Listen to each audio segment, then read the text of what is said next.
Well, hello.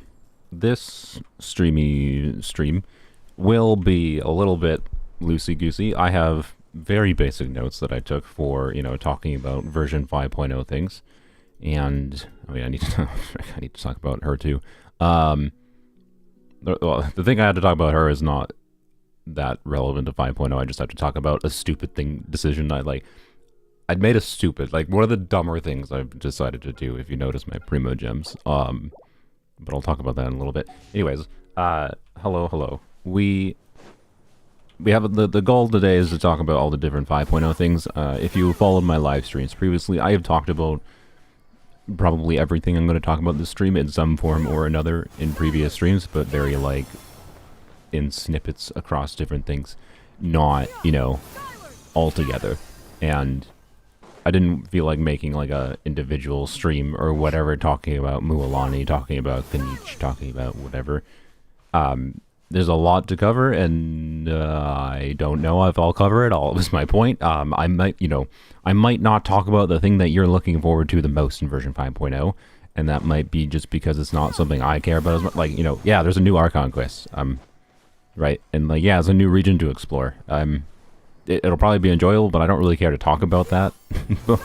I'll just experience that during. I don't think I'll hate it, but it's also not something oh my god, I'm so excited we get to see right. So I don't think it'll be bad, but it's not the thing I care the most about. So I'm going to talk more about mechanical things and potential implications for the future, and chunkling being a problem.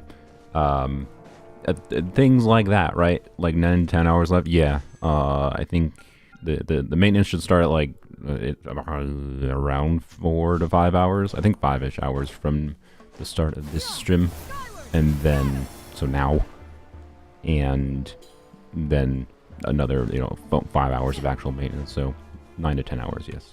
Anywho's, it's my birthday today. Can you say hi? No.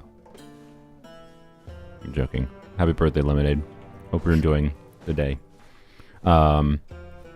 Is Natlan releasing for it? Depending on where you live, is Natlan releasing on your birthday, or is it releasing tomorrow for you? Anyway, most excited about Xylonin. I have enough pulls for C4. Oh boy. I feel like... well, I don't know. Okay. That's all. At least I don't think constellations are that worthwhile, but you know what? If you love the lady, you do what you want. I do think both of the 5 stars, the new 5 stars in 5.0. What am I doing? I should check. Okay, that's going to be full in 8 hours, which is during maintenance. So we'll condense one of my resins, and then we're not going to use anything. I actually should have saved some of my resin from yesterday, but I didn't think about that. When does 5.0 come out? In 10-ish hours. Anyways, as far as the 5.0 4-star or 5.0 5 stars go, and the 4-star, I don't think any of them are that worth pulling for on they're gonna be really useful. They're just gonna they're absolutely in the category of 5 stars that are just they're good for what they were made to do, and it shouldn't be that hard to get enjoyment out of them, right? They seem fun. I like that they have nice movement gimmicks. I like their visuals. Kanichi is definitely more visually fun, I think, than Mualani. Although I really like that Mualani has more of a exaggerated animation style. I know some people think it just doesn't fit in Genshin, but so does Kanichi. Kanichi also doesn't fit, so yeah. I like them doing new things with animations. So, I don't want it to get stale. Oh yeah, World Level 9. I see I didn't even have that in my notes. World Level 9 should be cool. So the details of World Level 9, I don't remember specifically all that much. There's a couple, enemies that are... I need to get my rewards. There's a couple enemies that are going to be hard... Or not harder, sorry. Dropping more drops, like the Spectres and whatever. I think that's actually just a universal drop increase. I don't even know if that's attached to World Level 9 now that I think about it. So... but more importantly, enemies, enemies in the overworld, I believe, normally don't go past level 93. Will 5.0 be coming out in Asia first? No, I think it goes live at the same time for everyone. It's just when that time is depends on you. There's no enemies here. I thought there was enemies here for some reason. Oh, there they are. So, these are like 93, right? No, 89. Yeah, that's okay. That's a standard lower level enemy at world level 8, 89. I think enemies go up to 93. Right? This lady, or this mechanical thing? No, 89. Okay, well, I swear to you, they do go up to 93. I'm pretty sure. I don't know where exactly 93 enemies are, but do you think world level 9 is reversible? I mean, it's the same thing. Bosses are 93. Oh yeah, that's where I remember remembering that from. Anyways, I think it goes up to like 103 at world level 9, which means, you know, for like fully functioning teams that, like, you know, or the kind of teams you want to like make an Abyss, you might actually be able to do a single rotation on some enemies now. Crazy. I know. Crazy. Bounties have level 96. Yeah, yep. World level 9 is 103. That's what I thought. Okay. So, anyways, I like world level 9 for making the enemies maybe tanky enough to not die immediately when you click one button. What am I doing? I don't need to go there. Okay, you know what? Didn't make a plan for this stream. Actual gameplay. I don't know what I'm gonna do. It's my favorite team comp. What? No, I play with different teams. I don't have a favorite team comp. I'm sorry. Like this is not enough team slots for me. I need like infinite team slots. That's how this game work. When you get a lot of characters. Level 100 Liam. Oh yeah, the freaking local legends. I'll probably, well, I don't know. Okay, I'm gonna be streaming tomorrow, by the way, for 5.0, so probably around the same time. I plan on doing tonight when the update is live. I'm gonna record a Mubalani pulling video. It's gonna be structured a little bit differently, because I'm gonna do it'll be like, what does X amount of dollars get you on Mubalani's banner, but instead of saying Mubalani's banner, it's gonna be, will that amount of money trigger the, what is the new wishing thing called? Frick. Genshin 5.0 new wish. What is the new wishing mechanic called? It's called like radiance something, right? Capturing radiance. Yeah. Okay. So like capturing radiance, right?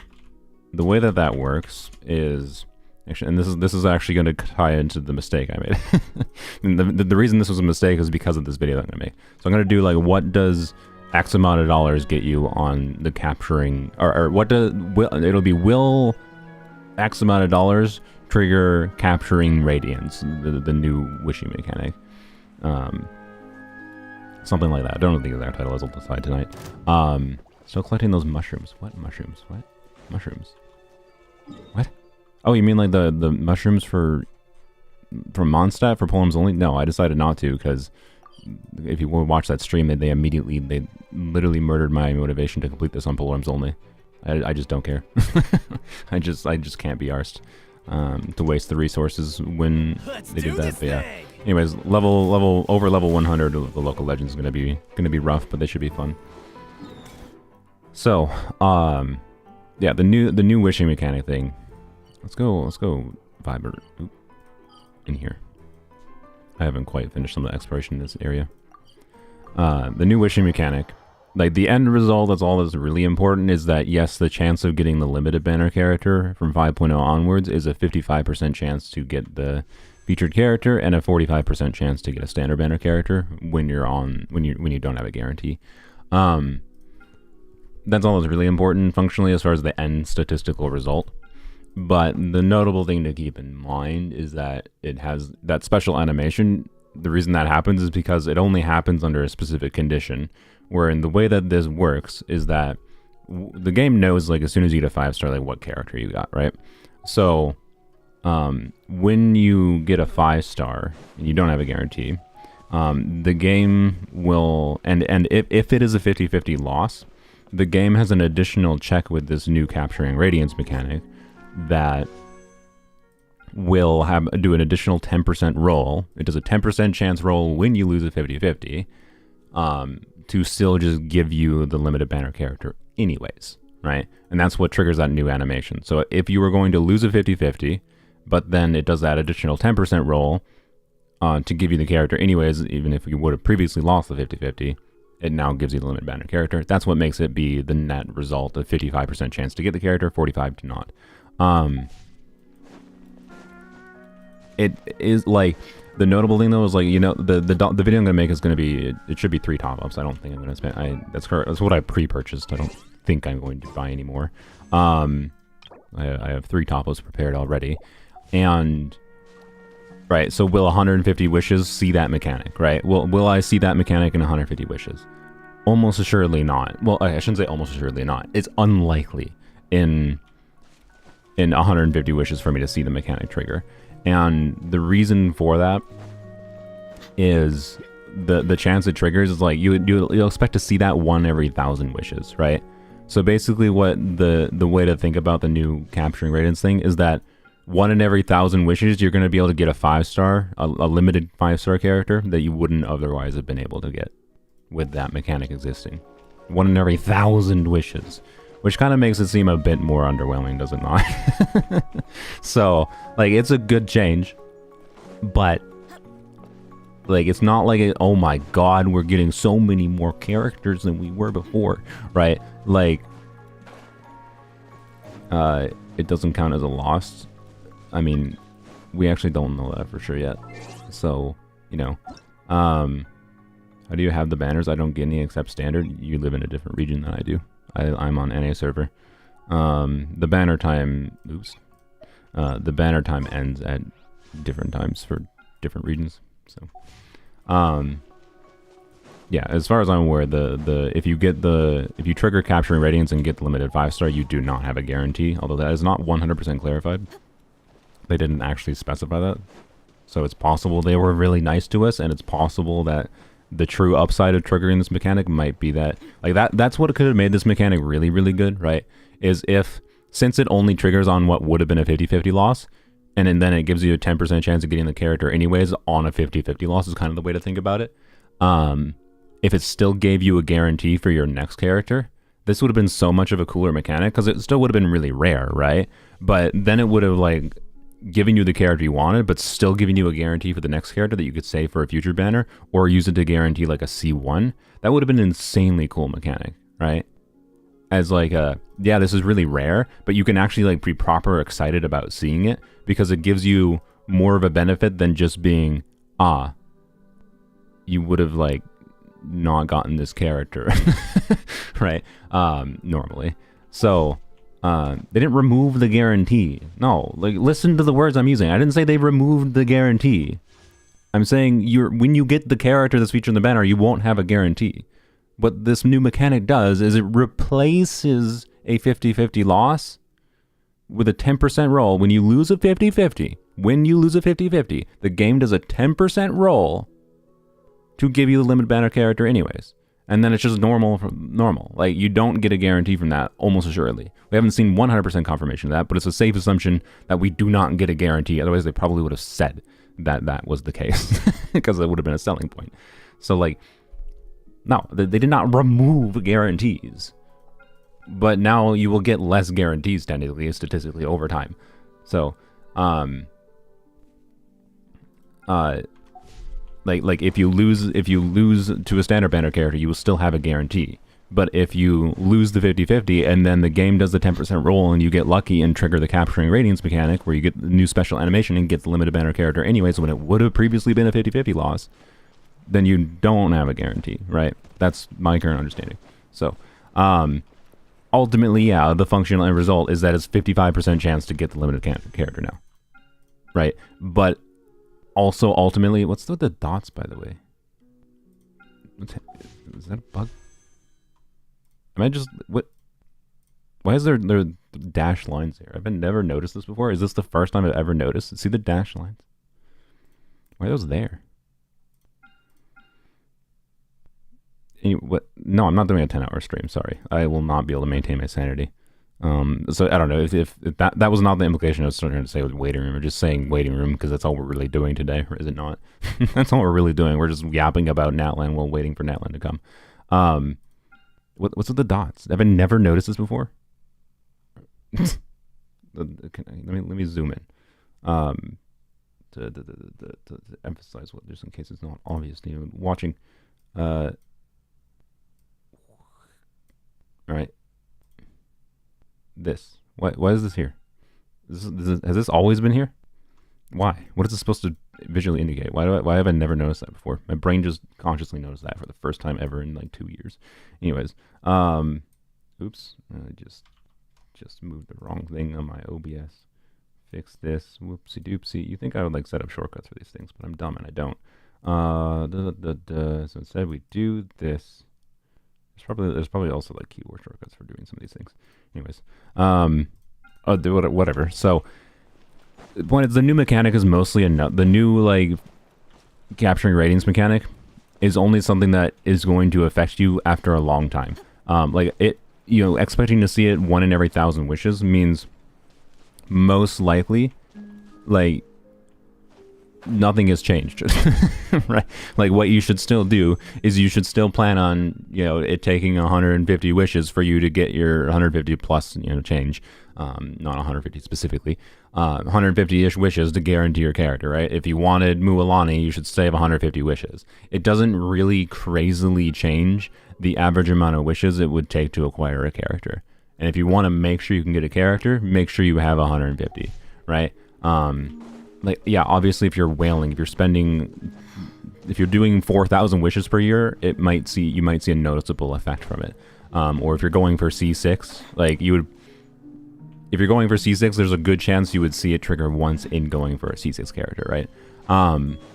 But they're not guaranteed by any means. Like, C6 has definitely happened before you'd expect. Like, it's very easy to see, like, go for a C6 Emily, or, well, Emily is not going to trigger the mechanic because the mechanic isn't live yet, but it's possible to go for C6 Mualani and not see the mechanic at all. It's not super likely. It's more like if it takes, like, the average number of pulls to get a C6, like 600, it'll, you know, slightly reduce the average of that, because there's like a 50% chance in 500 pulls you trigger the mechanic and gives you an extra one, right? So ultimately, like, nothing has changed as far as how we plan for pulling and acquiring characters. The net result is that, you know, particularly, like, if you're free to play with, like, what the average, the average pulls per patch is probably going to go up with natlan onwards, but going off of the previous average pulls per patch, right? I don't think you get 1,000 free to play pulls in a year. I think it's more like, more like 75, 80 pulls per patch, right? If you exhaust things. Like not Welkin, not Battle Pass, like complete free to play. So what is that? It's like 8 patches times. Also, by the way, there's a rumor that the 5.0 patches is only going to go to version 5.7. Don't know if that's true yet, obviously. But if that is true, that means, like, if they're giving more average wishes per patch in the 5.0 patches, but then there's one less version this year or whatever, like the total amount of wishes we get this year might not actually be that much increased. It might be basically the same if they reduce the total number of patches. But it depends on how they reduce the patches. It might just be they're launching version 6.0 early next year. And in that case, then it still means we might get more on average. I don't know. Anyways, if we do 70, so let's assume 8 patches though. 8 patches, let's say 8 patches, 80 wishes, right? That is 640 wishes, right, in a year. Assuming you, like, exhaust all the supply of wishes. And that is not, like, you won't see it in a year potentially. So the new wishing mechanic is kind of, yep, it's nice. It's nice that we have a higher chance of getting the characters we want, but it also, for many people, won't have any effect. It's just a rare thing you can be like, oh, sweet. When you see it, you would be like, oh, I wasn't actually originally gonna, when I got this 5-star, I wasn't actually gonna get the character I wanted, the limited character, but now I did. That's cool. That's basically all it is. That's all it is. It's an increase in the general rates. It's a good thing, probably. Although I say probably because my overall concern with them increasing the rewards and also increasing the, like, lowering the total amount of wishes if you want to guarantee this, and, you know, making it a higher chance that you get the limited banner character. My overall concern is I think they're going to push, like, they've already been making weapons, well, not weapons. I mean, Emily's weapon is a little bit of an anomaly where, like, this weapon is so much better for Emily. Like, it changes enough how she feels to play that I think on her rerun, because I think people are going to ask, like, when she reruns, like, we're going to have a lot of characters that release in Natlan, I suspect, that synergize with her quite well. It's my suspicion. And I don't know for sure, obviously, because I do not live in the future. But she feels different enough to play that I don't know if I'm going to recommend pulling this character on her rerun unless you can get her weapon with it. And with the weapon banner being reduced, that's good. Like, it'll be more doable to do that. But I also don't want to see them continue designing characters like they designed Emily, where because of like how her kit was made, there's just not a universally compelling non-signature weapon option that doesn't make significant sacrifices in some form or another, right? Thank you, Corrales, for the Huff 1000. Your Dotori polls will indeed be ready. If you're saving now, they will. So, anyways, like, my worry is that there's going to be more Emily situations, right? Where they make a character's kit in a weirdly specific enough way to make their weapon far more desirable, right? I don't want to see that often in a situation like that. Because, like, right now, I kind of feel like this character feels a lot different to use with or without her weapon. In her total performance and how you can utilize her and how, like, clunky she may or may not feel in many teams. So, like, that's a concerning design trend, right? Particularly with them reducing the total number of wishes you need to guarantee a weapon. But also keep in mind, like, this is like the fate point. The only thing they changed about the weapon banner was the fate point change, right?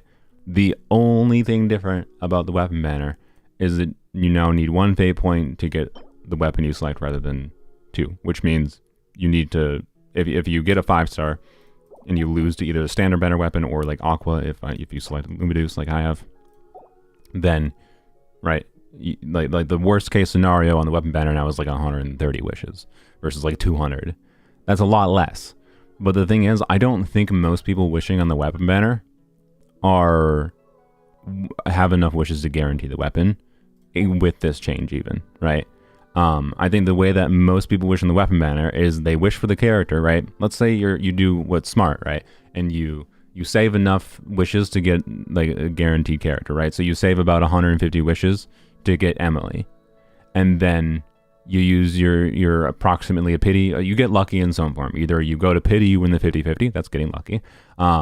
Or you get an early and win the 50-50, or lose the 50-50 to an early 5-star and then go to pity. Like, you only take, 75-ish wishes or less to get, you saved up 150 wishes to guarantee the character, but you only take 75 wishes.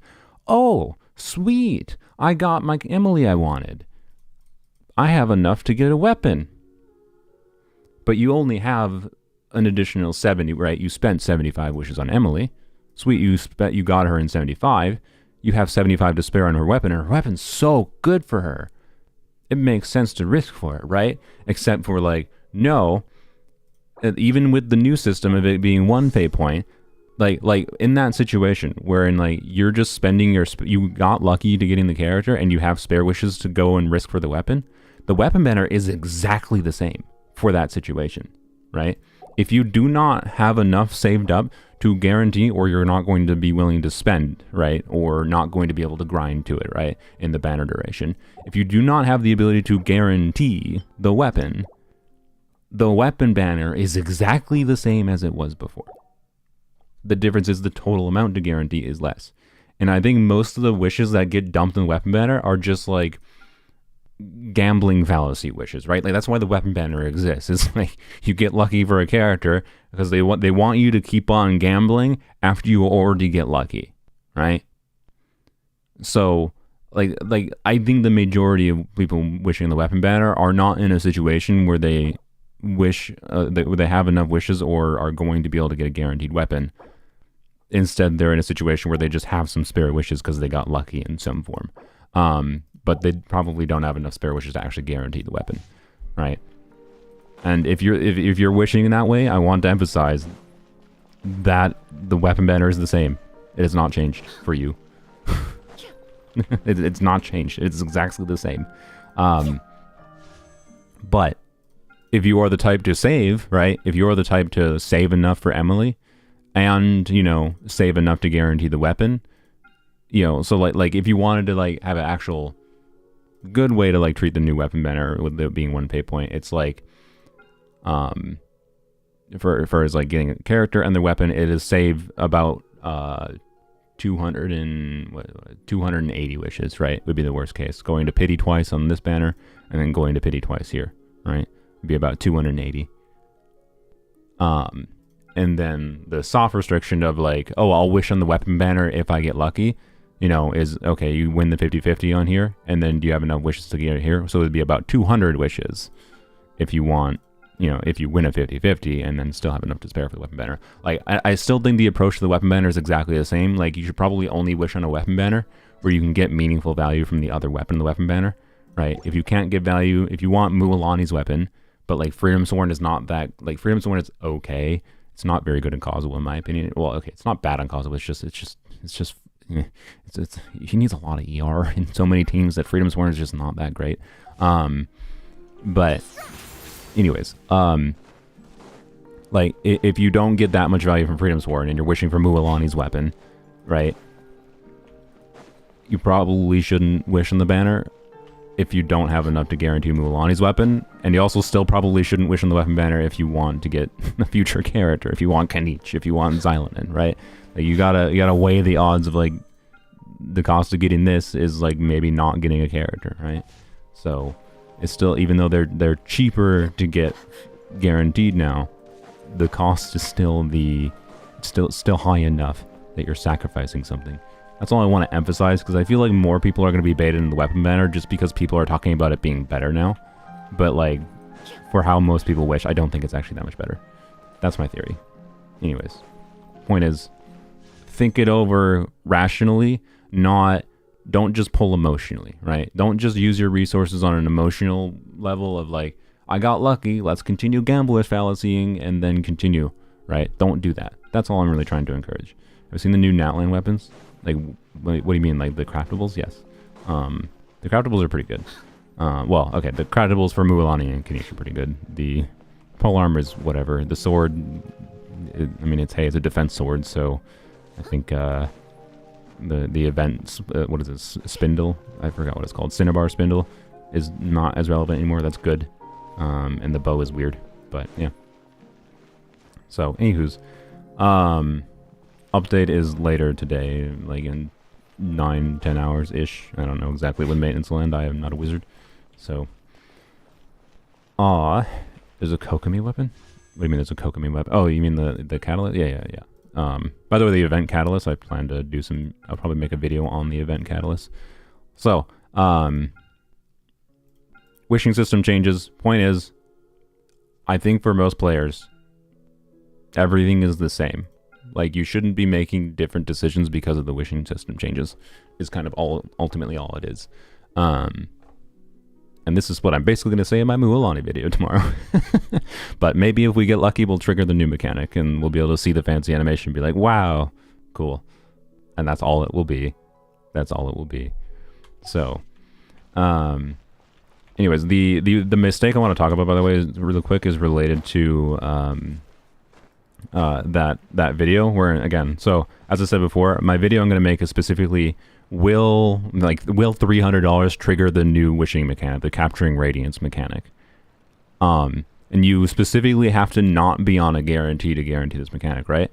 But right now the weird thing is, because like I make money by like spending money, like doing these what does X amount of dollar videos get you on the character banner means I have to actually like do, even if I had the primo gems to like guarantee Emily without having to spend any money, for the video concept I still would need to spend some money. Otherwise the video is just I pulled for Emily, not what does money on the line get on Emily's banner, right? There's a difference. Like, I'm not going to bait people by saying, what does $300 get you on Emily's banner? But then I just had savings of primo gems and I didn't spend any actual money. That's why I always like open up the video showing that I have the Genesis crystals, is here's the proof that I actually spent money, right? Because like, it's a different concept when actual money is on the line.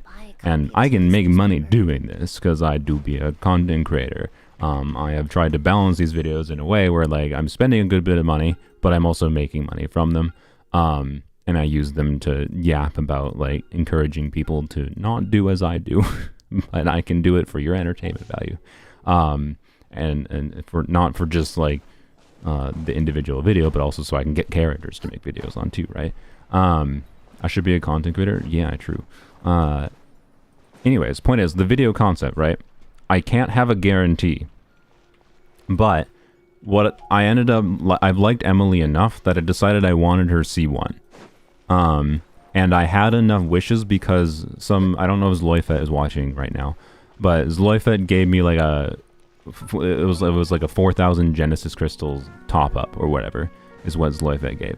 And I should do something in this event or in this area.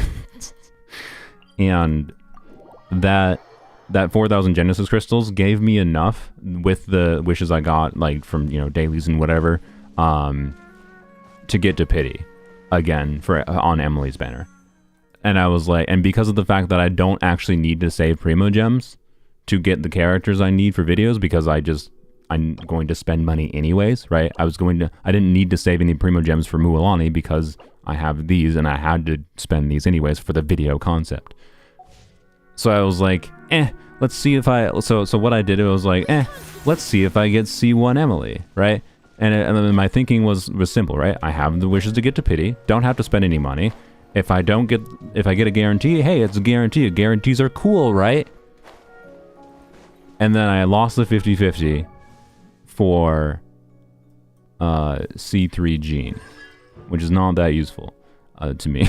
Like, wee burst damage upgrade. And I was like, and in the moment I was like, well, okay. I mean, yeah, it was a 50-50 loss, but hey, it's a guarantee. Whatever.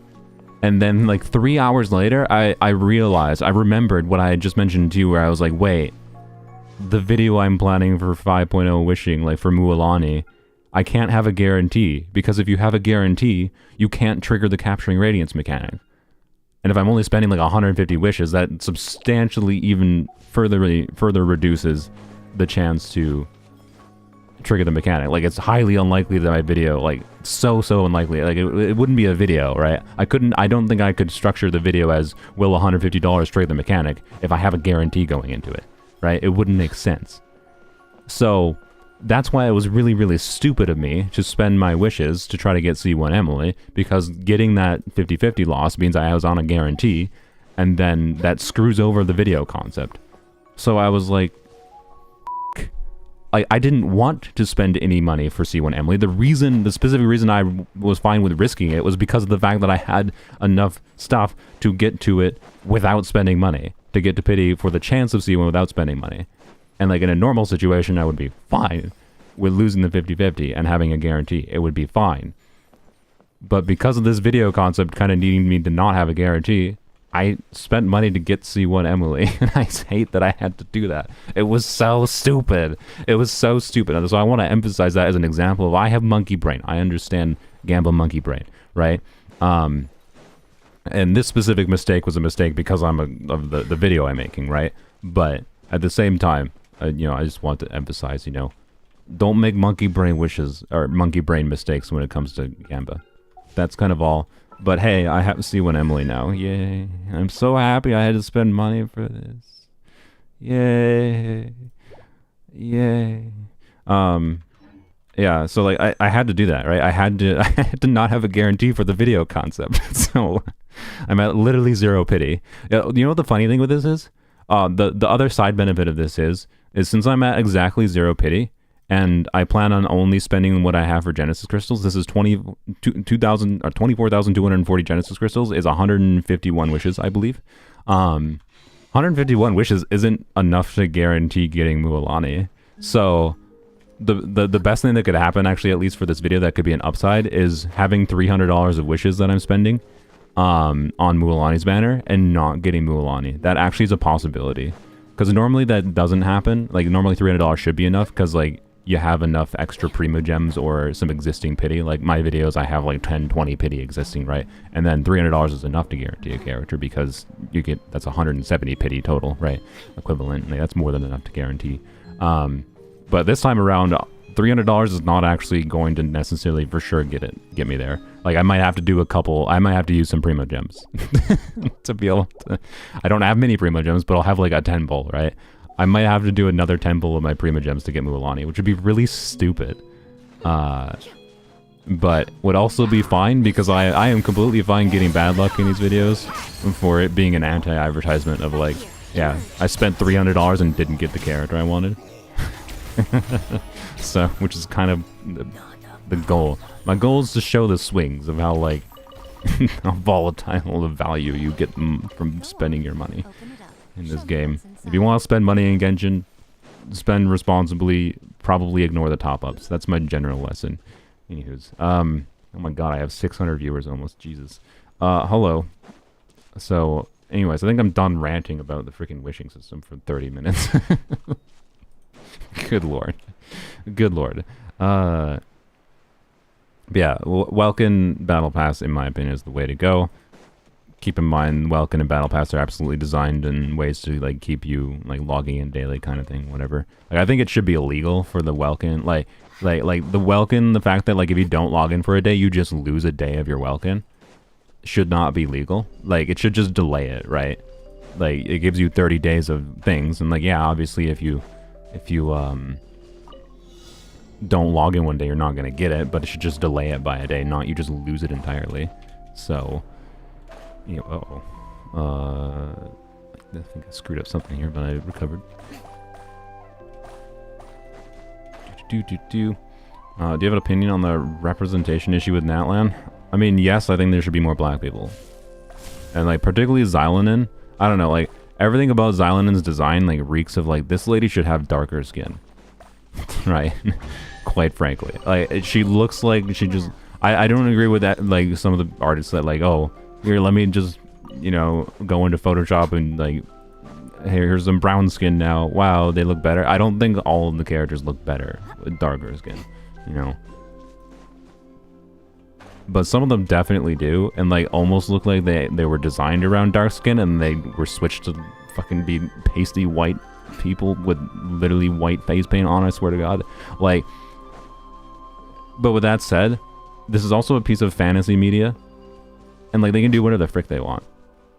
There's no, like, we do not, like, just because it's inspired by something in the real world does not mean they have to have accurate representation of people.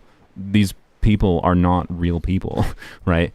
They're not trying to, like, they're taking inspiration from, you know, things in the real world. Does not mean that, like, we need media representation. Like I don't like when it comes to the fantasy context, right? This is a fantasy world. It can have its own fantasy rules, and the more they're just copying something in the real world, the more it feels like, yeah, they should probably have better representation. I think they should have more black people in the game.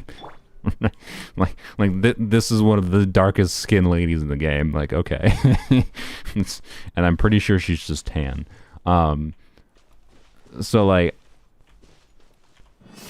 people are overblowing the issue, I think, and also I think people are not admitting that a big part of the issue is, like, you know, like, these characters are made to be products, right? Like, that's the simple way to, like, simplify down what, like, this whole system is. It's like Genshin is a free game, right? Where where the game itself is a platform to sell you characters, right? They're creating characters to be sold to us. And quite frankly, if the majority of the products are white and they're selling products to us and we're the ones that buy the products, right? I do think this issue goes farther than just it being, oh, Hoyoverse internally hates black people. I think it's, you know, a little bit more nuanced. I think it's society, where I'm not going to say, like, oh, China specifically hates dark-skinned people. I'm not going to say, like, there's very much complicated nuance to, you know, the oppression of black people, right? On a historical level in any given region, it's a very complicated topic. All I'm saying is there's very much precedent on a cultural level for people preferring white. And when characters and like their visual appeal is being sold to us, they're creating products that sell better. Do we not have to admit that part of the reason they're white is probably because white sells better? We buy more white, right? So, like, my point with this is, like, part of what can actually tell MiHoYo that you want more black characters, quite frankly, might be spending money on the black character. Not, okay, I shouldn't say black characters, because there's no actually black, let's be real, there's no actual black people in this game. Right. But, like, I want more black people in the game.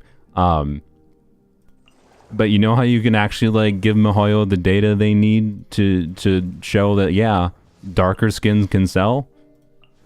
Spend money on the darker skinned people. Right? Quite frankly. Because, like, they're making these characters to sell. Their products. I don't know. So, I'm sorry if that's a hot take, but, like, I don't know. It's a complicated, nuanced topic. It doesn't exist in a binary state of, it's bad, it's good. I think there's a reason the way it is. And the reason the way it is a complicated, nuanced reason of cultural biases against various things. And I don't think it's solely a Hoyoverse's fault that there's mostly white characters in this game. I think it's also a societal flaw. That's all. Anyways, am I a whale? I mean, depends how you define whale. There's not like a specific definition for it. I spend money in the game because it makes me money. At this point, I spend money in the game because it makes me money, right? I spend money because I want to make content on characters that are interesting. I'm not spending money for every character. Like, I'm probably not going to do what does X amount of dollars video get me on Kenichi's banner. Kenichi seems like a fun character, but I just don't want to, like, pull for every single character in the game. Like, I still have a line I draw. And I'm getting Mualani, and I'm going to have fun with Mualani, and Kenichi will probably be pretty good too. But I might still pull on Kenichi's banner if Chevroose is on the banner, so I might end up with an accidental Kenichi, but I'm not going to spend money to get Kenichi, is my point. So, like, I don't know. Where do I fall? I don't know. I fall in the category of where the frick you want to place me, I guess, because I do spend money to get things, but I do it because it's a business decision for me. So, yeah. Before I got to the point of it being a business decision, I would say I fell in what I personally categorize myself as, like, dolphin category. Like, oh, there we go. Which usually people will qualify that as, like, oh, you'll spend money to get the thing you want. So that would be like, I have spent money in the past before I, like, it actually made this actual, like, I make money by spending money. Was like, oh, I don't have the wishes to, like, I only have wishes to, like, get to pity once, you know? Oh, I lost the 50-50. Okay, I'm going to spend money to get the guaranteed character because I want the character. That's kind of where I was at before, which is why I would place myself in dolphin category. If I wanted a thing enough, I was fine with spending the money. Right? Not fine with it. Like, I didn't want to. Like, I didn't go crazy. But, yeah. But, you know, how much total money I actually spend now is, like, now a more proper whale category, but the reasoning for it isn't because, like, I actually want these things. It's because it just makes sense for me to spend money to make money. So it's weird. That's all. And I try to stop within reason. Like, I'm not getting C6 characters. I can't just spend. It's not like a relationship of, oh, the more money I spend, the more money I make, right? I can't just spend $2,000 to get C6 Emily and be like, yeah, it's gonna get me a video that makes me money. No, like, that would lose me a lot of money. But I can draw a line and stop within reason and be fine, right? So you guys watching my videos is allows me to get characters to make videos for you, right? And hopefully it's entertaining and worth watching, right? That's all. You've convinced me to get C2D. Oh yeah, the standard for extra selector. Should talk about that briefly. Rude. The standard 5-star selector is a good thing, obviously. I appreciate it. It feels a little late, having played this game for, like, 2.5 years at this point. Wait, oh, no, it's been over, yeah, it's over 2.5 years. Like, part of me, like, you know, I don't know, I know it's like a little bit of a, maybe a little bit of a snooty, like, give me more things take, but also, like, I kind of feel like, you know, since I've been playing the game for 2 years, you should be giving me multiple as, like, a, sorry for not doing what we probably should have been doing for 2 years, but now we're only doing because of competitive pressure. Like, let's be real, I think it's competitive pressure. Like, I don't like Wuthering Waves overall. I liked aspects of it when I first started playing it, and then I grew to dislike Wuthering Waves more and more over time. And it's not me just, I'm not going to go and ramble and hate on Wuthering Waves. I think Kuro has clearly put in a good amount of effort to make the game not terrible. I don't like it. I do not think it meets my bar of quality to justify it being a gacha game. But it has been successful enough to put competitive pressure on MiHoYo, and I think that's part of like some of the changes we're seeing, right? Look, I feel like if Wuthering Waves didn't exist and wasn't like as successful as they were, even if they haven't been crazy successful, I think MiHoYo probably wouldn't have done the standard 5-star selector, right? So that's my kind of take, is it feels like they're only doing this out of competitive pressure, and this is good. Competition is good. Yay, we win, right? The winners, like both on like Kuro's side, like if you, whether or not you like Genshin, Wuthering Waves, or you like them both, players of both win. Consumers of both media win when there's competition, right? Wuthering Waves is the closest competition that this game has had. And we win from that. That's good. But also it feels like it's something they should have been doing a long time ago, because like it's not like the standard 5 stars have that much of effective in the first place, right? It's not like they're so good that oh my god, they're giving us something that's just gonna completely change the, like, no. It's just kind of like a cool freebie, right? It's ultimately what it is. Where's the last block? There it is. And like, yeah, sweet. So I don't know. You can watch my video if you want help on like which one to pick. If you have all of the 5 stars already, Tignari or Dia constellations. If you have all the standard 5 stars already, I think Tignari or Dia is the most valuable constellations to get. Dia specifically would be like just if you're interested in making carry Dia stronger slowly over time. Dia's constellations may be worthwhile. Tignari's will probably give you more guaranteed value. I'm gonna go for Dia constellations, I think, most of the time with these. So, you know, and if you don't have, if you're like, what? If you're like, oh my god, I got a little bit my throat. I think, I think I ate a granola bar before. I'm dying, and this little granola bar like lodged.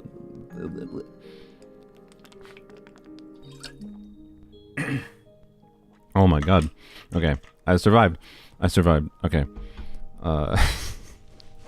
I think if you don't have any of the standard 5 stars, like if you're a new character, or if you're a new character, are you a new character in Genshin? How does it feel to be part of Teyvat? No. If you're a new player, which I think is what this free standard selector is the most beneficial to. I think this is the most beneficial of new players. And I probably should have very specifically said for new players, but that was in the video I made, but I kind of intended my like C0 description of characters to be guidance for new players. But I should have like kind of specifically said for new players, I just recommend doing this, you know, as an option. If you got Jean, if you're a newer player or if you got Jean, if you got Farina and you're a newer player, because Farina reran relatively recently, so you could easily just have been playing the game for like the last 2 months and you managed to get Farina as like your only 5 star. Then you should probably choose Jean, because there's a good chance you don't have many good healer options for Farina teams, right? It is my take, and that's what I said in that video. Otherwise, if you just want like a competent DPS unit that will give you value over time, I think Tignari or Kachina is the most valuable. I think Kachina has more value early game if you play around, you know, Dendro. But a lot of people don't understand how to use Dendro properly. Like you can do Barbara, like free character, right? Barbara, Dendro Traveler, and Kachina, and like put EM on instructors on Kachina and start killing things in overworld early game really easily. Tignari is harder to get to like feeling like he will do a lot early game, in the same way that Kachina can be, because Tignari can't trigger hyper blooms, you know, Kachina can. But Tignari has more potential value late game, so I would say it's pick Tignari or Kachina if you're a newer player. If you want a DPS unit, and pick whatever one looks the most fun to you, realistically. Go look at people's videos that are making, like, people, like, using different teams with the characters and see what, like, if you like some of the overall teams, though, as well, that people use with said characters. Yes, Tignari is more single target, yes. Kachina is also mostly single target, but not. She's weird. It depends on the, like, Kachina can be less single target if you have, like, Kazuha, but that's not a given for a new player, right? So I don't know. I think Kachina is has more accessible options for newer players to, or lower investment, like very early investment, very low investment, since you can just do like put a bunch of EM on her and she can be fine, if you're doing things correctly. But yeah, hello. Oh, I see. I think I've gotten through very little on my notes so far, other than the wishing system. What? How did I miss that? All right. Okay. Kazuha as a banner right after 5.0 starts. Yeah, I mean, yes, but particularly new players, right? I think the general behavior that most players do when they first start this game, like think back on when you first started the game if you've been playing for a while. How did you wish, right? You probably just like tried the characters and you're like, wow, I like this character's animations, blah blah blah blah blah, and you probably use them on field even though they weren't like designed to be used on field. And you just like you just spent you had wishes and you spent the wishes, right? Like you didn't start saving immediately. Like the only people that started playing Genshin the first time and started saving immediately were people that are brand new to gachas, or not brand new to gachas. Like you're an experienced gacha person. You played enough gachas before that you know that you like. If you don't want a character, you save, right? If you aren't 100% you want a character, you save, right? So I don't think that's the average player experience, especially since like I think for many Genshin players it's their first gacha game. So if it is not your first gacha game, like I think the vast majority of people just spend the wishes that they get. They get primo gems, they get enough for a wish, they wish. That's what I did for quite a while. And the thing that started me that caused me to start saving was the fact that when I started playing Genshin was before Yai was in the story. Before Yai was released. Like I think it was a patch or two before her release. And Yai was also my favorite character, like as like that I saw in the story, right? At that time, and therefore I really look forward to Yai. So guess what? I saved for Yai, and that's actually what started to give me some good habits. some amount of good habits when it comes to wishing. You know, not perfect good habits, because you know I already talked about how I made some mistakes, even recently. Whatever. After you got Yai, I use Yai all the time. I have never regretted getting Yai. Like, I don't know. This is a very useful character. She's by no means a must pull. Like, she loses a lot of. How do you get this chest, by the way? She loses a lot of value. Tell me, chat, are the positions correct? Oh, I see. I see. She loses a lot of value because of the fact that Fischl exists. But she also has, like, strengths, or whatever. I'm not going to talk about Yada in depth, but the point is, every single, like, Abyss cycle that has come out, I've found ways to use Yai, right? Which is, since like Abyss is the main endgame context where you actually care about meaningful nuance between different characters' kits. Like, if you don't care about Abyss, quite frankly, it doesn't matter. just pull for the characters you like. Nothing else matters. Abyss is the meta context for this game, as far as like caring about nuance mechanics in depth, right? And caring about like, is Yai good enough to be worthwhile? Well, then you have to care about Abyss for that to even matter. So, anyways, And I've always found the ability to use her, right?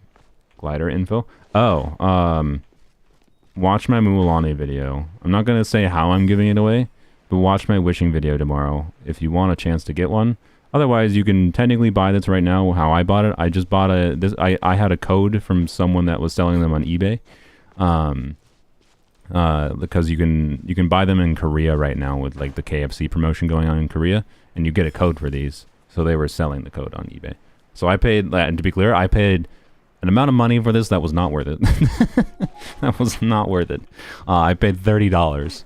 And the reason I paid $30 was because, you know what, I thought it'd be cool to give one away. And I figured if I was going to give one away, I needed to have them and see what they look like myself. So I don't know. I don't think they look very good on most characters, to be honest. Like, I don't think they look better than the Liyue wing. Like the main problem I would say is most of the characters that you'd think they'd look pretty good on already look really good with either the Liyue wings or the Inazuma wings. So like they look fine on Dia, but like I'd vastly prefer these wings. I think they look terrible. I think they look garbage on Arlecchino. But anyways, I'll be giving away the second code I got. I think they look terrible on her. Absolutely terrible. It doesn't match at all. Like, no. It's like I'm not saying it's the worst, but like this looks so much better. I don't know. There's some I can't nail down exactly why it is, but I just think it doesn't match at all. Arlecchino just has too much white, I think, and like these are too strongly red when Arlecchino has red as like an accent color. Is I think the problem. So like I would want these to be like much more white and red versus like black and red for it to look good. It doesn't look terrible. It's not the worst, but there's not many characters it looks like just really good on. Yai is one of the ones I think it looks good on, but I'm not 100% happy with it because again I think it's a little bit too dark, but it actually matched better than I thought it would. The main problem is like the red tones don't match exactly well. Like the dark reds I don't think match super well, but I still think it's probably my preferred glider on Yai. The notable characters I think I found, like it looks terrible on Nilou, by the way. Like there's actually a number of like red haired characters you might be like, oh, maybe it looks good on these characters. I'd say no, it doesn't, because a lot of the red haired characters actually have like orangey hair, and like it doesn't match at all. Like it looks awful, absolutely awful on Nilou, right? Versus like a nice orangey contrast with the blue, and then I think it matches her hair better too. Another one I think is like Diluc, for example. His hair color is again like actually orangey and does not match at all. But anyways, I'll be giving this out in the Mulan video, so watch my wishing video tomorrow. There you go. Yeah, like his hair just, it doesn't match him at all. Like it's not the worst. Kazuha, I think Kazuha did not look good as well. There are some characters that looks good on, like I said. Yai, I'll go over the ones that I think it looks good on. I'm glad it exists, but also there's a red and black glider that's coming out in Natlan, like for like the reputation reward, whatever. Like now, like he's got too much like oranges, right? Like he doesn't even have that tonality of red at all. I don't have Tartag, unfortunately. Oh, Beto is one of the ones I think it actually looks really good on. So like, you know, there's the orange glider on her, right? Like this actually looks really good on her, I think. Not perfect, because the red doesn't exactly match, but I think it looks really good overall. Right. I showed Dia a second ago. It doesn't look very good on Dia, in my opinion. Chevreuse is actually my favorite one. So before, like, this purple one looks good, right? Because, like, you know, she's an electro pyro overload unit. I like the purple and red colors they did. But then on oh, of course, I hate that you can't manually rotate this, by the way. But on Chevreuse, like, I actually like the red glider a lot more because the color tones like match literally perfectly. Like everything about it matches perfectly. And then it also makes her her hair stand out even more. And I don't know, and I love Chevreuse's stupid, giant, massive purple blob hair. So, yeah, like Chevreuse is actually my favorite one by far. And I don't have Linny, by the way, but I know they obviously advertise with Linny. So anyways, more red wings is good. We have a very high lack of red wings. I guess, you know, what does it look like on you? I don't actually think I looked before. She has red and black accents, so maybe. It's actually not bad, honestly. Like, I can see why you'd go with this for the contrast and matching her horns. I think it's not bad. I think it's not bad. Yoimiya? I don't think Yoimiya would look very good. Xiangling is absolutely gonna look bad. No. No, it's so bad. It is so awful on, yeah, no, 2 orange and yellow. She has 1 on it, and yeah. Awful. Awful. Charlotte, yes, is actually another one that, yeah, she has the darker red tones. I think it absolutely looks good on her. I think it's kind of perfect for her too, right? So for some reason, the 4-star Fontaine characters is what this looks good on. Because they all got this red tonality. I think Xin Yan looks pretty good too. Amber. Amber looked pretty decent, if I recall. So, anyways, these are a good addition to the game as an option. Were they worth $30? Probably not. Oh, Hazo has like a hair color that kind of matches it. So, like, I actually think it's not terrible. I don't know if I prefer it, though. I think I probably prefer the default wings, to be honest. I think I prefer the default wings. But, I don't think it's great. Yanfei is garbage. It looks terrible. Yeah, no, there's nothing about her color scheme matches this, really. Which is interesting, because like, the interesting thing is I think it's actually not that far off from like Charlotte, but it still doesn't look good to me. So, yeah, I think it looks good on Linny from what I've seen, but I don't have Linny. Amber looks pretty good. Yeah. So, anyways, oh yeah, and the code I'm giving away, by the way, if you're on China server, the code only works on non-China server, because for some reason Hoyo separated out the code, but, and yeah, you know, that'll not be in this video, that'll be in the edited video, wishing video tomorrow. I thought it looked pretty decent on her, but not perfect. It's not great, I don't think. I think I'd prefer other ones, maybe, I don't know. Rosaria doesn't really have a very good option, I feel like. Plain white wings, yeah, I agree. What about Game? I don't know if I actually looked at Game before. No. I'm leaning strong no. It's not horrible, but I'm pretty sure I'd prefer... Well, I don't know. These aren't great. I don't know. He's got a weird color scheme. I like his color scheme. The reds and greens and... He's got like a darker red, brown, obviously, green. So he's a weird one. I don't know. It's going to be hard to ever find wings that match him that well. Heck, honestly, these kind of look best because of the green. I'm not going to lie. Yeah. I think these are his best ones. All right, so...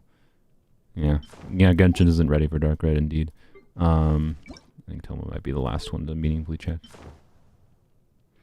So, anyways, they're a good option. Are they worth spending $30 for? Probably not. Yeah. Part of the reason, by the way, I was fine with paying money for these on my account was because, like, the last time MiHoYo did, like, a KFC event ones with in, like, China, in Asia, right, where you could just, like, go to a restaurant and get a code. In America, they made it so, like, you had to, like, do a stupid Amazon Prime thing. Like, it was so awful. Like, whatever the Amazon Prime wings were, the amount of hoops you had to jump through to get the Amazon Prime wings was so bad that I'm just like, you know what, MiHoYo? Screw you. I'm going to pay some random person in Korea that's going to sell the wings to me so you don't get any money for me, because screw you for trying to sell them that way. So anyways, and they haven't not announced there will be an official way to get these on NA that isn't buying a code from someone in Korea. But they haven't announced that yet, so it might be cringe partnered through Amazon again. We don't know, so we'll find out. I would not recommend paying $30 for them, but I also, like, if they do something stupid like making you have to have 4 months of Amazon Prime again, I would not recommend that either. So, you know, they're probably not all that worth it, but, you know, I'm a content creator. I don't mind having them. I don't mind spending a little bit and whatnot, especially because it wasn't money that I paid Hoyover, so they've gotten enough money from me. Okay. What else is on my notes? Good lord, to talk about for 5.0. I've been getting very a little bit off topic. It's fine. It's supposed to be a ramble stream. Oh, you know what? Let's talk about a little bit. So, both Mualani and Mualani. Let's actually just describe the character kits quick. So Mualani is a Hydro DPS, and she's definitely designed around Vaporize. She's a Hydro unit designed around Vaporize. Normally, when they design units around Vaporize, they're Pyro units triggering Vaporize.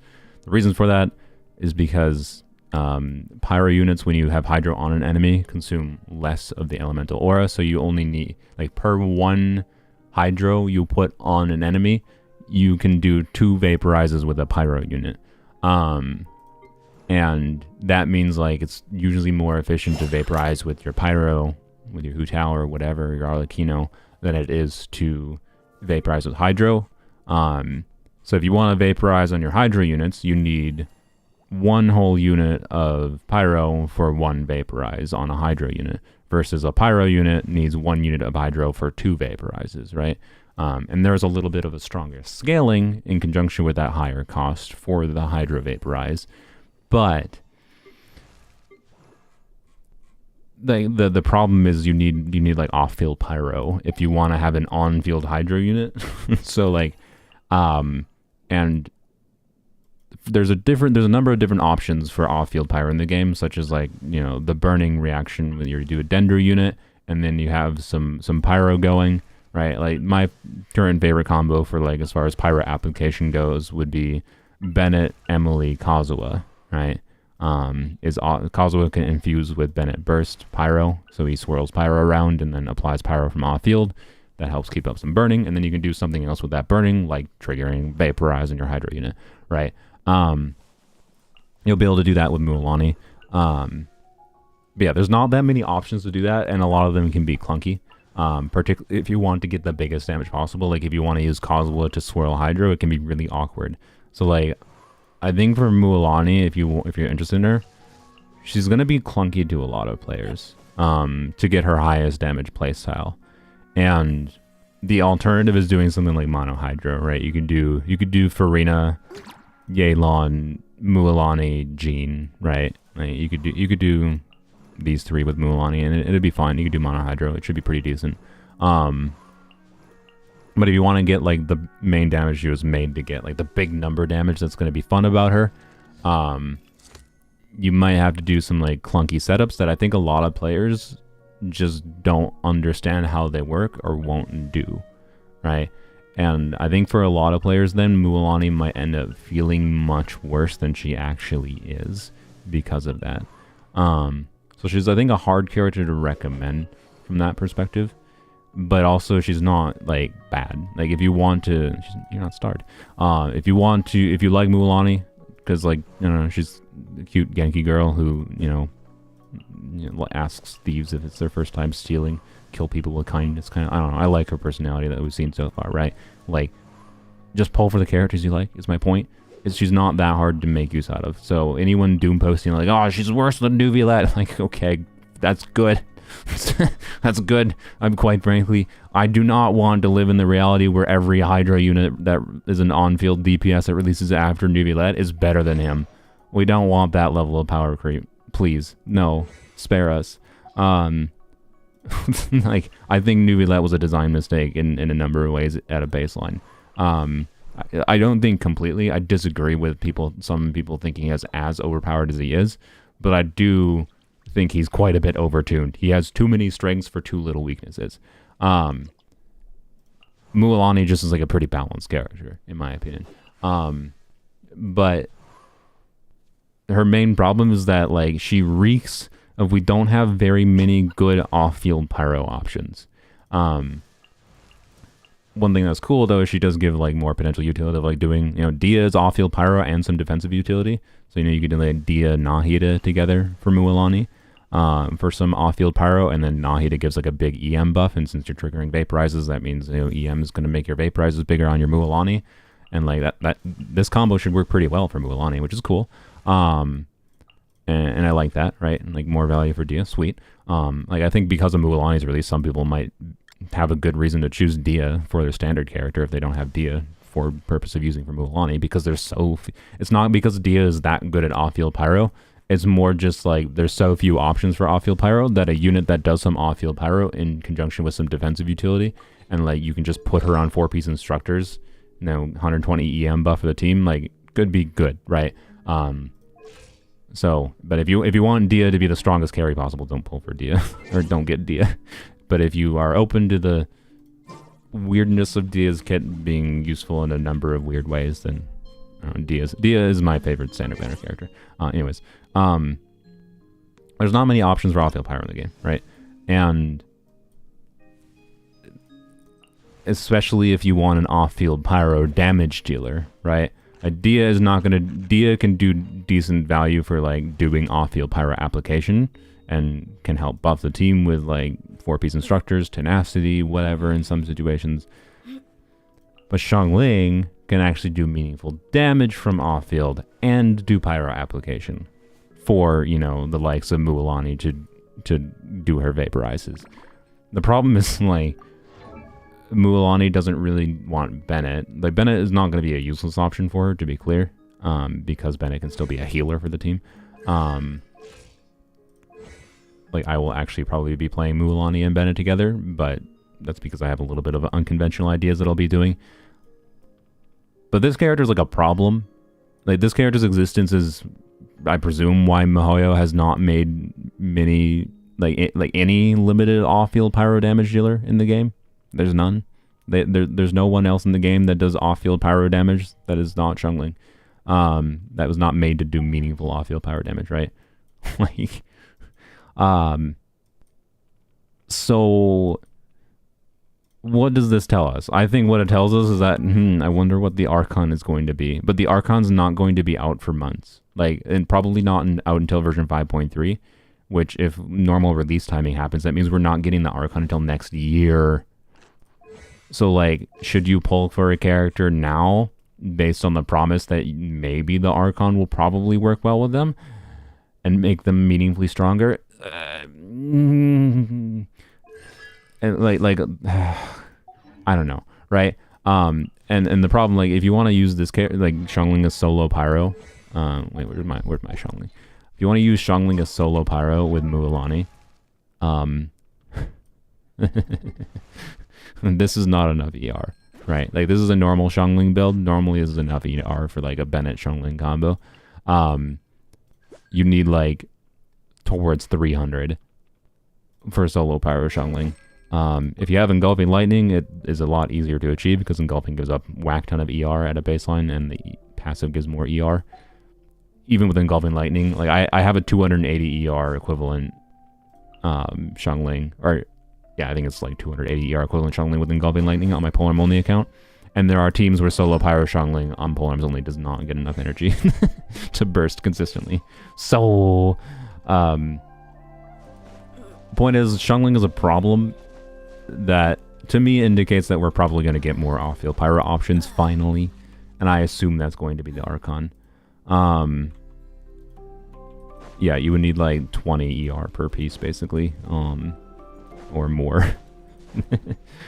And like it's annoying is all it is, as far as like the fact that the off-field pyro options of the game require jumping through hoops in some form, right? And hopefully the Archon does not completely power creep things, but the Archon definitely needs to be an off-field pyro applier, hopefully, or Pyro Traveler. Let's be optimistic. Maybe Pyro Traveler can be an off-field pyro applier that does meaningful damage. Let's cope with that reality, because Pyro Traveler is not coming out in 5.0 if you didn't hear. So, anyways, how much bitrate are you using right now? I mean, none, because I'm not even moving half the time.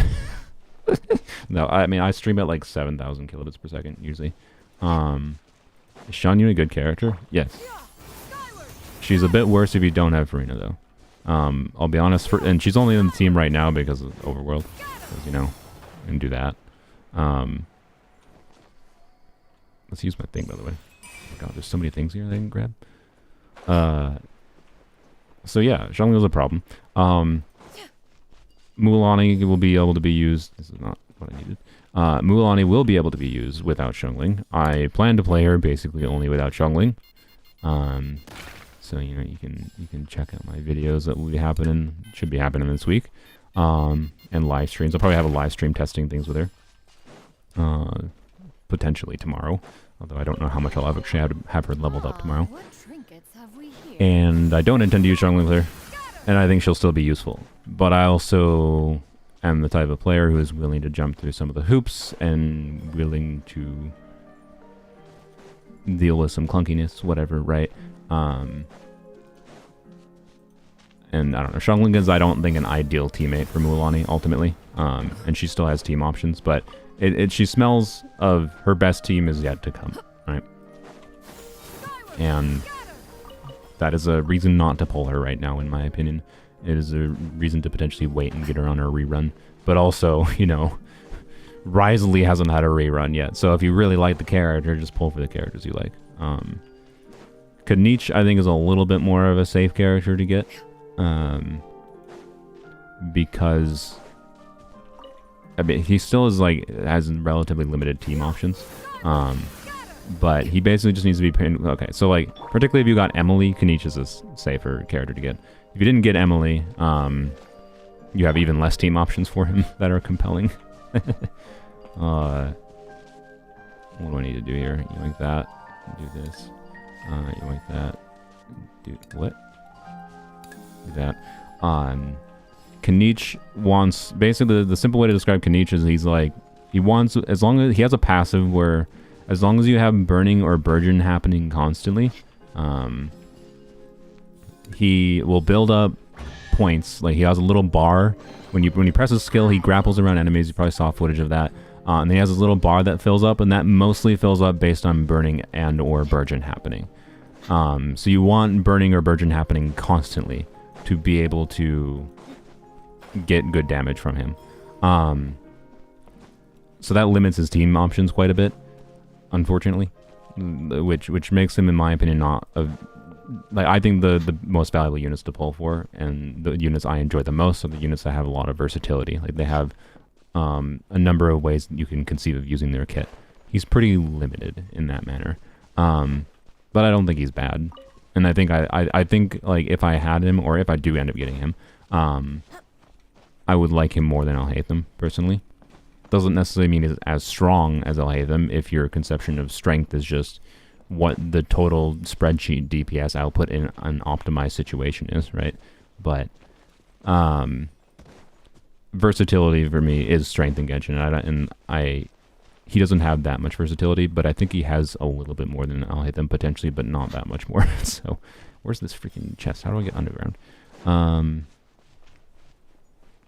So yeah, his team's if you want to know what a Kaniche team would look like if you don't have it. So if you have Emily, you can just do pure burning, and because of Emily's own damage contribution, she should be pretty good. So you could do the simplest format would be, I don't know, Bennett, Xiongling, Emily, Kaniche, right? Would be pretty good, something like that. Although, okay, the asterisk of a weird thing with Kaniche and Xiongling, is I think Kaniche is designed in a way to want you to switch directions a lot, and I think you will want to switch directions regardless of his inbuilt kit, having an incentive to switch directions, is because you want to switch directions when you're rotating around an enemy to avoid taking damage, right? You're not always going to be constantly rotating in one direction. And if you play Xiongling with Kaniche, if you rotate in the opposite direction, so Xiangling's Pyronado, right, is rotating around you, and Kaniche is rotating around the enemy. And if you rotate in the same direction that Xiangling's Pyronado is going, it won't hit enemies. I saw there was footage you can actually find. It's probably taken down now, but you can find footage of Xiangling's burst, basically just staying almost locked in a position relative to Kaniche's position and not hitting the enemy at all, because they were rotating in the same direction, and that's really funny. So that means with Xiongling and Kaniche, you can actually get extra value out of Xiongling hitting more often with Kaniche, but you have to rotate the opposite direction. But if he ends up being played in most situations where you want to constantly switch directions, that is going to make us a Xiangling is sometimes just not doing anything. So yeah, right. That's a funny thing. I think it's probably best. I gotta burn that, right? Yeah. To consider Xiangling as an option, ultimately, but be aware of like the weird rotational issues. And I think I would not like playing Xiangling with Kaniche. And I think I would just lean towards freaking. I don't know, actually, who would I do if I'm doing? I'm not ignoring the Burgeon context right now, but if I'm doing pure burning Kaniche, like with Kaniche Emily Bennett. By the way, I also think Mulan is probably going to be. I think Mulan is going to do off-field pyro damage. She's going to do attack buffing for the whole team. I've been seeing all kinds of indications. I feel like in the last while that they're going to do an attack buffer that isn't Bennett, and I think it's going to be like the Pyro Archon is going to be Bennett plus Xiangling together, but she's not going to heal, and she's probably not going to have quite the Pyro application that Xiangling has, but she will have like the damage level that Xiangling has, and still will be an off-field Pyro player. So, a very strong character, but not necessarily objectively better than Xiangling or Bennett. That's the Geo Kazuha. Do we have actual kit information today yet? I don't. Okay, I still need to. There's a thing up there. So, anyways, oh yeah, we'll talk about Kachina. So, Kaniche, like, I don't know what I would do if I didn't use Xiangling, I guess, for pure burning right now, off the top of my head. For Burgeon, though, you can do, like, Kaniche, I think Kaniche, like, Toma, it's probably, like, Kaniche, Toma, Farina, and then, I don't know if you do a second Dendro, or if you do...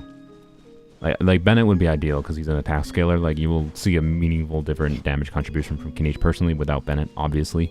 And this is again like if we imagine someone's buffing attack less than Bennett is, but is doing their own damage contribution and she's doing off-field pyro damage that can trigger Burgeons, right?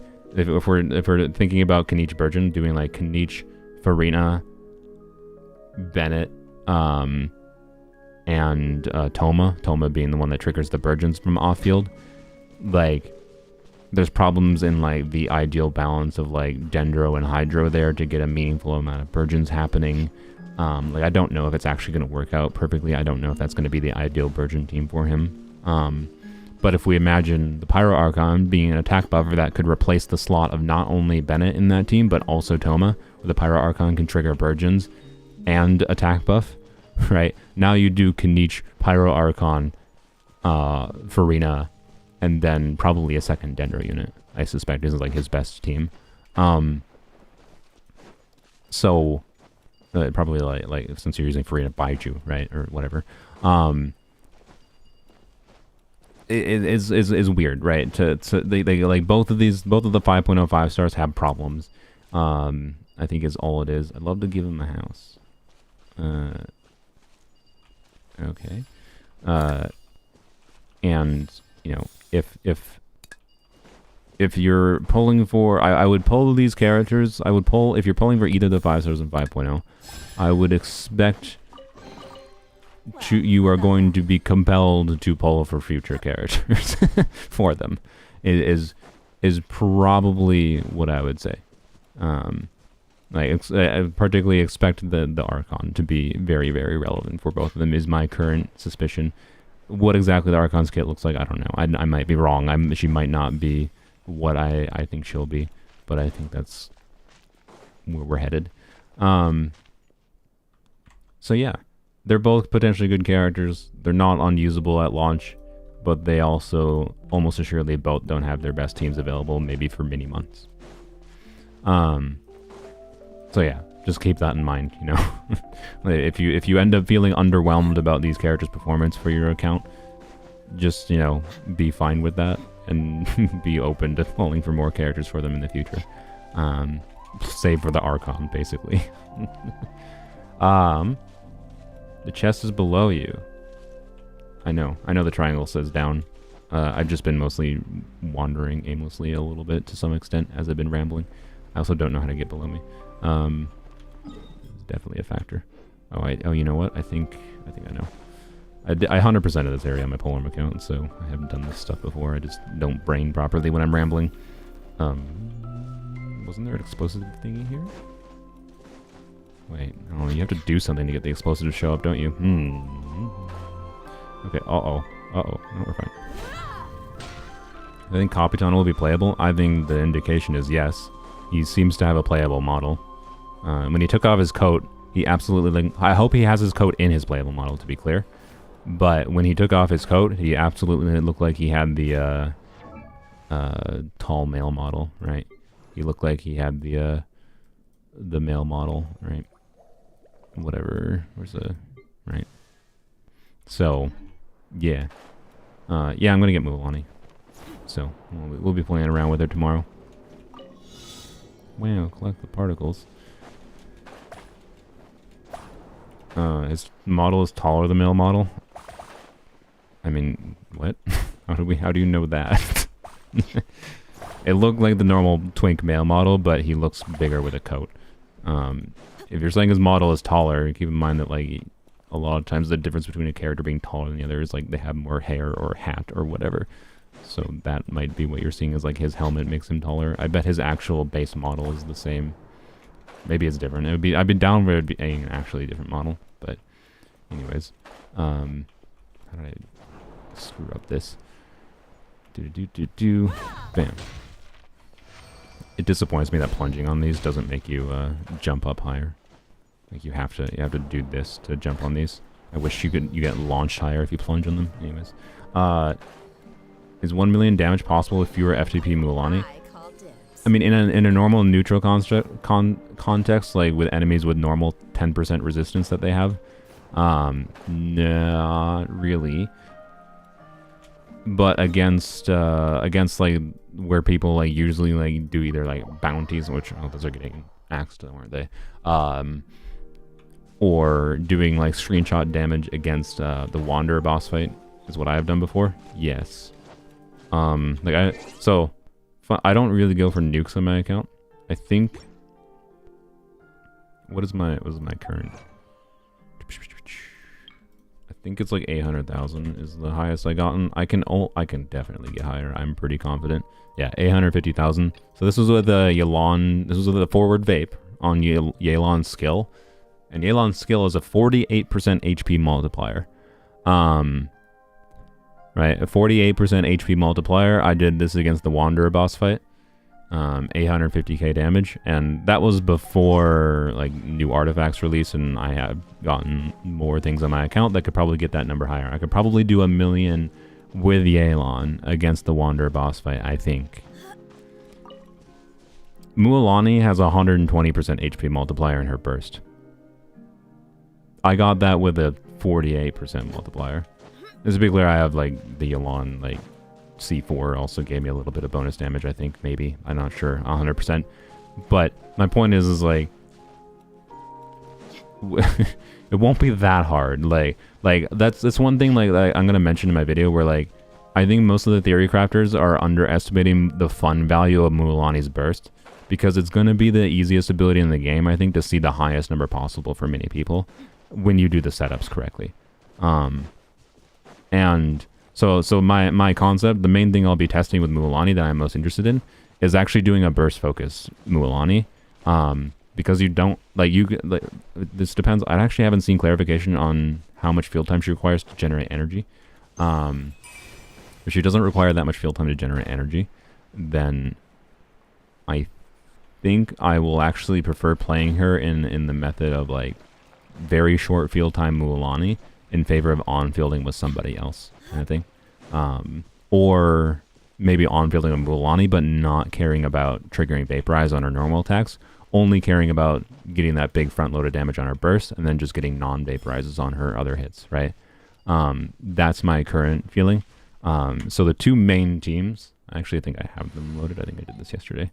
The two main teams I plan on playing, one is I'm hoping that I can make Hybrid Raiden, which I'm not going to get into Hybrid Raiden here, I know 600 viewers, there's probably a lot of you that don't even know what the frick Hybrid Raiden I'm talking about, but Hybrid Raiden is basically a Raiden, a 4-piece emblem with Staff of Scarlet Sands. You can technically do it without Staff of Scarlet Sands. Staff of Scarlet Sands is just by far the easiest way.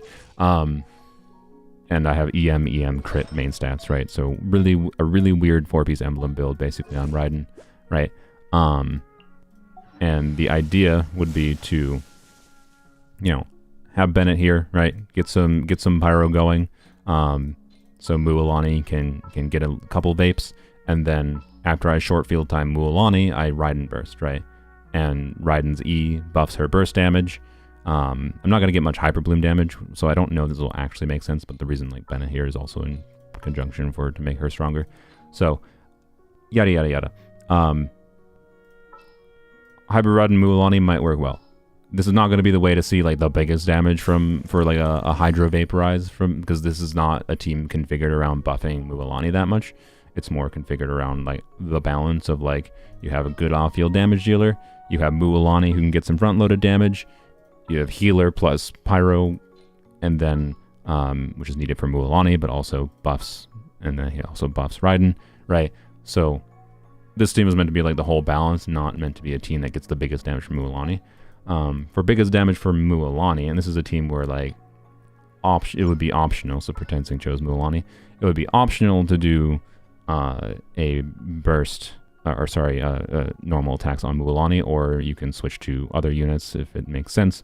The idea here is to use Yelan burst. Don't be careful. Don't do any additional E's at the start because you don't want to have too much extra hydro. The idea is Yelan and this team Bennett. The ideal build for Bennett is 4-piece instructors because you don't care about Bennett's attack buff in this team. In this context, so you'd actually, I plan to actually craft R5 Sapwood Blade. I have enough billets for it. So I'm going to craft R5 Sapwood Blade, full on EM buffing Bennett, basically, and then he just functions also as the team's healer, and also for a Pyra application. So the idea is to Yelan Q, Bennett burst, Kazuha burst in Bennett's circle to get a guaranteed Pyra infusion on Kazuha's burst to have Pyra application from off-field. And then also swirl Hydro at the same time from the Hydro that was on enemies from Yelan. And then have Mualani, right? So do your setup, do buffing setup, swirl Hydro, get, damage bonus and VV shred from Hydro from Kazuha, get the Pyra application going. We only need one instance of Pyra. If our goal is to just get a big vape on Mualani, right? We also get damage bonus from Yelan, right? We just need to do that setup, and like this should be a pretty easy, consistent setup. Like this should be a lot easier than like doing Vapiolon, right? And burst on Mualani, get her like the calculation I did with my two piece artifacts, by the way. So I believe the artifacts I will end up using on my Mualani are pieces I used to use on Yelan. I think it's like this artifact, and like this artifact, for example. So like it won't have the craziest amount of stats, but it'll actually be better than you might think. I think that timepiece, and I think I have this circlet. I don't remember what Hydro Goblet I'm going to use or not. I have it saved somewhere, I thought, but I'll have to mess around with it. I'll probably mess around with it on stream tomorrow. And yeah, like if you do that, I think with my artifacts on Sacrificial Jade, two piece Sacrificial Jade build, so not the new artifacts. If I did all the calculations correctly, I should be able to see 750,000 with a level 10 burst, 750,000 damage from Mualani's burst in a normal situation. So,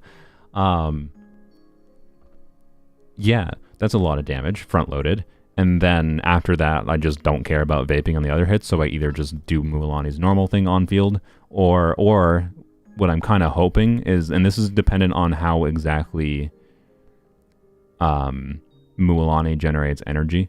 And again, part of the idea of doing double Hydro with Mualani is to reduce her energy costs if we're doing a burst focus Mualani, right? So reducing her energy costs with Yelan, and also, damage bonus, yay. So we'll see. We'll see how it goes. My hope though is like if Mualani, if I can time things right, that I can have the Hydra application from Kazuha's burst after we do the initial vape from Mualani, switch to Yelan and vape on her skill too, right? That is my like cross my fingers hope for the ideal of this team. Be able to do nuke damage, like nuke level damage on Mualani burst, but then also switch to Yelan and get like a nuke on her too. Seems like it could be super fun, right? I don't know that aspect will work out. I suspect there's a very good chance that instead it's just going to be, any damage from Yelan and Mualani after the initial big front-loaded Mualani damage is just going to be whatever. It's going to be non-vape damage, but that's fine. It'll still be good damage, right? You don't have to vaporize on every hit. I don't think double nuke will work. I'm not confident, but we'll find out. It might. The application timings might line up well enough that it might actually work. So, anyways, look forward to that. That's probably those two teams are probably gonna be what I'm gonna make a video about for Mualani, and we'll probably be testing that tomorrow. We're not gonna necessarily get the damage I said we'll get tomorrow because there's new talent materials and everything you had to farm for, so I won't have a crowned burst on Mualani and whatnot.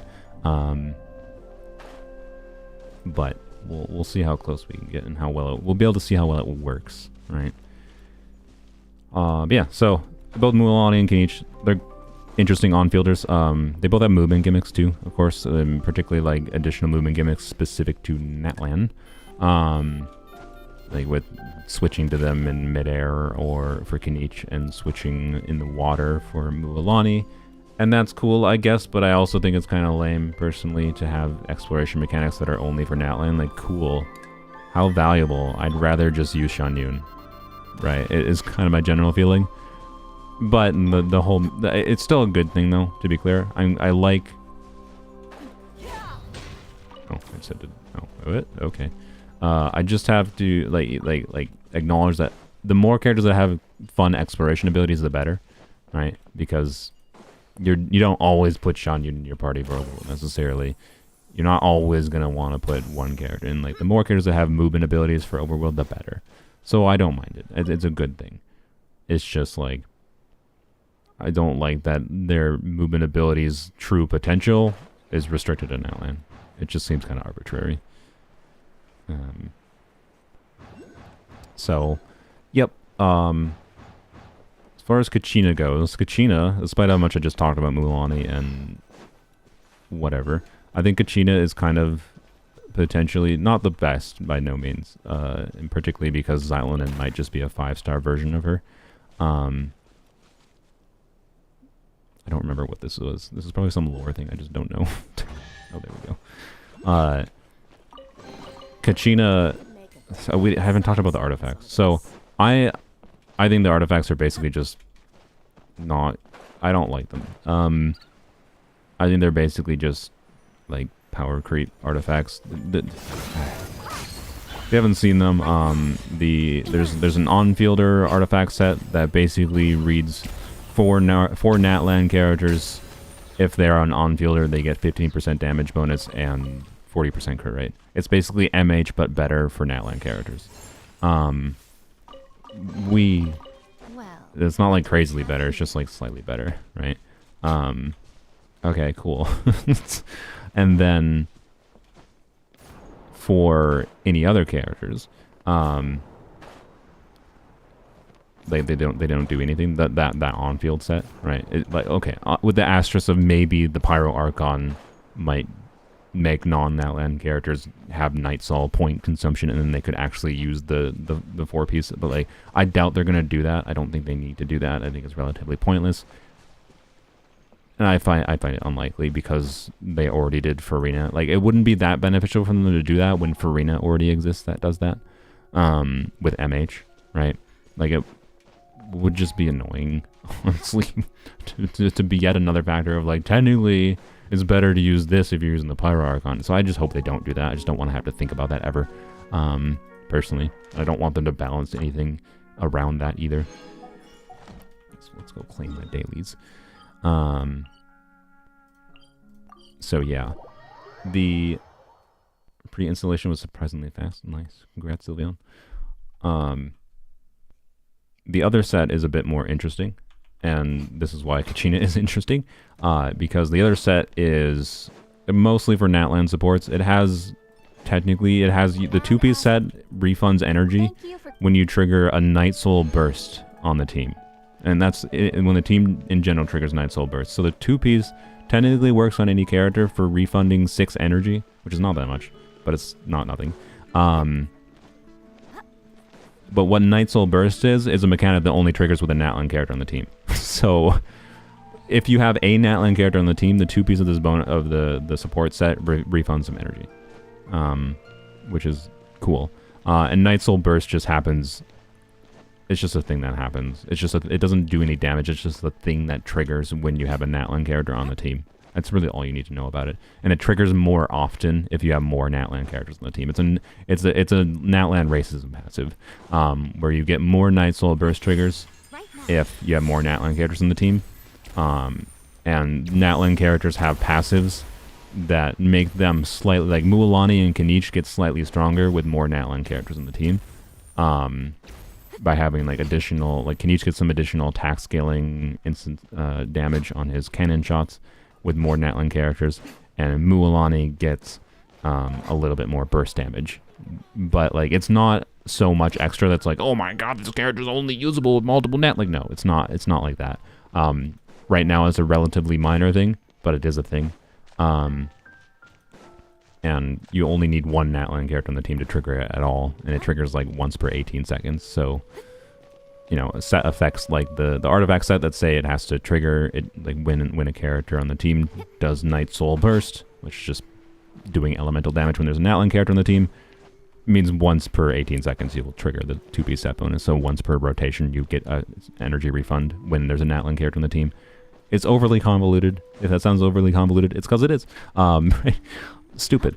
I think it's dumb, but I don't know. It, like the end result is just like, don't really bother using the set on non-natlan characters, in my opinion. You can, but it's also not that relevant, right? That's my general feeling. The two-piece doesn't do enough to make it relevant. The four-piece bonus also can be usable on characters without it being an natlan character, because it basically says when you trigger a reaction, you get damage bonus for all teammates of the elemental types related to the reaction that was triggered. So that means if I put four-piece bonus on, if I put the four-piece natlan set on Yai, with a natlan character, with or without a natlan character in the team, the four-piece bonus when Yai triggers Quicken, right, would give 12% Dendro bonus and 12% Electro bonus to all teammates on the team, right? So it would show up here as 12% additional on top, 12% Dendro and 12% Electro. I get to drink water. Sorry. Dying. And 12% is not that good for a four-piece bonus. 12% is not that good for a four-piece bonus, especially with the trigger condition being restrictive. Like you have to trigger a reaction with that character, and the reason that's a problem is you don't always trigger. Like if you don't trigger a reaction if you don't have aura on an enemy. So in the case of an Electro unit, it'd be actually pretty easy to consistently trigger that. Well, actually, that's assuming that... I actually have not seen confirmation that if you trigger Aggravate, does it trigger the 12% or not? Or do you have to trigger Quicken for it to give you the 12% Dendro bonus?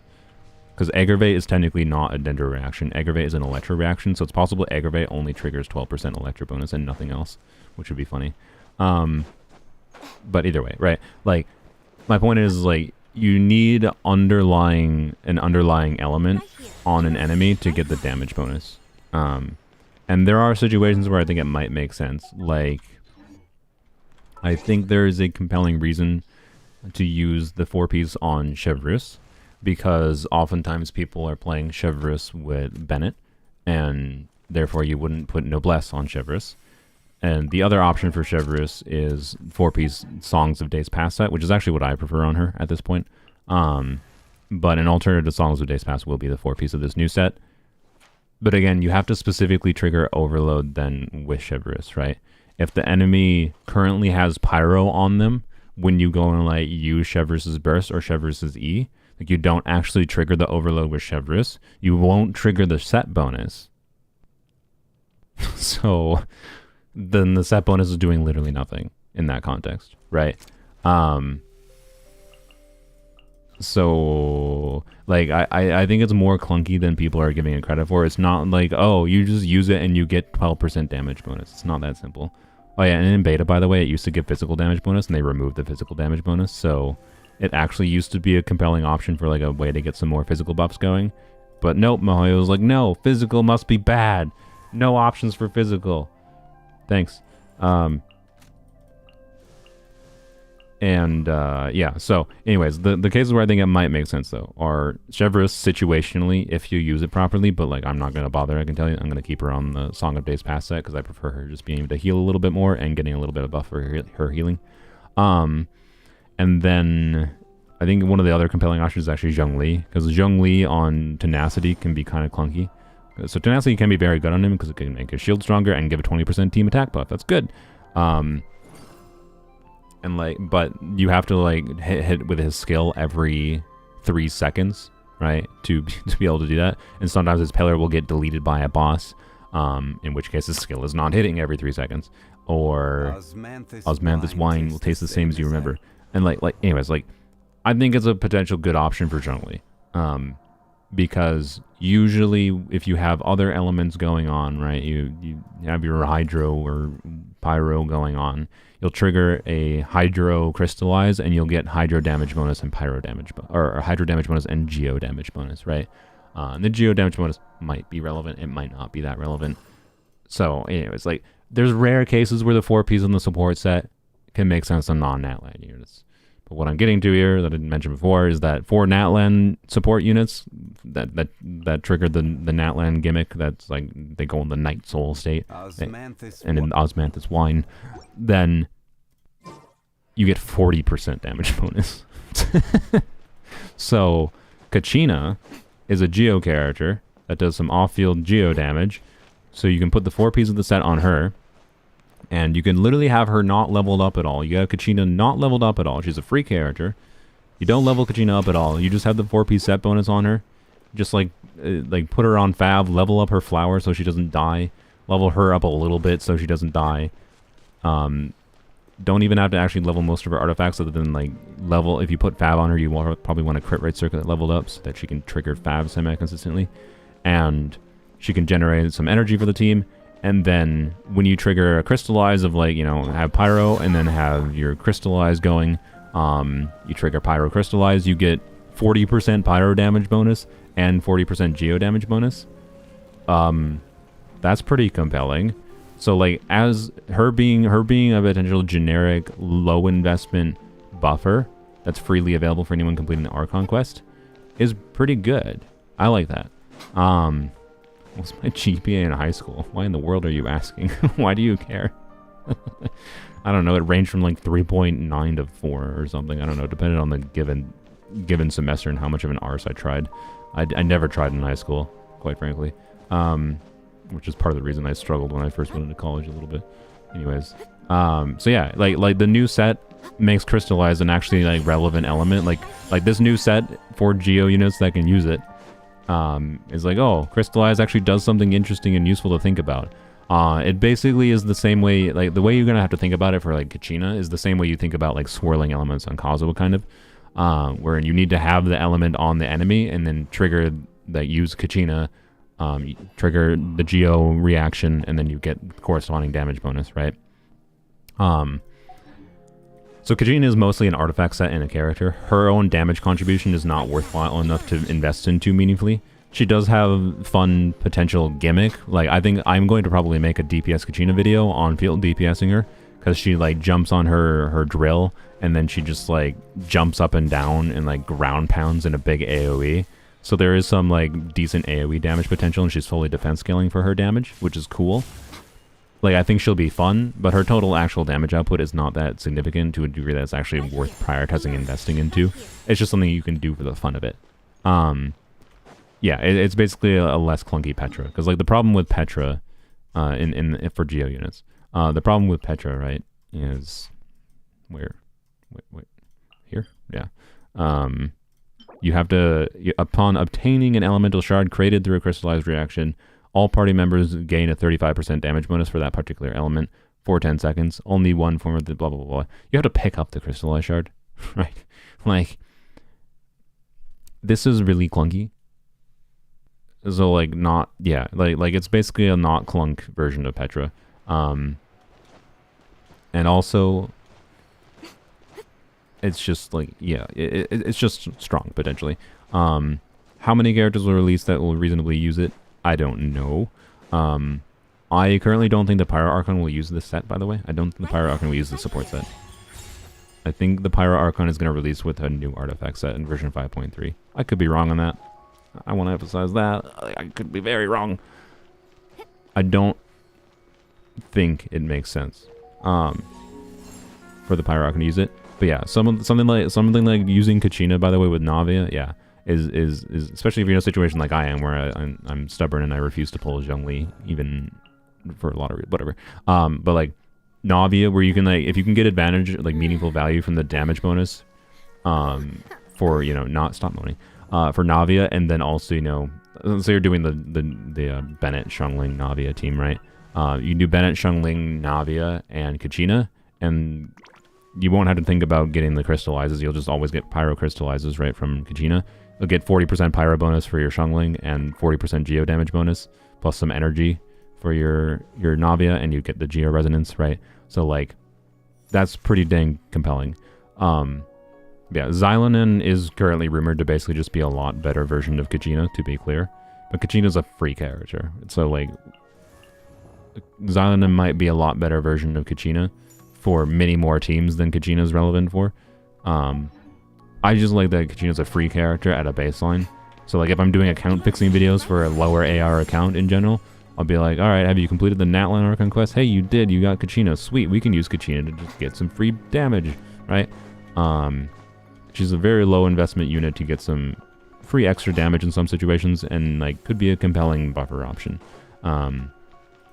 Particularly as, you know, if you don't, you know, have the likes of, you know, your Kazuas and whatever strong buffing units built and whatnot yet. So, yeah. Xylon is going to be crazy. Yeah, we'll find out soon. I mean, wait. Let me double check. Let's see. Maybe it's possible we actually get the proper Xylonin kit information today. Nope. Nothing. Alright. So I don't know. We'll look forward when we get actual information about Xylonin's kit. I'll be chatting about it. I won't be like drawing any meaningful conclusions until we actually are at like the release of 5.1, because beta changes happen and whatnot. But anywho's, update in 7 hours. Yeah, I think the update is in 7 to 8 hours, depending on when maintenance finishes or whatever. So I think I'll fly over here. Shoop-a-doo. So is there no way to make such a horny bait character without making them really OP? I mean, I feel like there'd be a lot. Thank you. I feel like there'd be a lot of people that would pull for Silent without her being a horny bait character, to be honest. Wait, I've already done this island. I don't know if I did the one in between. No, I didn't do that one. That's the one I need to get to. Shoot. Okay. Oops. Any opinion on Mulan already? I talked about her earlier. I don't feel like talking about her a bunch again, but she'll be good if you really want her, but you should probably only pull her if you just really like her for whatever reason. As always, like, pull the characters that seem like you'll enjoy. But the only advice of caution is that to get her true strength to shine might take more investment than a lot of people have, or like, she might be clunkier than some people prefer, is my suspicion. So, yep, I think she'll be pretty decent. I think I will enjoy her. I think it's interesting that they're making a forward vape character. Forward vape is just a Hydra unit that is made to vaporize. Let's do that. Here we go. Is this public beta or live server? This is normal. I do not have access to the creator server thingy majiggy. I think, as far as I understand, MiHoYo heavily restricts what you can show on the creator server, so I don't even think I would be allowed to live stream even if I did have access to it. from what I understand, but I could be wrong. I haven't seen the actual agreement. It never reached out to me to offer that. What am I most interested in natlan in general? Oh boy. I mean, the Pyro Archon has the biggest ramifications for like enabling new teams to be strong and making like be new options. But also from what we heard about Xylanin, so on a mechanical level, Xylanin or whatever, or the Pyro Archon. But on I just like their personality level. I like their visual design. I think Sitlali and Mualani are my favorite, realistically. Sitlali is rumored to be a 4-star, so you know, wish me luck in that regard. You know, if you've followed my channel before, you know my struggles with 4-stars.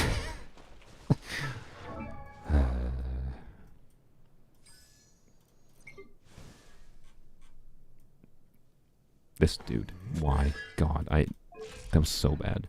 Anyways, 50% crit rate on 230 crit damage, good. I mean, you're gonna be a bit inconsistent, but if you're fine with rolling 50/50s in every instance of damage you make, you know, you could technically optimize your play around having 50% crit rate. Right? There's people that do it. So, anywho's, yep. I think that's kind of all we need to say about characters. Is there anything else in my notes? I think I talked about everything except for the artifact selector thing, which I talked about before. So the artifact selector thing is kind of weird. It's hard to evaluate. I'm probably going to make a video about it. I don't know if it'll be this week or not. I'm mostly going to make a video advising... Oh, I need to do the quest for this one. Yeah. Okay. The weird thing... Oh, what? Wish me well. Where's the zone? I thought it... Oh, there we go. Okay, that just triggered way farther down than I thought it would. The artifact selector thing... I don't think it's a given that you should use it on goblets right now. The reason for that is because goblets take 4 of the currents. Like, you need 4 of the sanctifying elixir to be able to craft 1 goblet. And you need 2. You need 1 to do feathers of flowers. I don't think feathers of flowers are worthwhile to use on. You need most of the time. There might be cases where it makes sense, but the feathers of flowers, you can only get 2 substats, and like it would only really be valuable to use on feathers of flowers if it let you select 3 substats, in my opinion. Like, I think they really should have done that, since like it lets you select main stat and 2 substats on like goblet, circlet, and timepiece. But because feathers of flowers don't have a main stat that you select, they're always 1 main stat. They should have just let you select 3 substats, in my opinion. That would have made it so much better. But anyways, you can't. So just don't use it for feathers or flowers. And then for timepieces, I think there are, like, for deciding between timepieces, goblets, and circlets, I think is just really situational based on your account. Like, I think there's going to be a lot of people who are just like, use it on goblets, because goblets are miserable. Like, you can get onset goblets. And like, yeah. But from what we've seen of the rate at which, from what I understand of how many they're going to give to us, they're not going to be in very high supply, and like you might not be able to get that many goblets from this thing for how expensive it is. And for that reason, let's go over to this north area. I don't know if there's anything meaningful there, but double check. Would you show me your Dia showcase? Like, I mean, I can show you the Dia build.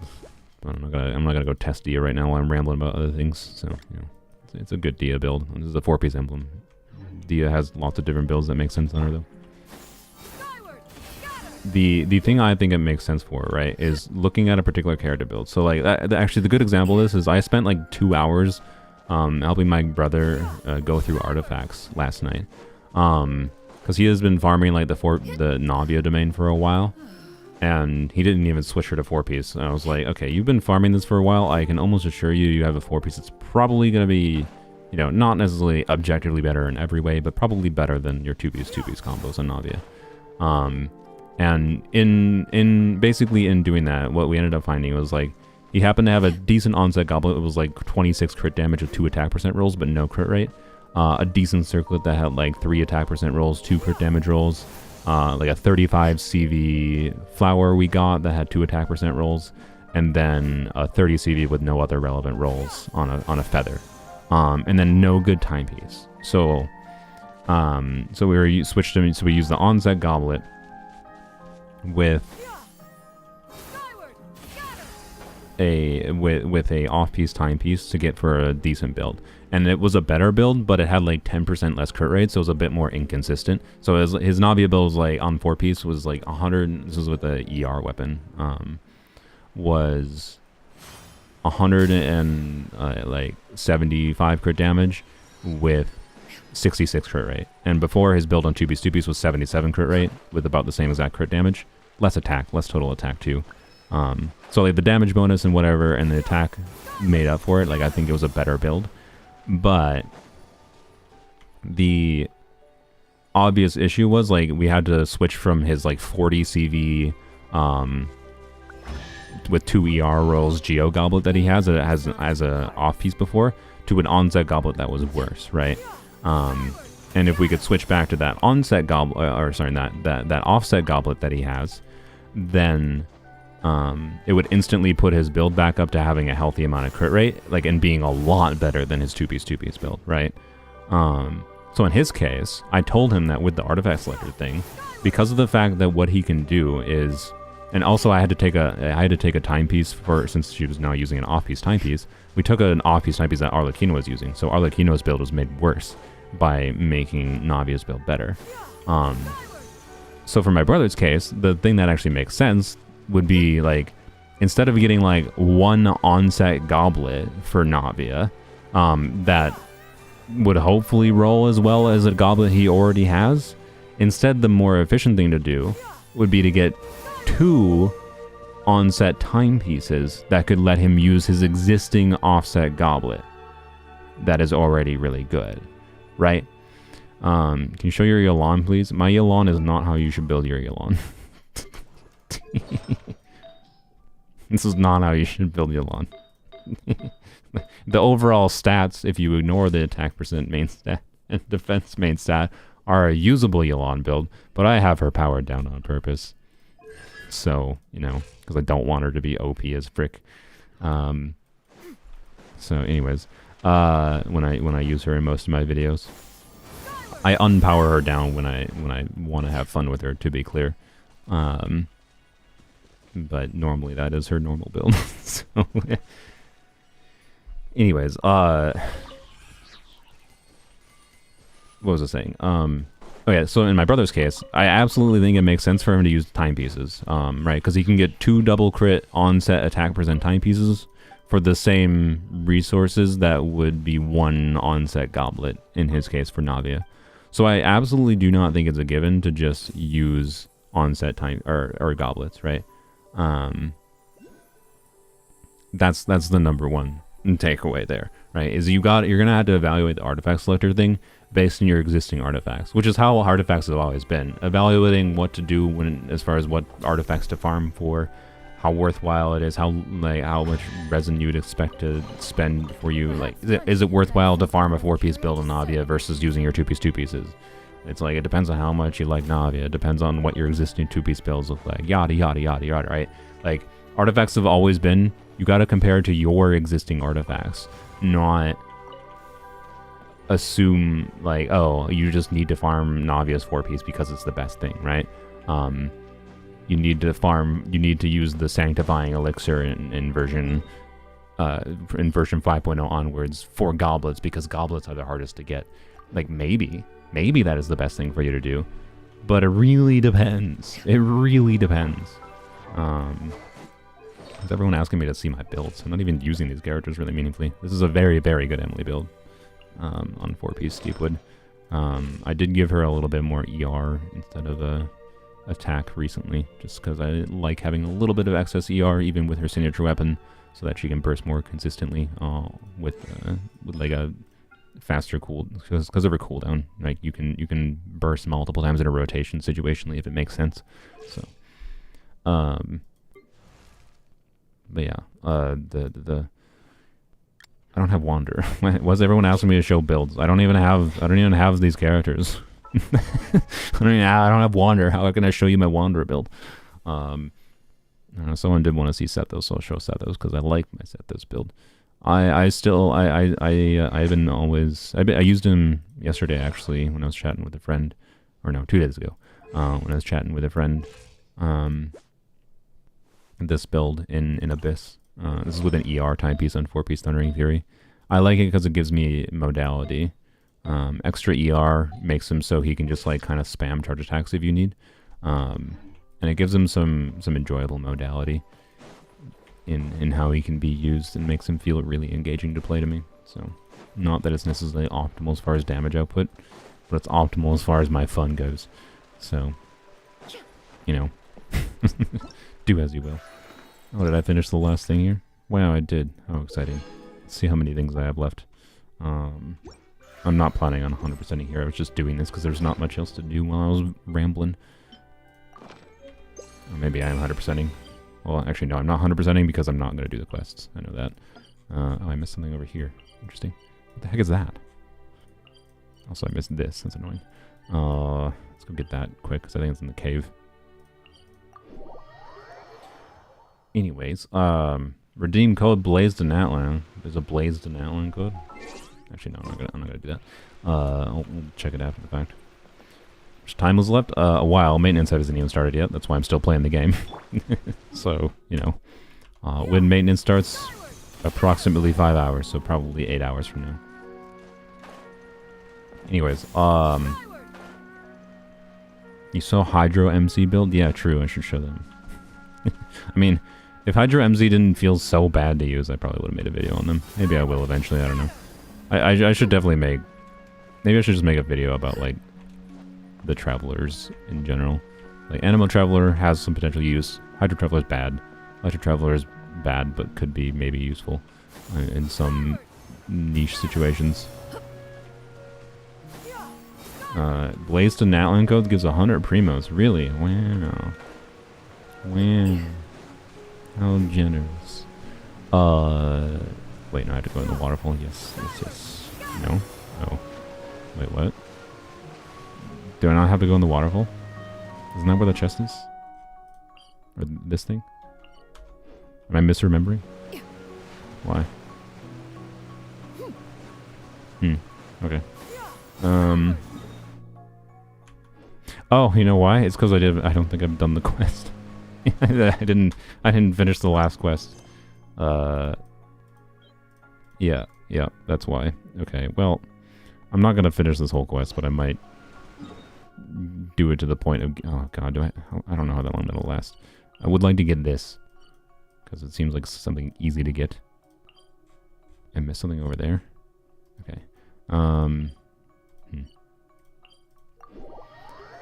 I played Overload Dia? Yeah. It's fine.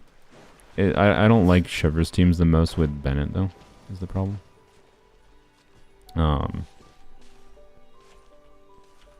So, there's that aspect, but anyways. Might have to hurry up with the quest. I mean, I don't need to finish it. Like, we're talking, like, 40 primos for another, like, hour or two is not worth. It's not worth for me. I'd rather just do the things I'm enjoying. Right. What trinkets have we? And what would I actually get from that? Or is it only 20 primos? I think it might only be 20 primos. And I'm not doing the last quest. The appendix quest I think gives like, yeah. I think the appendix quest gives like 40 or something, maybe 60, but lasts a long time. It is not worth. And the last 20 primos for the current quest also takes a while, so like, eh.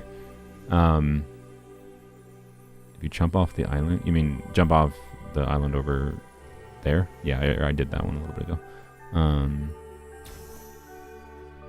So, yeah, I know there's lore drops. But I don't need to do it on this account. I will be fine. I will be fine. What was I saying? Oh yeah, so Dia Overload, it can work. It's not my preferred way to play carry Dia, so, you know, take that for what you will, but it can work. It's definitely gonna be realistically, the team DPS is going to be tied to like how compelling is the damage of your other units on the Shevers team. And I'd say, like, you know, when the Pyro Archon releases, it'll probably be a bit better. Sneaky little mole. Hollow. Oh, it's not a mole, it's just a chest. I thought there was a mole that's going to pop up there. Okay. Alright, we gotta get... There's 2 over there still and I didn't grab, and then this one. Is Mualani going to be good on Vape? I mean, yeah, she'll be able to get some really big damage numbers. That's her main values, if you like seeing big numbers on screen. Her total actual damage output and how her potential clunkiness in trying to get those her best damage consistently might be really awkward and might make her feel bad to some players. But yeah, might, we'll see.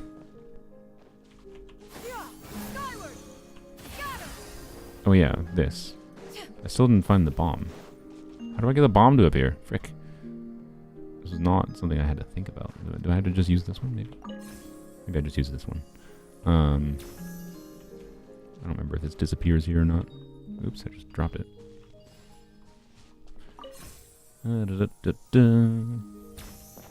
no, looks like I'm keeping it. Okay, well, there we go. That was it. Mualani freeze. I mean, don't let me stop you.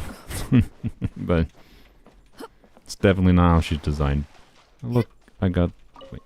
Oh yeah, we have to fight a bunch of slimes. How exciting. Right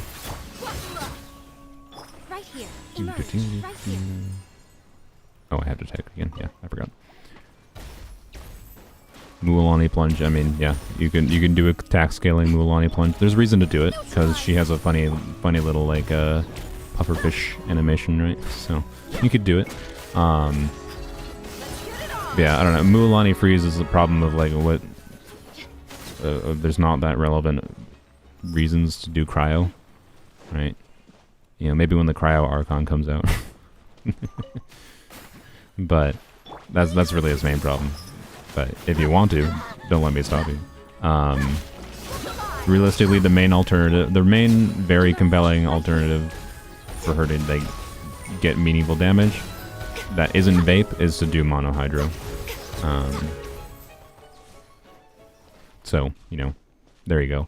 And if you want to, I don't know, if you want to do freeze, like, to be clear, I'd say versus doing like doing Yelan, Farina, Mualani, Jean, I would consider doing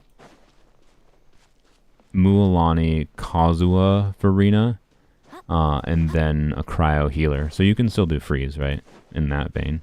Like I don't know, like doing what's the lady's name? Charlotte, right? Doing Charlotte, Mualani could be good. Charlotte, Mualani, Farina. It's monohydro, but you know you're freezing enemies occasionally for crowd control, and that can be convenient in some ways, right? And Kazuha damage bonus go burr. Make sure you swirl hydro and not cryo. If you're swirling hydro constantly, if you're swirling cryo, you're not getting a hydro damage bonus and whatever. So, yep. I mean, Diona could work there, sure, but Diona's one of the worst healers possible for I haven't looked in a while, but I'm pretty sure Diona's healing is very bad for Farina. I wouldn't recommend. Mika would be a better alternative than Charlotte. Actually, Mika would be interesting. And can you do anything with Mika and his attack speed buff with Mualani? I don't think it will do anything. I'm not 100. I don't think normal attack speed benefits Mualani in any way, but that could be an interesting option. Obviously not for physical damage bonus. It's just if the attack speed is relevant. I don't think it is. Do I play for lore, combat, exploration? I mean, I like vibe into exploration, like I'm kind of doing now on stream, but so like I enjoy it, but I don't play specifically for it. Is what I would say. What keeps me engaged about Genshin long term is its mechanics. I like how they design the characters, and I like thinking about how to use the crazy amount of different characters this way, like the number of different potential team options you have using all these crazy characters and all the weird nuances of their specific kit and how that interacts with the other characters' specific nuances is interesting to think about and fun. It keeps me engaged with the game in the long term. The other aspects of the game are enjoyable to me still in some way or another, but I'd say like the story experience, exploration experience is all like relatively formulaic. It has been a long while since I got like when I first started playing Genshin, part of the enjoyment of and why like the exploration game loop worked in my mind was like the dopamine hit you get from like, ooh, 5 primo gems, right? Slowly edging closer to like that next pull kind of thing. That is long. Once you get in the habit of like just saving for things, you know, you reach a point of like you do a little bit of exploration where like you can put in like 2 hours. Let's say like there's an area I haven't explored as much. Yeah, so like this area, right? Like I probably only this 70% exploration was the majority like was done in probably like 3 to 4 hours in one day, right? And like now that I've explored 70% of it, I've probably extracted, I would say, at least half of the primo gems exploration wise over here, with like probably 20% of the total required time to 100% like get every primo gem from it, right? I don't know. Once you just get in the habit of saving, I feel like a lot of the dopamine from exploration is lost, and then it just becomes pretty formulaic. So it's not like I get super excited about like, oh yeah, Natlan, new areas to explore. I'm just like, no, it's just like new areas to vibe to, kind of thing. It's all it is. So it's not my main reason for playing, but it's a component that I think is enjoyable about the game. Like I do enjoy going to this area. It's part of why I'm just vibing here doing it. It's a very visually pretty area, seeing what they make. It's still crazy to me, like the amount of like work that has to be done to make this, and they have like a unique gimmick. Like they made the grass unique, like the paper mache type grass, whatever, origami, Viva Pinata inspired situation going on here, and like, nope, it's just being deleted in a few hours. Okay, like, well, it was cool while it lasted, but it's just weird. It's just weird to me thinking how much like man hours and like just put into this. The artists, the 3D artists and level design, whatever, all the people at MiHoYo working on this area, are they just the type of artists that gets their artist fetish is their art being destroyed after a certain amount of time? Because like, I mean, there's like I get it. Like it's the same thing. Like I've like I haven't done this in a long time, but when I was in school still, in like high school, I played a lot of freaking Minecraft, and I would spend a lot of time building things. Nothing like crazy on the scale of you see like people making like really impressive builds on YouTube or anything. But on the scale of like, it took a long time, and like there's this weird carnal satisfaction of like building the thing after a long amount of time investment, and then just nuking it to the ground with a whole bunch of TNT, right? I don't know. Right, so I get it, but like on a company level, it feels like there's like all the people that it must have taken to like make this. I feel like most of them probably don't like that, and I wonder if it's demotivated to work on like this kind of area, or maybe they just like it. Maybe they just like it. It's just all their thing. Maybe all of MiHoYo is just fetish artists that likes doing FOMO for their creation. Experience it while it lasts, I guess. Aren't art exhibitions limited time? Yeah, that's what I'm talking about. Is like, it's just art fetish, where their art fetishes, and they get their art fetish. They get their value out of creating art that is temporary in nature, ephemeral, whatever, right? And like, I mean, all art is ephemeral to some degree. Like, at some point, Genshin will be lost to time as a whole, but it's just weird on a more narrow basis, like the fact that even if Genshin becomes like offline playable in the future, this event might be unrecoverable, right?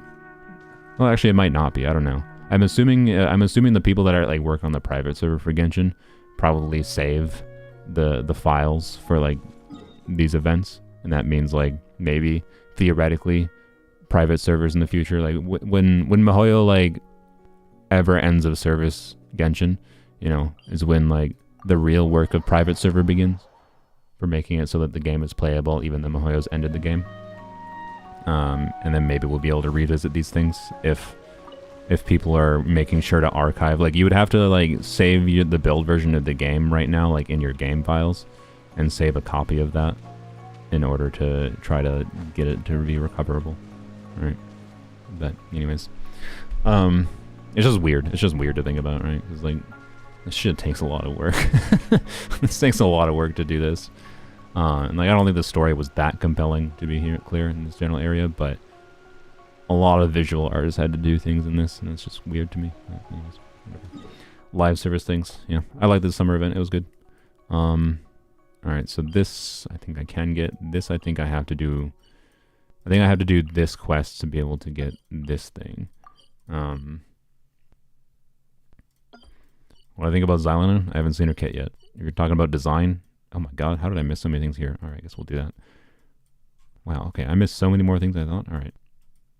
Well, good news, we got things to do. I guess I'll try to get this, and then we'll move on from here, because I think the other two things are not worth my time.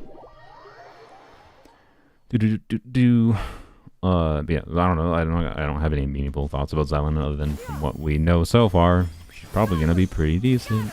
We'll see. You don't even have to finish it. What the quest for this? I mean, sure, but it's still not the end of it's not the priority right now for me to get that one. I'm gonna get the, you know, mess over here done, and then try to do some of the mess here, and then I can see if I care about finishing the rest. It's not that much of a concern to me. I do not need the Primo Gems that much. Honestly, the biggest value to doing this exploration is just like getting a couple extra heroes wits and getting a little bit extra Mora. By the way, this is the results of spending like the last 2 weeks of mostly heroes wits farming, a little bit of Mora farming, because, you know, need to have resources. If I didn't do that, I don't think I would have even been. I would have been able to maybe level Mulan to 90, but not had enough resources to like. Still want to level Kachina to 90. I'm gonna want to level Kachina a little bit for DPS Kachina. So, you know, ugh, it's a lot of resonate to spend on just heroes bits.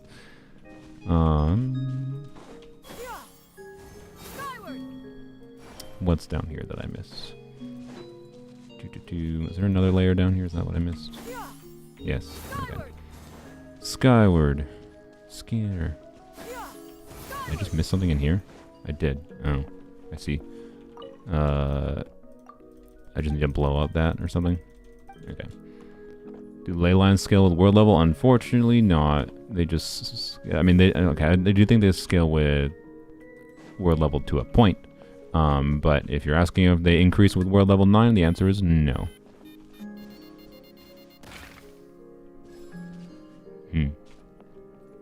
What do I have to do here? What happened? I've already blown a path through. I know, yeah. Yeah, I guess exploding these dudes was not the solution, that's fair. I just have a default inclination in my mind to kill things. Sorry. It's a joke. Hopefully. Obvious. Or is it?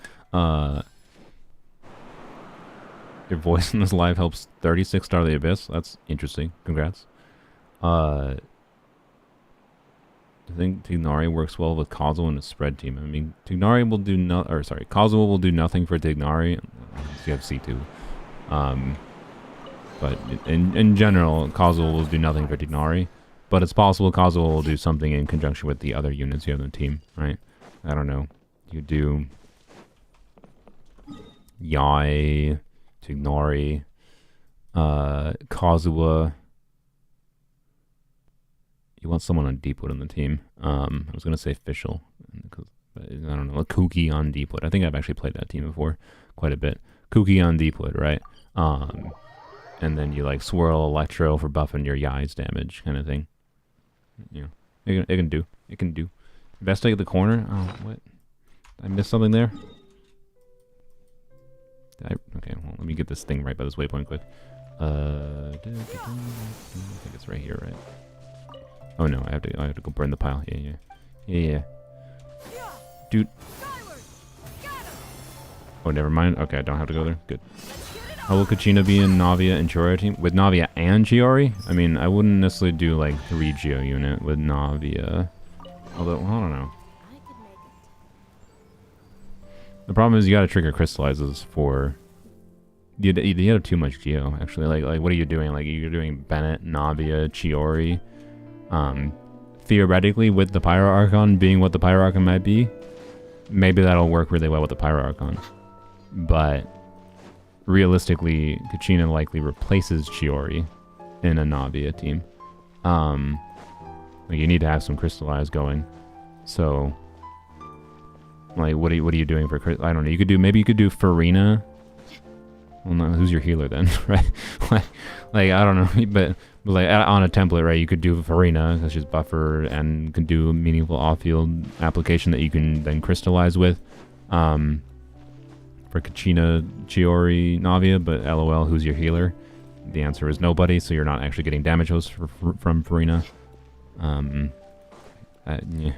like probably not, right? But yeah, if you have C6 Farina, yes, you can do C6 Farina. That's the roof, right? Yeah. You could do the Pyro Archon if the Pyro Archon does what the Pyro Archon might do, but we'll see. So, you know, I don't know. I wouldn't recommend it at a baseline. I don't know if there's anything that can make it work right now. That doesn't just sacrifice a lot of damage in some way, but I don't know. It wouldn't be unusable with some amount of off-field application happening that you can crystallize with. I just don't know who you would select. I guess Fischl might be the most compelling choice. Like, yeah, Fischl. If you're doing Fischl, Chiori, Navia, Kachina, right? Get 40% Electro bonus, get 40% Geo bonus for your Geos. Might be pretty usable. You don't have any defensive unit, or healer, right? But you might have enough crystallized shield that's just kind of fine, anyways, and enough damage that's just fine. So you could do that, maybe. All right. It's not impossible. Alright, what the frick am I doing here?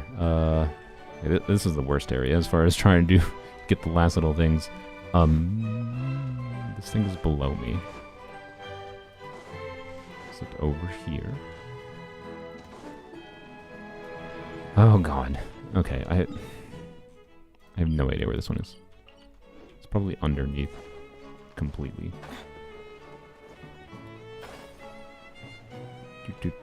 Wait.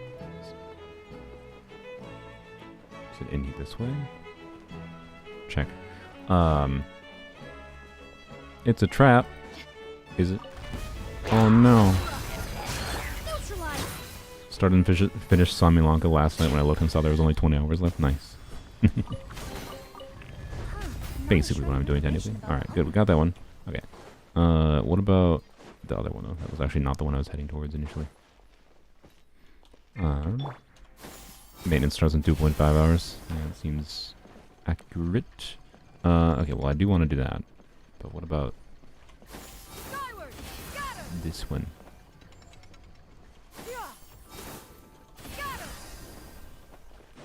Ooh. Oh, it's this one. Oh, is that what this just is? Okay. No, that's alpaca. Alpaca into froggle. Okay, yeah, frog. What? No. There we go. Frog into whatever that is. Don't know what that is. Flying squirrel. Blam. Perfect. Got it. Sweet. My Wanderer go big stats. I mean, I'm not gonna look at it right now, but thank you, Angel. I believe in your Wanderer. I'm sure he has the beakiest of stats. Yeah, I got nothing. Anyway, now your responsibility, Chad. If I've forgotten anything about 5.0 to ramble about, what else do you want me to talk about with 5.0 that I'm forgetting? Mualani, Kachina, Xiangling, Farina. Mualani, Kachina, Xiangling, Farina. You don't have a healer, so Farina doesn't really make sense without healing. I'll just say that, right? So, no, in that vein. Will it be dysfunctional, particularly in Overworld? Not necessarily, right? But you will be better served by something slightly different. Like if you're doing Mualani for Rina, do, you know, Jean, for example, instead of Shungling. Like, yes, you're forgoing Vape, but you're getting VV, and you have a healer, so you're actually getting damage bonus from Frina, right? It would be better, and then you don't have to think about how annoying it is to play either. You will... Well, actually, I don't know. But Mualani, Kachina, Shungling, Frina would work, but again, Shungling's ER needs solo pyro to be... Oof. Wouldn't recommend. Reruns you're waiting for? Shenhe. What? I need to just whack this right now. What's the order?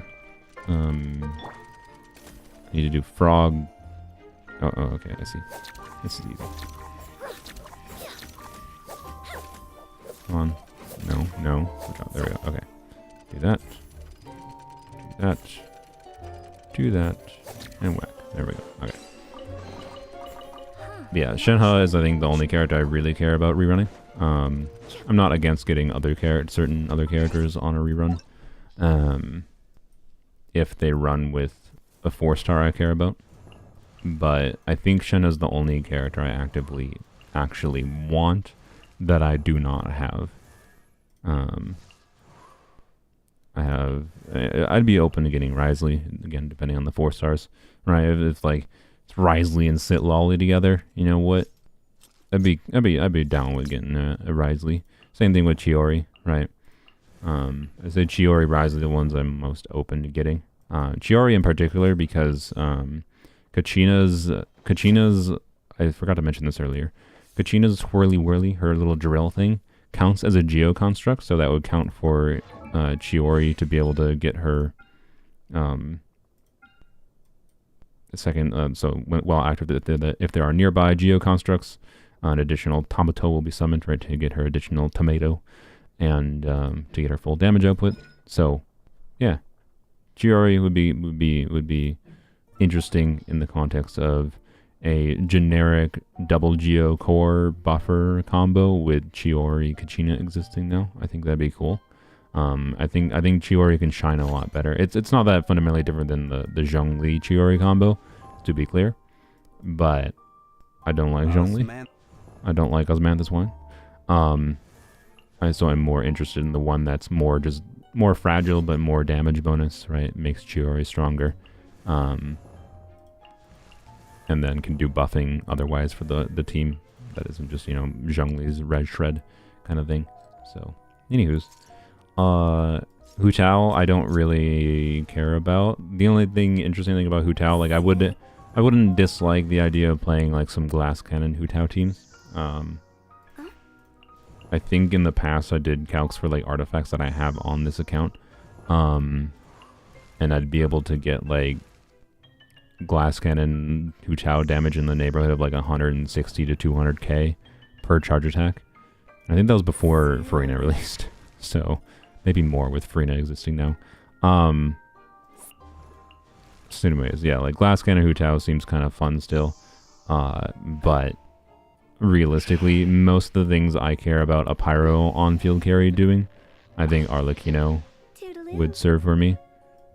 Like, it's not just a strength level Arlecchino, it's that like, if I want to do vape things, I like vape things with the pyro on-fielder. I like the idea of doing vape Arlecchino with Candace more than doing vape things with Hu Tao. But I gotta take a drink of water. I like the idea of doing, Hu Tao can't do melt, right? Arlecchino can do melt with Shenhe, or not Shenhe, with Rosaria and Kaya, right? Bennett, Arlecchino, Kaya, Rosaria.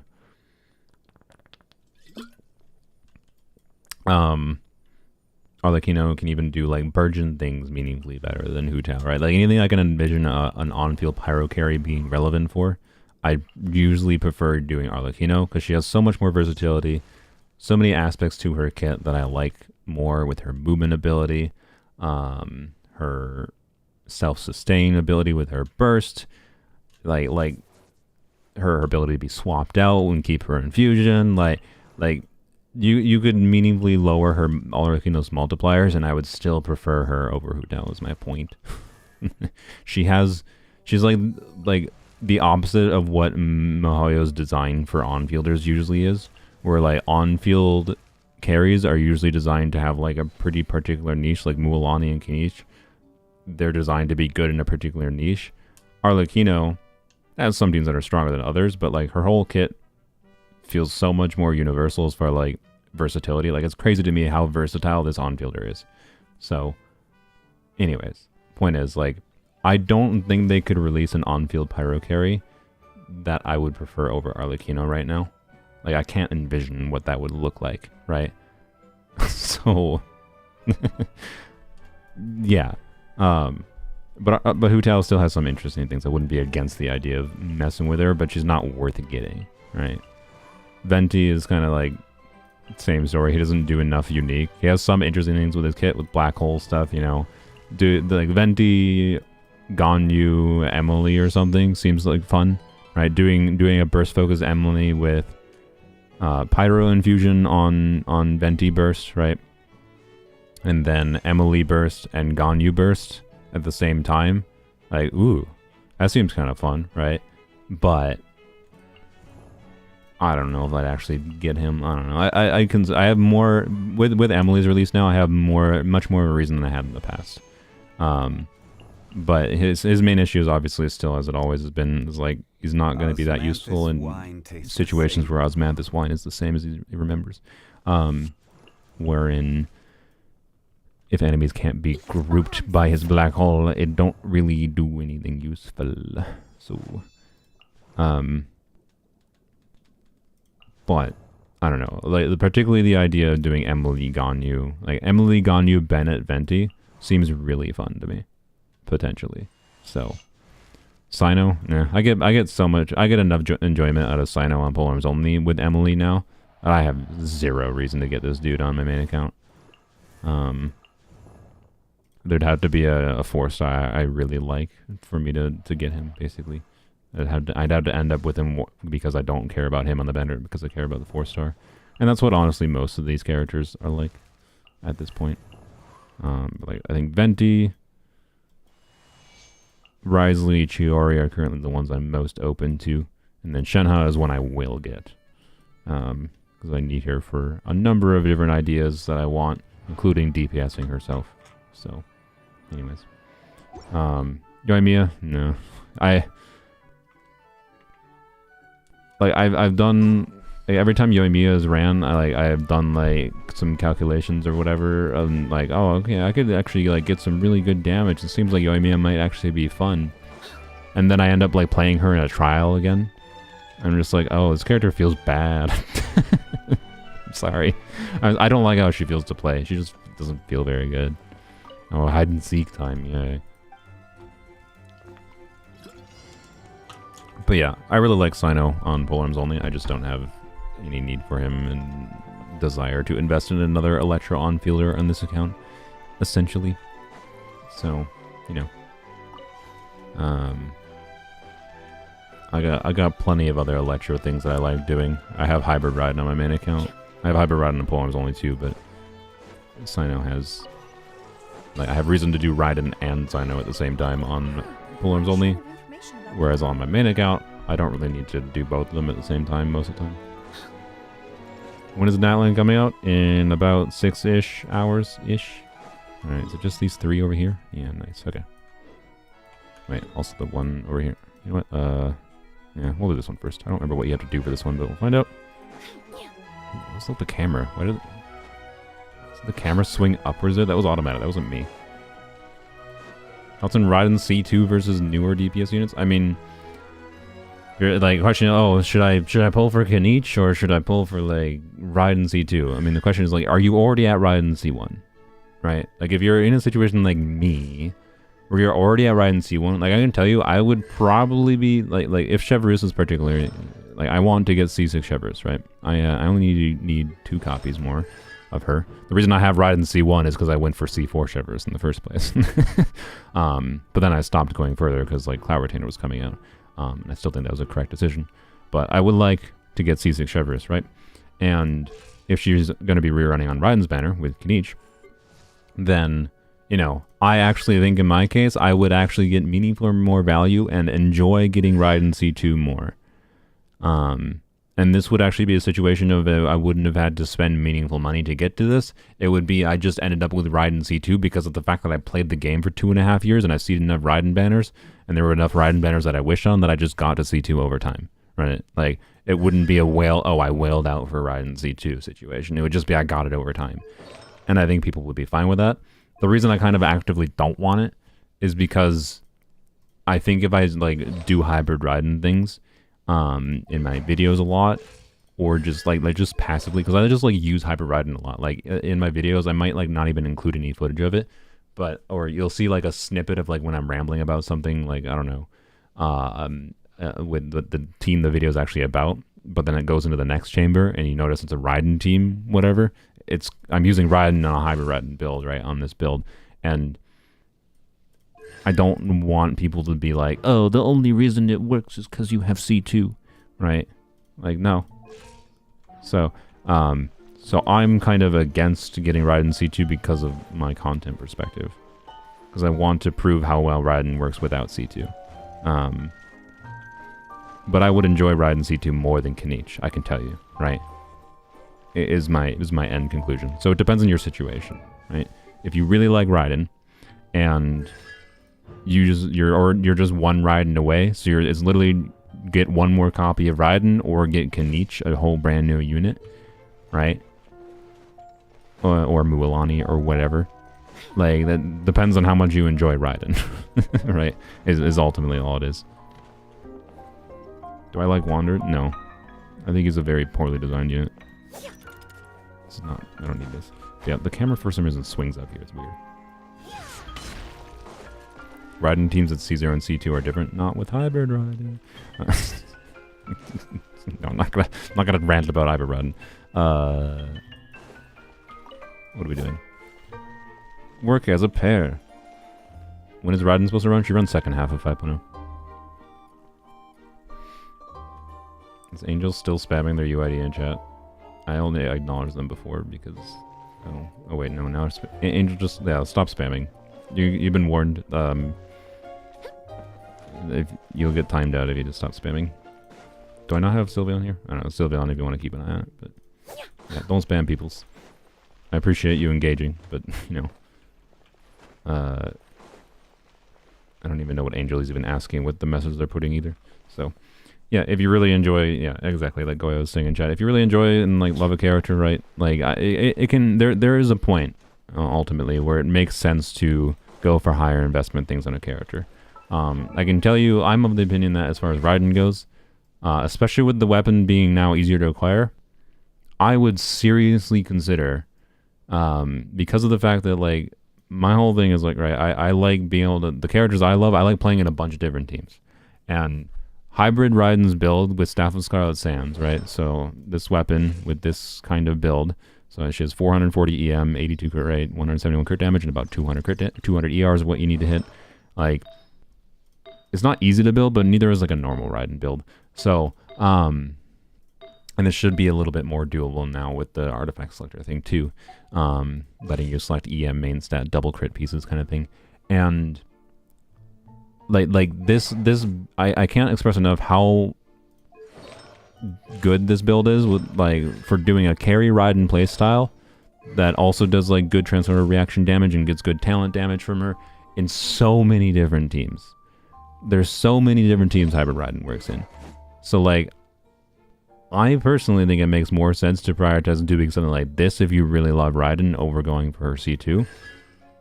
But also Raiden's, you might be able to get Raiden C2 before you have the ability to get this, because this is only going to rerun when Sino reruns, right? So like, I don't know, right? I'm just saying you might want to consider, especially with the weapon banner change, being that it's no longer, oh, this is like potentially 200 wishes, it is like 120, 130 that you have to save. Like, yeah. 4 minutes left. 4 minutes left with what? What? What are you saying, little queen? What? I'm pretty sure there's still an hour. Yeah, or like an hour or two until the maintenance goes. Or are you talking about the banner? Oh, I mean, I already have Emily's C1. I already talked about how the reason I have that was stupid. I'm not going to rant about that again. But that was a dumb mistake. But I have Emily's C1. I don't need to wish anymore if that's what you're telling. So, yeah. Goodbye to the banners. Soon. Choose your partner. Hello, sir.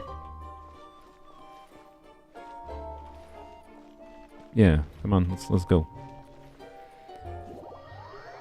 But thanks for the reminder, the little queen. If you thought that I was trying to get primo gems for the banner, thank you for the reminder, I suppose. Look, oh, I have to. Yeah, okay. Okay, wait. Can I tell you to go? Go. Just go. I can do your thing while you're running. All right. 75% of my viewers are from Asia server. I don't think it's 75%, especially at this time of the day, because I think it is nighttime in Asia. Also, you see the animation happening there where Emily's like, that's really funny. We'll never be able to see it again. But like the cracks in the boxes were making it so like Emily's dress was stuck in like a weird. Oh, by the way, you know what? Because, you know, I'm gonna say this now because everyone freaking is like, oh, Emily would have been so much better with her concept art. I like Emily's design, okay? Like, you know, people would complain about like, oh, there's no short hair girls, and then they make a short hair girl, and people are like, she's got a crappy design because it's green. It could have been pink, and like, bro, it's concept art. You're ignoring the process that they have to go through. It's concept art. It's not like this.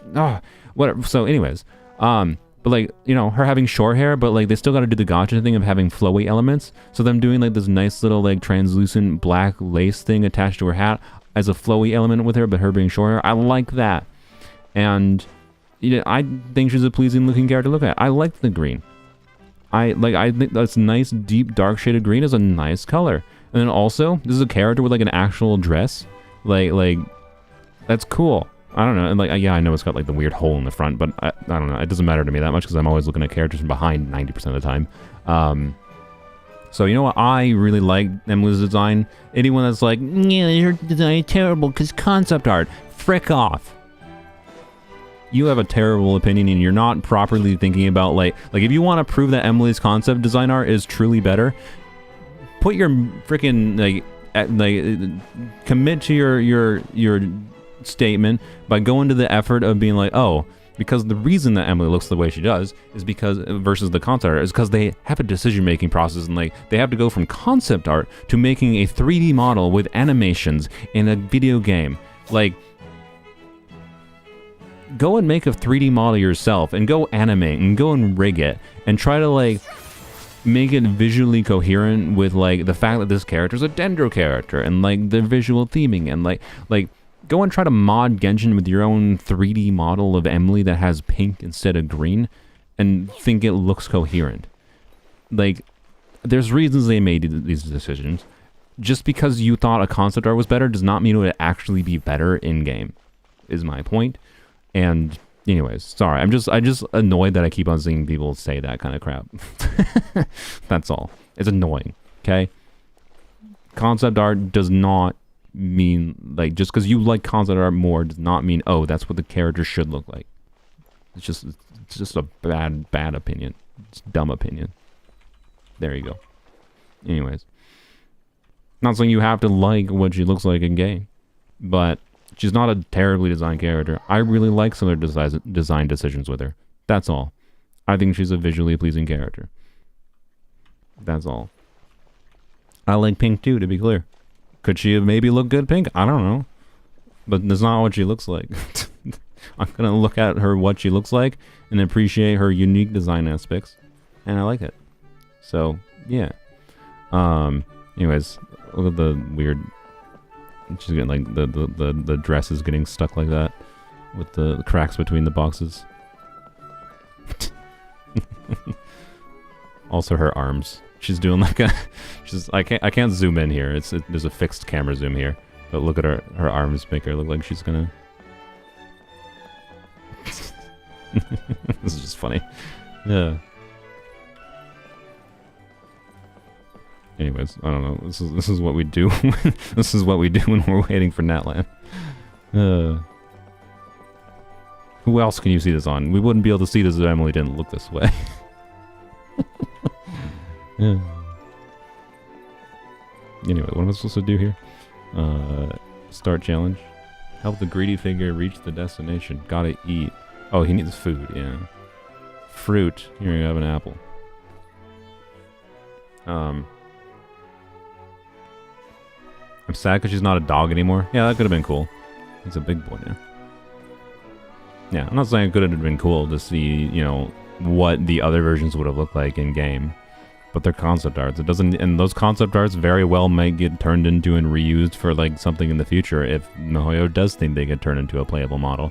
But they just decided it didn't work for this character. What does he need? Meat? Here you go, have some chicken. There's some people in America that if they had said they wanted to go eat meat and then you like ordered some chicken, they'd be offended by the idea that you suggested that chicken was meat. Like, there's people in America that absolutely do not consider chicken to be real meat, which is hilarious to me. It's not that common, to be clear, but here you go, have a flower. How much time is left? I don't know. We haven't even gotten a maintenance warning yet. I think we will in like an hour, which I don't even know. I don't know if I'm going to be still streaming in an hour. I've talked about the things I want to talk about, but yeah. You're excited for Snezhnaya and the Russian characters. I think you might have to wait a little while. But yeah, Snezhnaya. I hope they do something cool with like a snowy region. Like, I really like Dragon Spine. I hope they, you know, for one, I hope you know, they take some of their. This is not the general overworld. The Sumeru Desert, right, with the sand. I hope they have the same thing, but with snow. Not that all of Snezhnaya needs to be snow, right? But I do hope, you know, you can do snow angels, I guess, is a simple description. Yeah, Snezhnaya is a little ways away, I would say. I wonder I wonder if we're gonna have to wait till Snezhnaya for cryo to be relevant. Because MiHoYo really seems to hate cryo. I'd say with Kachina and Xilanen, cryo is 100% the worst element in the game at this point. Which I think is a little unfortunate, because like it shouldn't be. It's just MiHoYo, I swear, is designing cryo characters as if they're pyro characters. And like cryo characters do not have access to the same units that cryo has, and then they invalidated freeze as a relevant playstyle. So like, okay. The one interesting thing cryo had, they made irrelevant. Cool. So, I don't know. Hopefully cryo becomes relevant before next year. But we'll see. I hope Snezhnaya isn't Dragon Spine 2.0. I mean, if you're worried about, like, them... no, I hit right. Whoops, I meant to scroll down. Well, goodbye. Hello, getting stuck. I'm good. If you're worried about it, you just gonna turn around? Yes, okay. If you're worried about it having the, you know, the take damage mechanic, I highly doubt it will. You'll probably go to Snez. It might like be there initially, but then as soon as you like touch the cryo statue, it'll be like, oh, you're infused with the power of cryo, and this gives you immunity to the sheer cold that is in Snezhnaya permanently. Paimon will have a line like, it's just like being enveloped in a nice fur coat. And then that'll be that. That'll be their excuse for why there's no cold or otherwise. Like, there might be a mechanic until you interface with the story or whatever. Yeah. But I would not be against it, by the way. I think it would actually be potentially interesting to have a really, really big region that had a Dragon Spine style mechanic.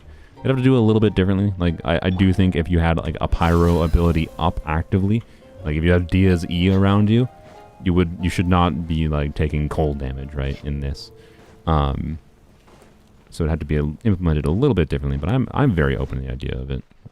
But anyways, we finished here. Yay. Oh, wait, no, we haven't finished this. Should you pull from Muulani or Kanich? Do you want them? Do you like them? Do you have the ability to guarantee getting them? Do you want future characters? Like, I do suggest, you know, if you're on the fence, looking at what is in store for version 5.1, Xilanen will be releasing, and it seems like Xilanen might be a very relevant character. So, you know, you gotta factor in different aspects of stuffs for whether or not you pull for a character. It depends on you. Depends on your preferences and the state of your account. Are they going to be characters that immediately take your account to like, oh my god, and I'm now 36 star in the abyss? Probably not. They're on feelers that will take meaningful investment in other units to make them feel good, and investment in their own builds potentially. But they might be very fun still. How was Navia with C0 Chiori compared to Navia and Kachina? I didn't do the math myself, so take this with a grain of salt. But I've seen multiple people saying that Kachina with the artifact set is stronger for like the Navia team's overall damage. I think that in the context of like Navia, Xiangling, Bennett, Kachina versus Navia, Xiangling, Bennett, Chiori, C0. Where's the particles? What? Oh, over there. Okay. I just didn't see anything. So anyways, so yes, from what I understand, because Chiori does not get her full damage output, right, at C0. But I don't know if it's if you already have Chiori C0, I'd be willing to bet it's not that much of an upgrade. And even if it isn't like an increase in like spreadsheet damage, keep in mind that Chiori has the advantage of, you know, being another damage dealer on the team that reduces the need, because like Kachina wouldn't be doing meaningful damage of her own compared to Chiori is. So like you'll see bigger Navia damage numbers and bigger Xiangling damage from Kachina. But what you might have is the ability for like, if say an enemy has like you do your 2 skills on Navia and the enemy has freaking, you know, 10% HP left. And your Xiangling burst is over or whatever, right? So like you'd have to burst on Xiangling, you'd have to like get your crystallizes and whatever going again for Navia to get good damage out. Right, so like you have like situations where just making Navia's damage stronger might not actually result in faster clear times. Compared to Chiori could result in faster clear times because Chiori's damage contribution could take care of that last 10% of the enemy. From her skill-based damage without having to, you know, start a new rotation, right? Is what I see as the main value. So I wouldn't consider it like that, like, oh, I've just like completely been invalidated. There's no reason to ever use Chiori with Navia now. Like, no, there still is. And again, I think we were talking earlier about like, hey, maybe the Pyro Archon could be, you know, Pyro Archon, Chiori, Navia. Kachina is really good, or Xylan instead of Kachina, right? But yeah, that's what I would say. Who's a better buffer, Keychain with a new set or Zhongli? I mean, generally speaking, as a single unit slot into a team, probably Zhongli. The Res Shred will be of similar value to the damage bonus, similar-ish probably value to the damage bonus. Depends on exactly how much Res Shred you have going on. In total, like with VV and whatever in the team too, potentially. But it's Mizuki's birthday. Happy birthday, Mizuki. Didn't even see you saying it in chat. Sorry. Someone else said it for you. Happy birthday, whoever you are.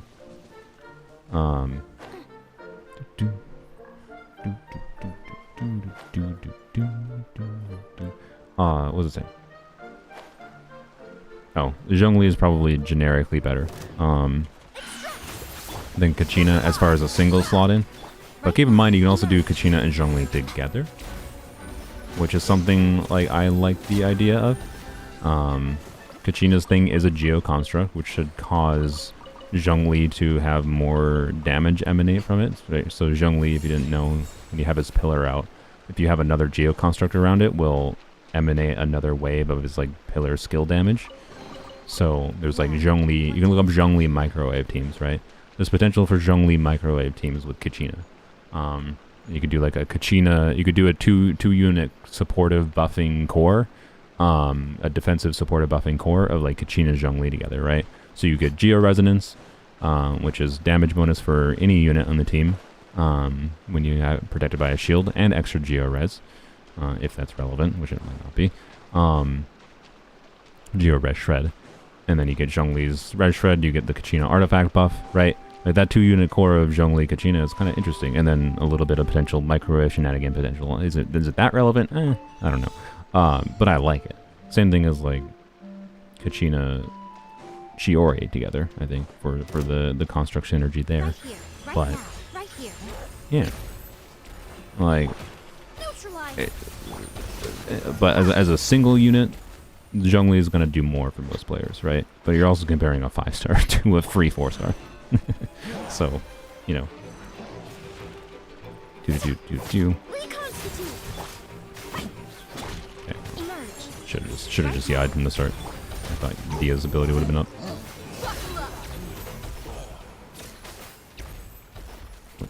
What am I doing? Wasn't there something I activated? Oh yeah, it was a time challenge. Wait, where am I going? Oh frick. Okay, I think I've scuffed this. Whoop. Oh no. Wait, I don't even think I had to attack things, did I? Oh no. I think those are just distractions, and I definitely got distracted. Oh no. Oh no. Oh no. Well. Oh, I also could have used Cloud Retainer. Oopsies. Oops. Did I play Project Sakai? Nope. Emily S rank. 5-star is what they're called in Genshin, but yes, S rank, 5-star, whatever you want to call it for gachas. Yes.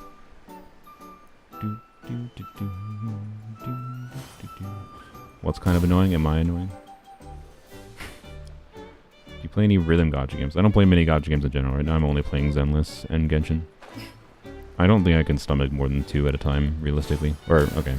Maybe I could stomach doing 3 gachas if I didn't have 2 Genshin accounts, but like, I don't know, most of the time Polearms only takes very little of my time.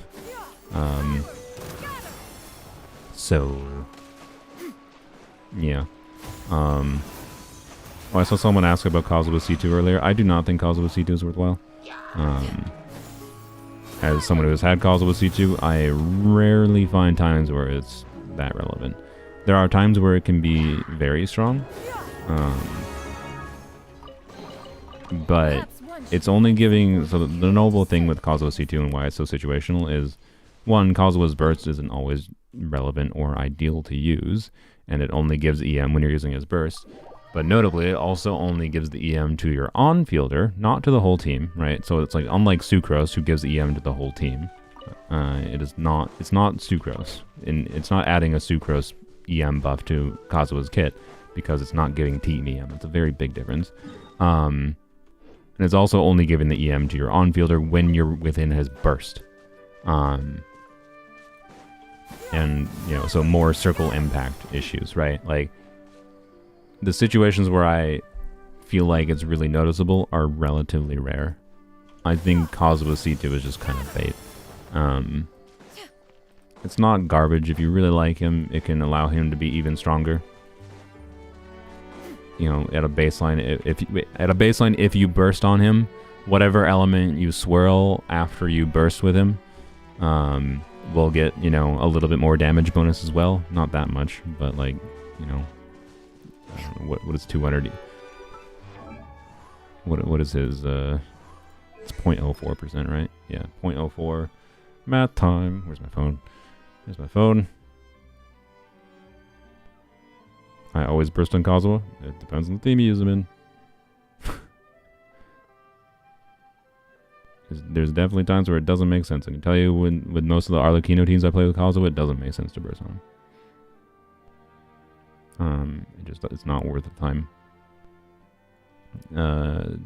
Times 200, 8% more damage bonus, assuming you're bursting on him. Like, yeah, this is like, I only went for like I didn't know enough about Genshin at the time when I went for that. It was because I ended up having spare wishes left over from C6 Yelan, because somehow I got lucky enough with C6 Yelan that I spent a number of I got like 500 wishes for C6 Yelan to get like 5 copies of Yelan, and then I got C6 Yelan in like 300 wishes. I got 5 copies of Yelan in like 300 wishes, which is ridiculous, right? So I had enough wishes left over to spend extra on Kazuha's banner, which I definitely shouldn't have done. That was a waste. But I spent those extra wishes on Kazuha's banner, who reran after Yelan. when I first got Kazuha, because everyone's like, oh, C2 Kazuha was so strong, and I had wishes left over, so I did it. And yep. Wait, what am I doing? I don't need to bet. Oh, frick. I'm forced to, frick. Wait, no, I can abandon. Nice. Where's it gonna put me? No, exit.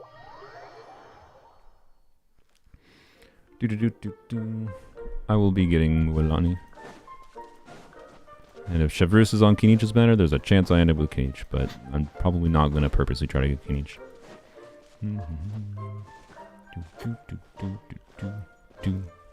5.0 starts in about 10 years. No. 6 to 7 hours from now. So if you're in, you know, the Europe, probably in the morning for you. So you should probably sleep. We will not be playing in 5.0 on this live stream today, because it's not going to be live in a reasonable amount of time frame. But I will be playing 5.0 live tomorrow, and I will have a Mualani wishing video tomorrow. Wait, why did I come out here again? Frick. I was looking for this stupid thing over here, and I somehow wandered to that again. It's just like a thing. It's like, oh, it's a thing I haven't done. This is underground. Oh, that's why I've been confuddled. I feel like it's over here, right? It's got to be it. There's a cave entrance over here. It's 4 a.m. in Europe for the live. Yeah, there you go. So, yeah. Yeah, I found it. I found it. Okay. Very good.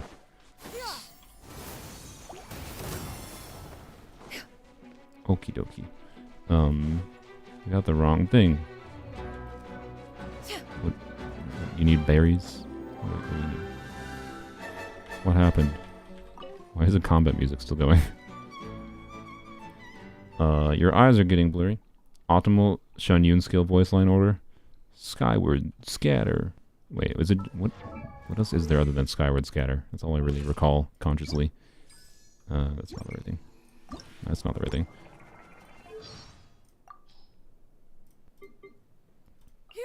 Oh, it's here. That's what I don't. That's why I didn't. It's gotta. I mean, it's gotta be 1, 2, 3, right? Skyward, scatter. Skyward, scatter. Skyward, scatter. It's gotta be that, right? Yeah. Anyways, help the choose bowl fruit. Hello, boy-tastic. What?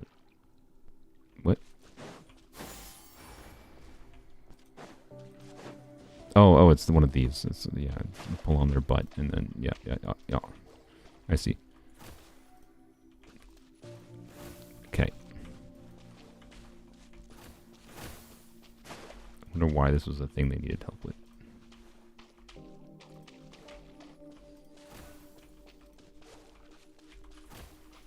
There we go. There we go. Wow, precious chest. How complicated. Alright, thank you. This has to be underground, right? Or above ground, right? I think we're done underground. Don't like how clunky that one is. Yeah, it's not super smooth to do that. I agree. Alright, there's a chest over here. Oh, apparently not right here. Oh, is this another sneaking underground one? No. Frick. Does this go underground? Right to the north? No, it doesn't. It just goes under this pass. No, okay. I feel like I struggled finding this one earlier. Okay, let's ignore that one for now and go to this. Summer events always have the best exploration. I mean, this is not my favorite exploration in the game, but I enjoy it. It's overall pretty decent. I think there's anything else in 5.0 I didn't ramble about already. I feel like there's enough stuff in 5.0 that I should have been able to ramble longer than I have, which is weird. But it's like, what's happened to me? I feel like I said things in somehow less than 5 hours. Oh, it's this one. Yeah.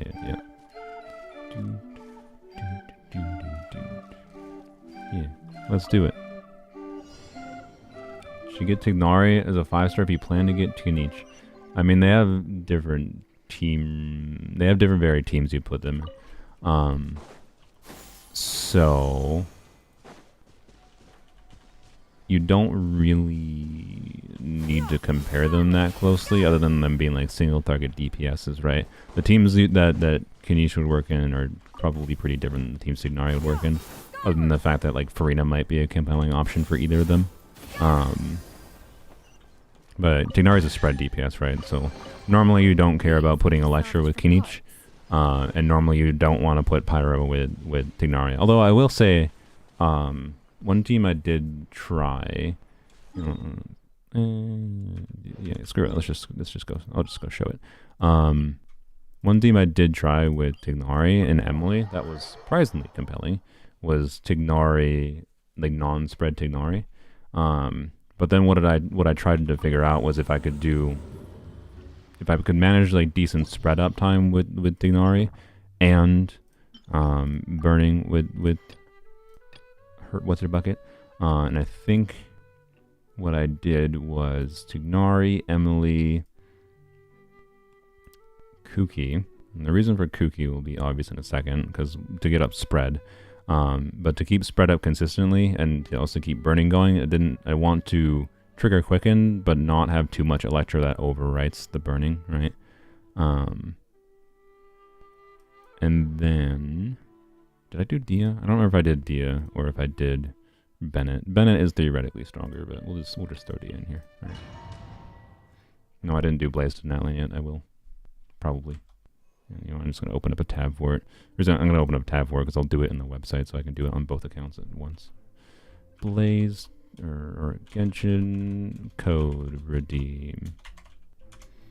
There we go. Rather than doing it in game. Blaze to Natlan. There we go. Okay. Crit damage. How exciting.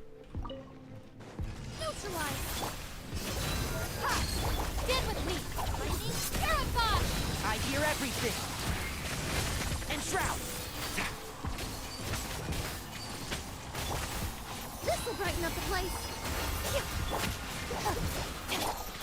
Nope, what am I doing?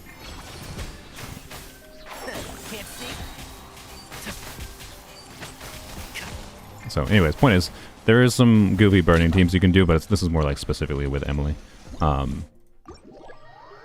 you can do, and but the normal and vice versa, the fact that works with Denari means that will also probably work with Kinich. So my point is you can do some spread damage with Kinich, and you can do, you know, weird burning things, whatever, with Tignari. Like, I'm not saying either are the ideal Kinich or Tignari teams, but there is some cross section between the two units potentially, in that vein, right? So there's the Tignari build. It's just, generally speaking, they would be pretty exclusive from each other. So they're not actually, like, there's a compelling reason to choose Tignari still, even if you're getting Kinich, because you could use them on two different sides, right? Because their teams could be separate. So you would do, I don't know, without factoring in, without factoring in whatever enemies are on any given side, they're advantageous. We're ignoring like the Tulba obviously has potentially different teams that you'd want to bring. You could do one team for Tignari, right? Could be Tignari, Yai, and we'll do what I talked about earlier in the stream. You know, we're doing Kazuha Swirl for buffing Yai, and then Kuki would be on 4-piece Deepwood idea. By the way, no one on the team, or no, sorry, Emily was on 4-piece Deepwood, yeah. So no one on this team right now, if I played it, would be on Deepwood, so I'd have to switch Kuki to Deepwood. But, you know, something like that. And then I could do, you know, a Kinich Burgeon team, or a Kinich Burning team. So like Kinich, you know, Bennett, the pretend that's Kinich, and then Chungling, right? So like these could be mutually exclusive because of the fact that you build these teams a little bit differently at a baseline. Your baseline for Tignari is wanting to do spread, so wanting some mix of electro, and also wanting to figure out, because like Tignari is a short field time, like a quick swappy unit. You don't like leave him on field constantly for 10, 15 seconds, right? So it's figuring out what you can do with the other field time that he allows, and that's why like I can be a pretty good teammate option with him. And then, but Kanich wants to spend longer on time, longer field time, right? So they play a little bit differently. Their main simulator is just like, they are both technically doing Dendro, and they could have similar teams if you start getting more into some shenanigans. But the baseline is, making sure spread is working for Tignari, and for Kanich is making sure you're having burning or burgeon going on. Because if you don't have burning or burgeon going on for Kanich, he loses a ton of damage. If you don't have spread going on for Tignari, he loses a ton of damage, right? Like you want to do that at a baseline. That's your goal to figure out, and then you could do some mix of whatever after that point. So anyways, and so other than like pure burning Kanich, you could do Kanich plus, Farina. So a more burden focus like Kanich, Toma, something like that with Kanich in the last slot there, right? So that's all the point is, like you can have relatively mutually exclusive teams, but ultimately it depends on what your exact characters you have. Maybe because of the characters you currently have, you wouldn't be able to do Kanich and Tignari very easily. What should you do if your Shungling is only C2? I mean, you don't have to use Shungling, right? You can do Virgin teams. Wait, why did I go on this waypoint? That was stupid. Is a way for me to submit a build form for one of your count pixeling reviews. The link should be in the description of the count pixeling video.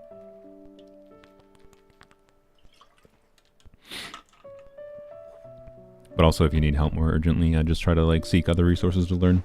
You shouldn't expect that I'm going to be able to get to your account. It's not like a queue, unfortunately. I do not have the physical ability to do thousands of account fixings.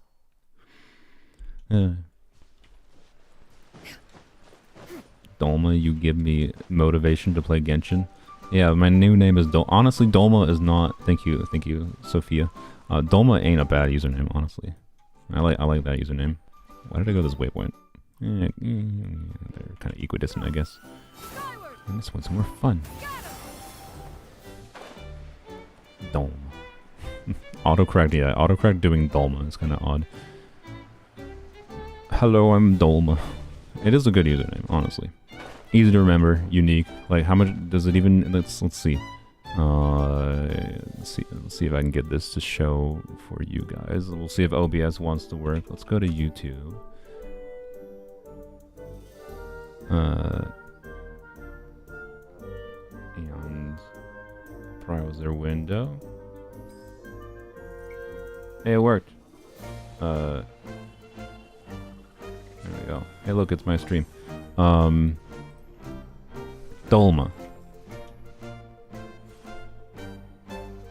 Look at that. There's your opportunity for a username that's good for a YouTube channel. No one comes up when you search Dolma other than these food channels because it's food. But if your username was Dolma and like you got like a decent enough following, people could just look up your username and like Dolma would pop up. I don't know what the frick this food is, by the way. It's very weird. Iraqi Dolma, the greatest of all stuffed vegetable recipes. I'm not a food person. Quite frankly, I do not think I would enjoy this. But I can see why that would be appealing. Bam. There you go. Great username. Good typo. Typos that result in new ideas are beautiful. This is why autocorrect is a sin. Well, except when autocorrect creates the typos. In this case. Oh, the chest is right here. I thought I had to do something with the things. What trinkets have... How to get more crit rate? Spend more resin. Or use 4-piece MH and do shenanigans with MH. I don't know. Make sure you use a crit rate circlet. Use a crit rate weapon. Which means, buy the battle pass, potentially. Unfortunately. There's multiple methods, but the main methods are artifacts or weapons. So artifacts or weapons. How many hours for now? I think we are 5.5 hours away. Or 6.5 hours away. Depending on how long maintenance lasts. Oh, I see. Wait, do I have to hit the flowers? I feel like I have to hit the flowers. Oh, well, never mind. It's gonna hit there. Perfect. Doo-doo-doo. Well. You haven't completed Simulanka? Nope. And I'm not going to fully complete it, as I fully completed it on my Polar Only account. Believe it or not, I don't really have that much desire to fully complete the same thing twice on 2 different accounts. I am just doing the generic, more exploration things that I didn't grab, because, you know, why not? Why not do something while vibing and talking about things? You know, my goal here is not to fully complete this event before the time ends. We're not in any rush. I'm just vibing. Yeah, the chest finder thing? Yeah. Yeah, they're all marked on the map. There's only like this one left, which I don't know how to get that one. And then this one, which I don't know, we might get. I don't know.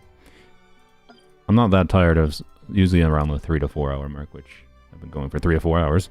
I start to get tired and end the stream eventually, but it would be cool to maybe finish the last little bit of things. I don't know, not necessary, but cool. My resin is not going to cap out, right? No, it's not. Okay, good. I was checking just because my ideal is I want to leave some resin for farming for Mualani, right? Or Kachina bosses. I also have 2 condensed resin for the domain. I'll probably do most of the farming tomorrow for Mualani. Come with me to the cave. I don't know which character to select for the 5-star selector. I mean, is there one, if there's not one you want the most, it's a question of, is there one you don't have? Do you have Tignari or Kaching? Kaching or Tignari might be a compelling choice. Otherwise, you know, Dia could be a compelling choice for her weird mix of supportive utility. Particularly with, you know, some off-field for either of the new 5-stars. Off-field Pyro is potentially relevant for them. Right? That's an option, by the way, other than Toma. Like if I get Kanich and I want to do Burgeon, I'm not going to do Burgeon Toma. Even though Burgeon Toma would be better than Dia. If the generation rate of the Burgeon cores isn't that high, it doesn't matter that much. And Dia could provide some interruption resistance that might be valuable for Kanich. And the off-field Pyro would, you know, keep up Burgeon's ore burning enough that it should work well. So, yeah. Dia is, as has been continually happening for a while, a character that gets more and more value as time goes on. Now, the only one of the biggest down... Oh, is this leading me underground finally? Yay. The only downside is, I would say, the Pyro Archon has a very good chance of replacing Dia's utility in a lot of the ways that I use Dia. I don't think the Pyro Archon will have the defensive utility that Dia has, so she will have some relevance, but I do think once the Pyro Archon releases, some of the nice things about using Dia the way I use Dia will be replaced by just something that's a much higher DPS option. Which is more just a design flaw with Genshin and how usually more damage is better, right? Because the game is made around mostly DPS checks rather than, you know, survival checks. So they could fix that problem if they made it so that there was, you know, more content in the game that wasn't just time trials, right? But, you know, we'll see if that ever happens.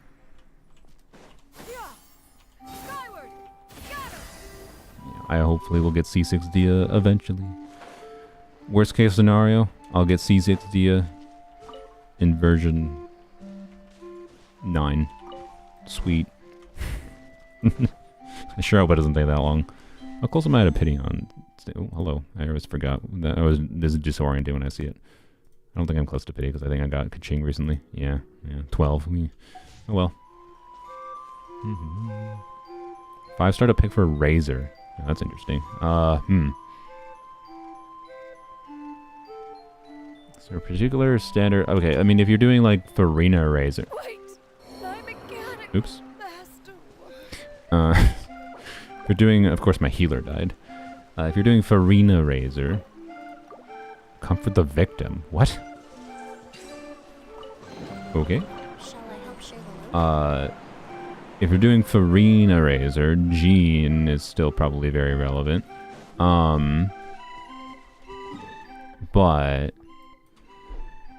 I don't know. Which of the standard 5-stars is most relevant for Razor? Like Razor Thundering Fury is like his main like potential interesting, useful, and good damage output team. And the standard 5-stars are not normally used for him. Right? Wait, There might be something you could make work with Tignari and Razor together, but it's unlikely because Razor does usually want to spend a good bit of field time. But you could cut his field time early to get some stuff going or whatever.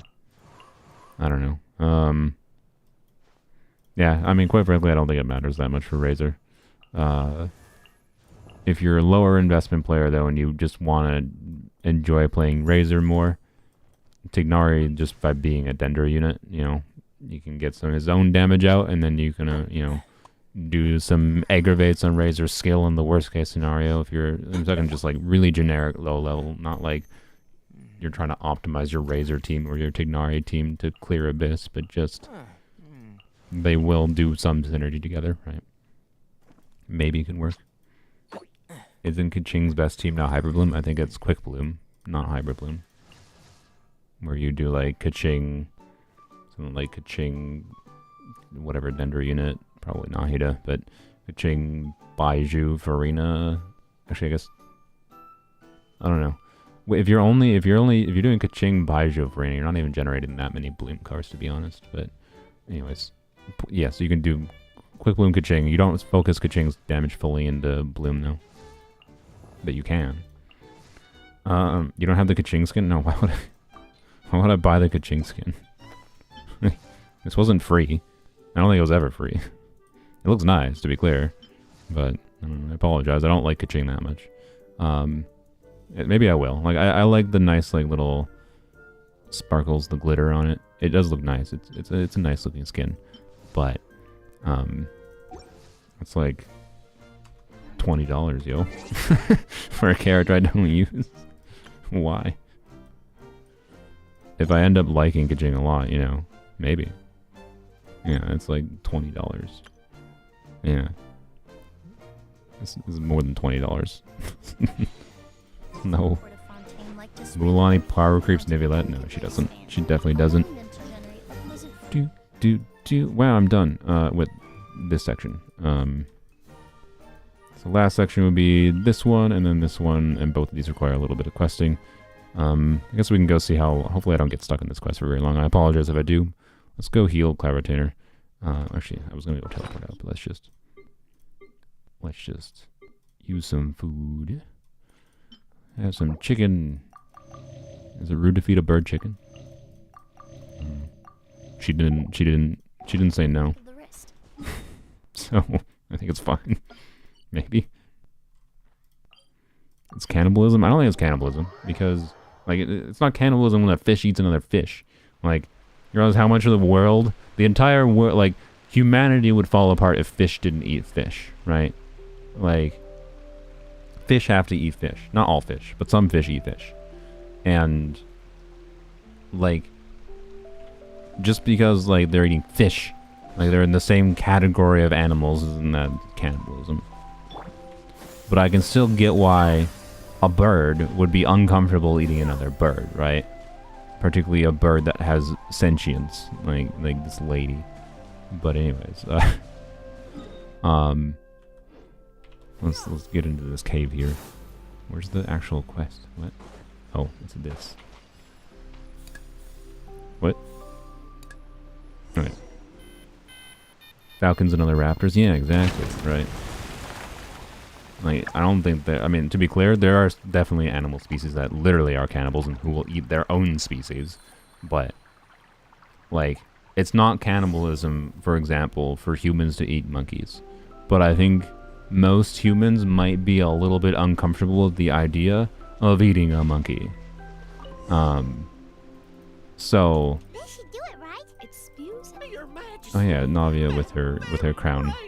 I still don't know how it would be a cute thing for this event if they let you like just have this crown as like an optional cosmetic. Like people would probably, they did, I guarantee you they didn't do it because, you know, this would be one of those things they wouldn't want to deal with the backlash of people that don't have access to it, for not doing the event, for not playing during the event. But I kind of wish I could let Navia just have a crown instead of her hat. I think it looks worse, but I think it's funny. So, anyways, I kind of wish I could just have her have a crown. Mr. Wheeler. Anyways, We didn't get hurt when we fell, bald, did you? Yeah, she does look kind of bald without her hat. I don't know why. Like, she does look really weird without her hat. It is odd. Thankfully, the young man in the hat was kind enough to lend Young me man in a hand. hat. Navi's not a man. I have no idea. Oh yeah, I think I used a random name generator for Some of the residents used to work in the Wander and this titanium Wander's name on mines, this account. and some came to fight the dragon. Give her a crown on the Got talent stuck menu. here. True. True. That's what I can do. If only it showed visually. Right. I see. Um. Oh, I'll help too. Anyways, what was I talking about before I started getting distracted by Navi's The crown? villagers often Oh yeah, see the cannibalism. dragon fly into Uh, a space behind the waterfall. Yeah, They like think that's the I think location like of his it. You know, lair. it like Cloud Retainer eating a chicken is equivalent to like a human eating a monkey. I mean, I think she might be uncomfortable with it, but it's not cannibalism. There you go. Then we should look around That's and my try to take. find a way in. How did we get on the topic of cannibalism? I fed Cloud Retainer chicken to make her live. I'll wait here for your triumphant return. And then my brain had the thought of, is that a problem? And then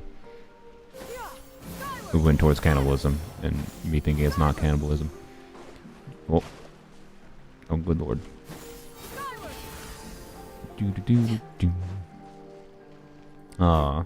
This is what I mean. Look, we can have 5.0 talk if anyone else has questions about 5.0 things. We can talk about Genshin things, or we can talk about cannibalism. Or, you know, actually, maybe you never know. I don't know what the Archon quest contains. Maybe cannibalism talk is actually Genshin 5.0 talk, because the Archon quest, maybe one of the core themes of the Archon quest is cannibalism this time around. Maybe they're taking neighbor Mihoyo's. Oh, I didn't have any skill. Maybe Mihoyo's taking a little bit of a risk in their storytelling, and the core theme is cannibalism. That'd be a little bit of a reach, I think, but maybe it'd be more interesting than what it kind of seems like the plotline is gonna be. Because quite frankly, all I've seen from the trailers is like, oh, there's impending doom coming to Natlan, and the traveler has to magically, coincidentally be here at the right time, and definitely is important to solving this problem for some reason.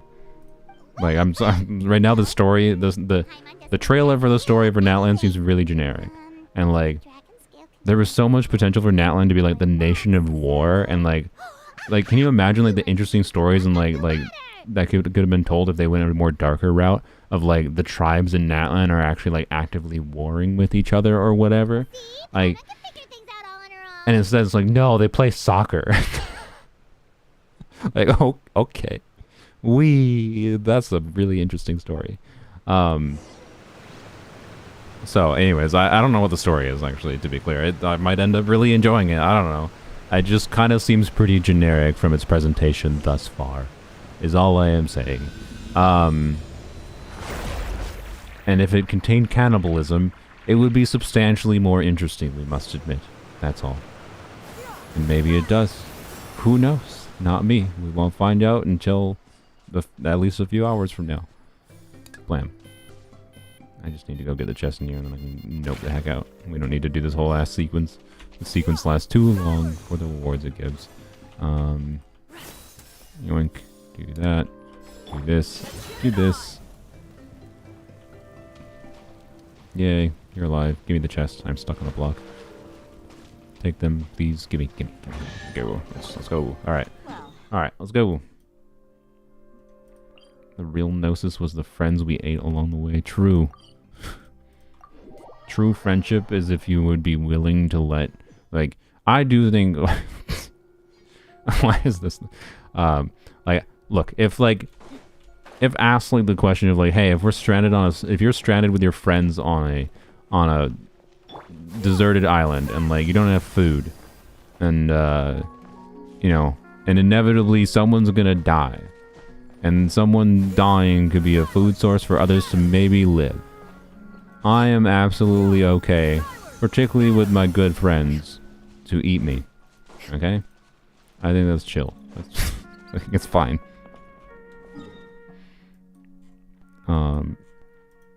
I think you have to do, wait, is it this quest you have to start? I think you have to start this quest, yeah. We'll start this quest. Oh, frick. I meant to Cloud Retainer jump. Oh well. Yeah, true friends are completely fine with eating each other. Not sexually. I mean, maybe. It depends on what kind of friend. Just physically.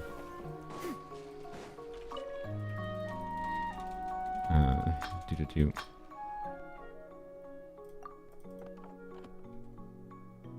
Has there been anything in the chat that has been actually about Genshin? The cliche of South America is a good soccer in the natlan theme. Interesting. I don't know what is cliche, Sander? Clarify.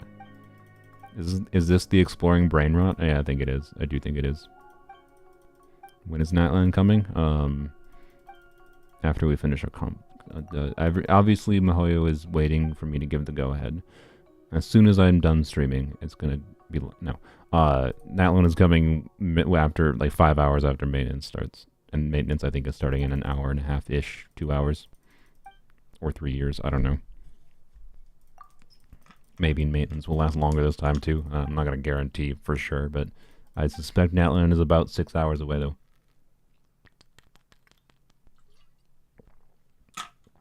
Oh, Brazil and other countries are known for soccer. Yes, I was aware of that. That's fair. Like, I'm not saying it's not...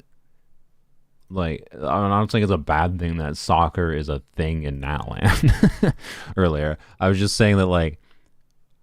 Oh, like, there was hints of, like, this is a nation of war. This is a nation of fighting, of tribes, and, like, you know... Because there's still going to be, like, tribal disagreement, tribal warfare. And instead, the vibe they seem like they're going with is just, like...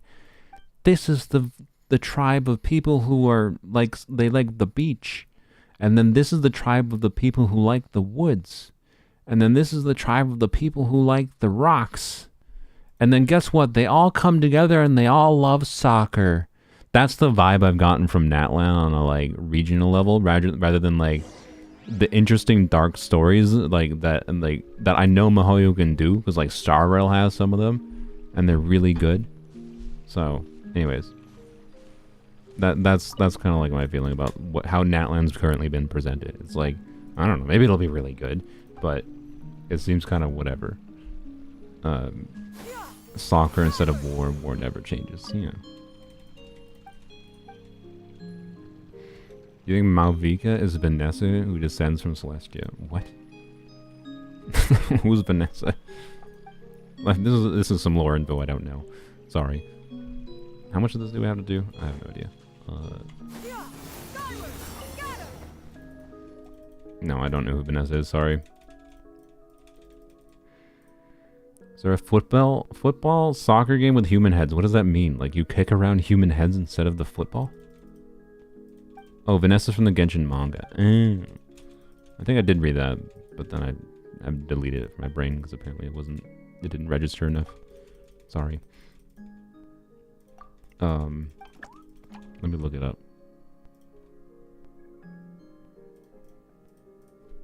Wait, it's autoplay on? Autoplay. There we go. Oh, of course, as soon as I try to tab out, it does that. Alright, Vanessa Genshin. Let's see what she looks like. See if I recognize her. Ah, this lady. I see. I like her. She looks like female Diluc, to be completely honest. Yep. I don't know. Maybe she is. She was Venti's friend and the lion something like... Ah, I see. Okay. What is this live even about? This live stream is about... Well, I mean, okay, most of this live stream was talking about Natlan things, like 5.0 things, my thoughts on characters, talking about the wishing. You can rewind the stream and go watch the beginning of the stream if you want. Actually, more on-topic, coherent 5.0 specific thought. Now we've devolved into whatever random yapping at this point. So if anyone's joining the stream at this point, rewind the stream for actual more specific thoughts about 5.0. But if you want to stick around for cannibalism chat. Alright, do this. What's your MBTI sign? That's the Myers-Briggs test, right? That's what MBTI is, if I recall?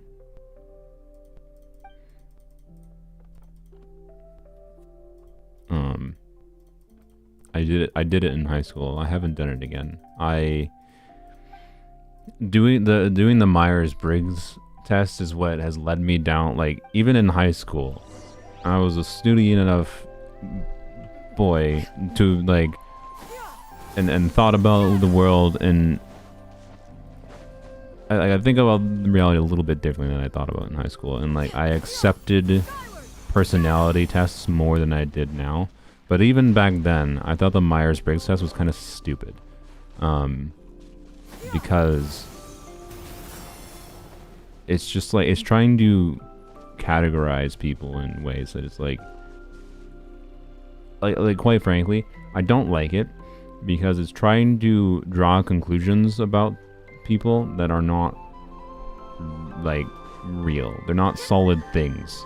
Like quite frankly, you know, what Genshin character are you personality quizzes are of more meaningful, like they're less dangerous than Myers-Briggs personality tests because they don't like force you into a box and like say that like you are this way because of this or you will like these things. Like I just don't like it. Like reality is more contextual than that.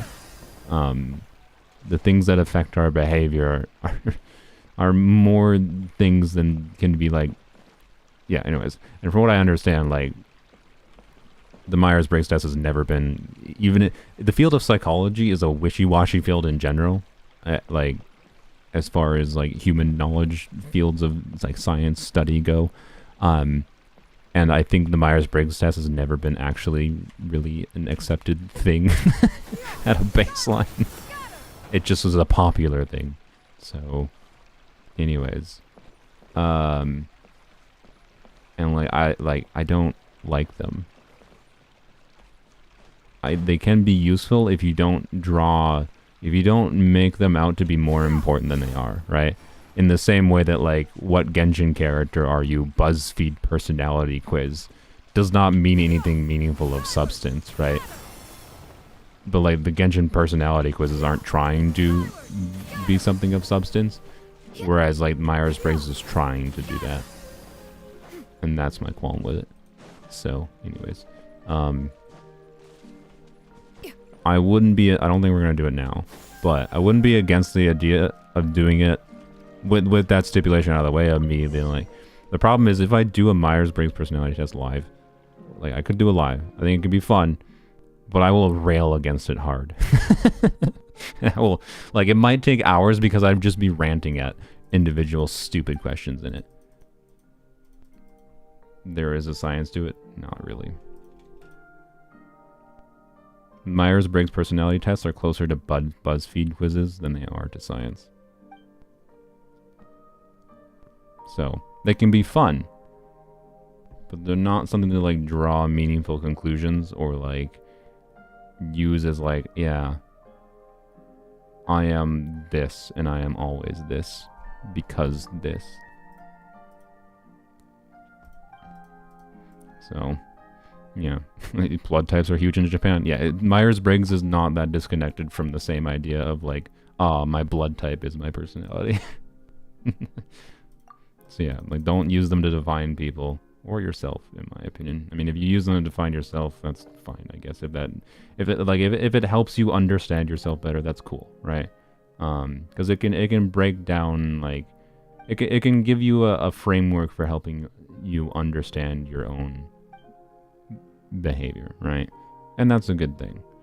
But just keep in mind, it's not everything. It is not the one thing that is you, right? Is what I would say. Be open to other ways of conceiving it. It can be a way to help you think about yourself differently, but you should also still continue to be open about other ways of thinking about yourself differently. So anyways, here, let me do a poll, because maybe I can do it after I finish this. Wait, do I even need to continue doing this? I don't even know if I need to continue doing this. I might be able to go get that chest now. The MBTI tests. This might take like 2 hours, but you know what? Considering it's, you know, the 5.0 waiting room, what else is there to do other than wait for 5.0? Oh, After this dialogue, you can get the chest. Nice. I might try to finish this quest anyways. I don't think this quest is very long, right? I don't know what I get for it, but okay. A surprising amount of people are saying yes. Could do some ZZZ. Oh yeah, we could. That's true. Maybe I'll do some ZZZ. If I keep on going until maintenance, I thought maintenance was gonna I thought that was gonna give me maintenance warnings by now. Maybe I should have started the stream later, so that because the main problem is like if maintenance hasn't started, I have less of an excuse. If maintenance starts, then I have an excuse to do whatever, right? Like no one's gonna question me not streaming Genshin for a Genshin stream when Genshin is not playable. But I think maintenance might be like 2 hours away still, which I don't know if I can even go that long, but we'll see. Let's go here. Wait, no, you have to talk to the dude first, right? Dude. What would you stream during maintenance? I mean, Myers-Briggs personality tests. or Zenless or something, I don't know, right? Yeah, we could do. Oh yeah, we could do some weird guarded phone state. I don't know. I don't know if my mental ability. In hindsight, maybe I could have. Maybe I'll do this. Maybe in the future I'll do maintenance streams. The only problem is like when patches go live, I'd have to like end the stream when the patch goes live, because I need to like go record the video. So even if I was doing like a 10-hour stream or something, right? I would need to end the stream when the patch is actually live, which is a little weird. Or I would, because like today I'm gonna have to record the Emily video, or record the wishing video, say my yaps, and then edit the wishing video, get a thumbnail made, and get it uploaded and all ready to go for the morning, right? And then also like probably make a thumbnail for the rest this live stream tomorrow. So like, I don't know. In hindsight, maybe could have started streaming later. Let me talk to you. There you go. I'm gonna play Pokemon Scarlet and Violet in preparation for the Genshin equivalent. Nice.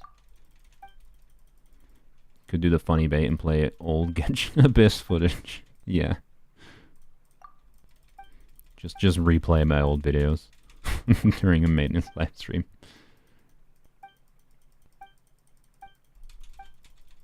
Maintenance should start in 2 minutes. 2 minutes? It hasn't given me any warnings. If it is starting in 2 minutes, it hasn't given me a single warning. I think it's supposed to start in like... We might see warnings in 2 minutes, I think. Because I think it's going to give us the 1 hour warning in 2 minutes. I'm not 100% sure. Yeah. Yoink. What do you think of the character trails, or so that we can choose the character in the team? Like we can make try out the team if the character was in there.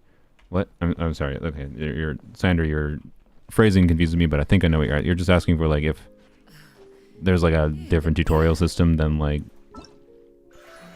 Well, okay, it's not showing right now because the banners are gone, but a different tutorial system than whatever the stupid trial thing is in this menu. Yes, because that's really bad. Like, they should do something like they have in Zenless, right? Where it's just an open sandbox thing where you can go and take any of the characters. I think you can only do the characters you have, right? I don't know. They should have an open sandbox thing where you can just play any character. On their own, and like it has like an actual or an actual guided tutorial that actually goes over the kit and tells you how to do things and what they intend for it. Oh, there we go. There's the warning. Down for maintenance in an hour, I assume. Yep, 1 hour, 0 minutes. Oh, custom teams and trials. That would be good too, yes. That would be good too. Yeah, some kind of sandbox mode, something like Zenless would be better. And whatever, blah blah blah blah. There we go. That's the last chest. We'll try to finish this quest quick. Yeah, oh yeah, it's 40 Prima Gems. Why not? That's worth it. Like, I don't think it's worth it to finish the main quest thing, because I think I only get 20 Primas from that. But 40 Primas, we'll do 40 Primas.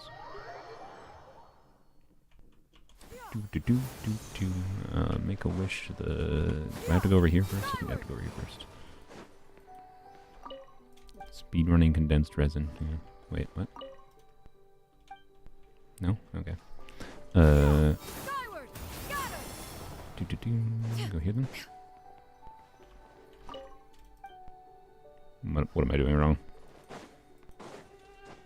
I got the sword earlier, right? Because you're supposed to like put the sword here. Oh, talk to the shield first. I see.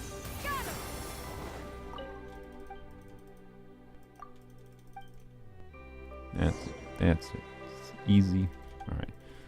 Thank you.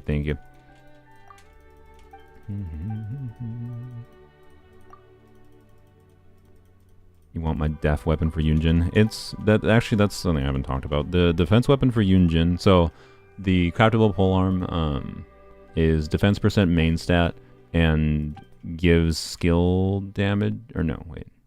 No, it gives more defense. Sorry, it gives more defense after using a skill, which is it's like the first non-fav Yunjin weapon option for Yunjin.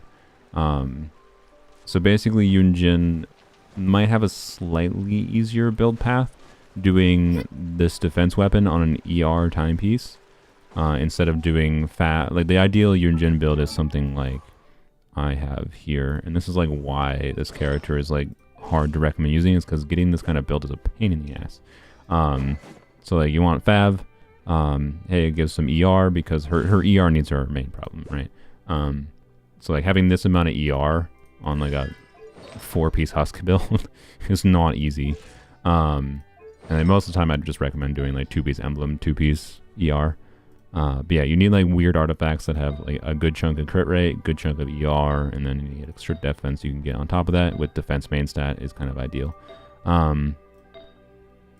So like this isn't the most insane, but like you can see we need 1, 2, 3, 4, 5, 6, that's 4, yeah, that's 10, 8, 9, 13, 14, 15 ER rolls I have.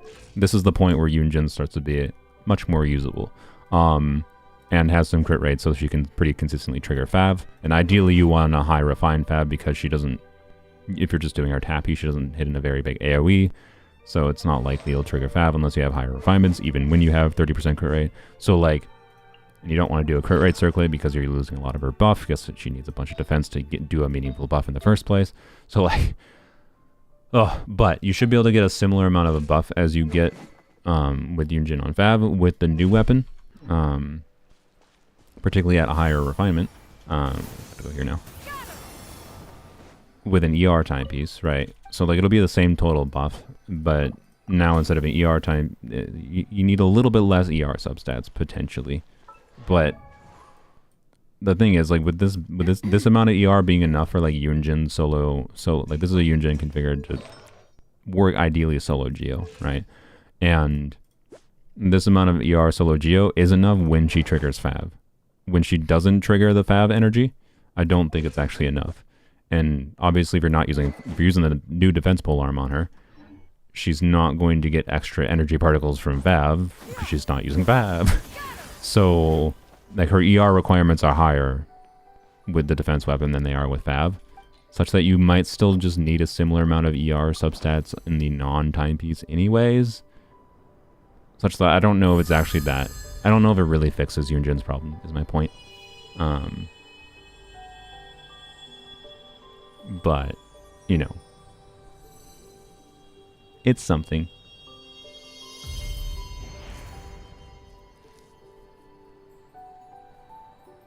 How much ER would Noelle need to be on a solo Geo team? I mean, I have played solo Geo Noelle with doing like Noelle, Farina, Yalan, and then a mix of other units in the last time. Sometimes I've been doing Yunjin, which is not solo Geo, obviously. Generally speaking, would probably recommend a Geo teammate with Noelle though. Kachina would be a good option. There's also, you know, yeah, so anyways, like I run like with Yunjin, I know I'm comfortable with like 140 to 150 ER. A solo Geo Noelle, because she doesn't generate any energy, assuming Noelle's not on Fav herself, needs a lot of ER. So, I don't know, if you have all 3 other units, like you're doing Noelle, Yalan, Farina, and both Yalan and Farina are on Fav, and then your 4th unit is also on Fav, Noelle probably doesn't need to be on Fav, and probably is fine, probably, maybe, with like 150 to 160. People say it's out already. I don't think it is. You think Nietzsche's gonna power creep Shunyun in exploration? I mean, maybe in Natlan specifically. Because he can't do his... I don't think he can do his special midair thing when he's not in Natlan, right? From what I understand. So, anyways. Yeah, Fab is good. And Fab is so good on Yunjin that I think Fab Yunjin, like my Yunjin build is still probably better than like switching Yunjin to the new defense polearm, but I'll probably test it because I think it's still a potential compelling option. Like I might be able to get a little bit more with my Yunjin build if I just swapped. Like, what does her timepiece have? Oh, frick! It has 24 ER. Okay, that means I would only like I would gain. No, I would gain nothing.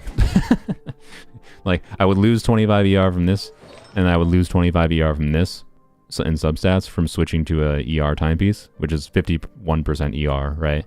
So I would basically, my ER would stay exactly the same with the defense polearm. And I might gain slightly more defense from it, slightly, but I think without refinements, it wouldn't even be better. It might be better with refinements, so yeah. Right, so I still think like a Fab build in Yujin isn't the ideal, but she might be slightly easier to build without Fab now, since you won't need crit rate substats and you can just prioritize ER and defense. But yeah, and you lose particles for other characters too, yes. Alright, yeah, quest was done. I now have nothing else specifically I wanted to do in this area, so that's something. Got a good chunk of Primo Gems. I think I got like a good 150, 200 Primo Gems doing that. Sweet. One whole wish for all that time. My Crystal Fly Trap. There's certainly plenty of other things I could be doing in the game. But 73% of people... Here, let me repoll. Just in case you change your mind. Personality test time? These are dumb. Just as a reminder, they're dumb, and this will be ranting. And like I'll probably do ZZZ after if I can mentally handle it. I'm not gonna commit to doing ZZZ, but I don't mind doing ZZZ, particularly if maintenance has started and I still want to keep on streaming. I wasn't intending to do like a 7-hour stream, but maybe I am. I'm almost assuredly not going to be able to make it all the way to maintenance ending. My stomach, in fact, even is growling a little bit right now.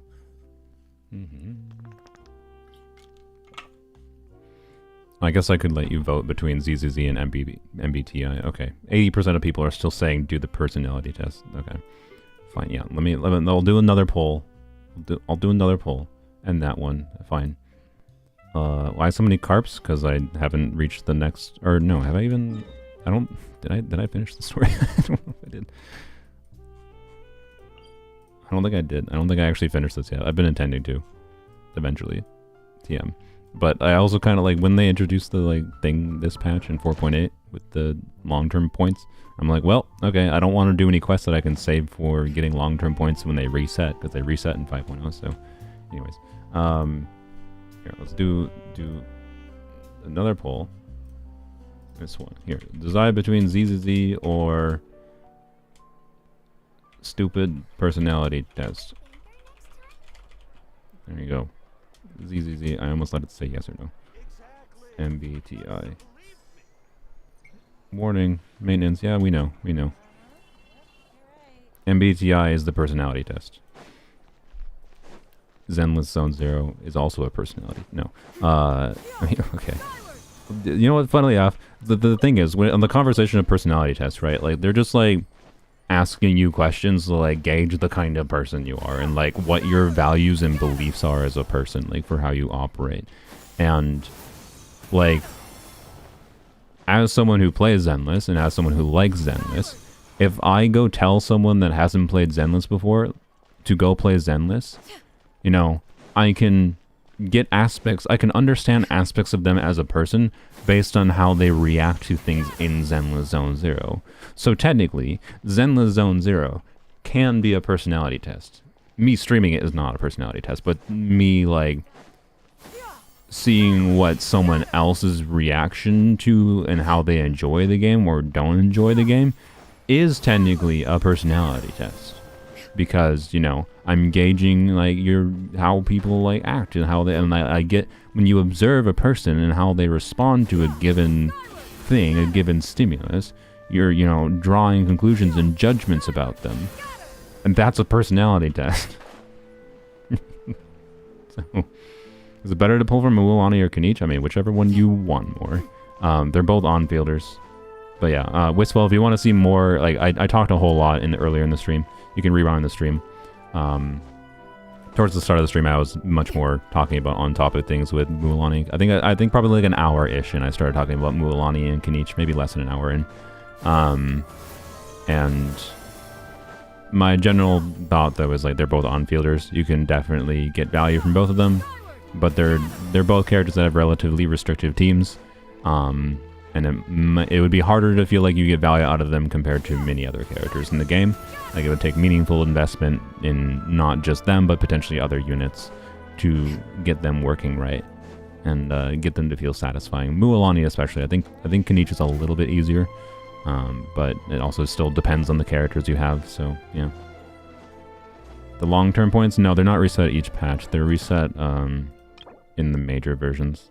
So stored long-term points will be reset within certain versions once per year. So that's on the 0.0 version. So they're resetting. So the next time it'll reset is in version 6.0, right? So, anyways, yeah. See, fun all day. You said you hate ZZZ. See, now because of the fact that you said you hate ZZZ, I know certain things about you as an individual. Like, I know some of your preferences on video games. Am I going to draw any meaningful conclusions like, you're a murderer because you hate Zenless? No. Like, no. Right? And that's the same thing with Myers-Briggs personality tests. It's like, we cannot draw any actual meaningful conclusions from it.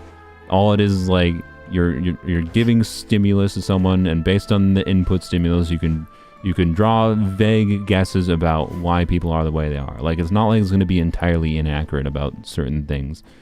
But they're all just like very loosey-goosey things. It's not rigorous. It is not something you should, whatever. You're doing a Mualani video tomorrow? I'll do a Mualani wishing video tomorrow, but then an actual like playing with Mualani video will wait until the weekend. So, anyways, fine. We'll do Myers-Briggs. Do freaking Myers-Briggs. Give me a second. Good lord. Let's see. MBTI test. Okay, I'm gonna regret doing this. I think.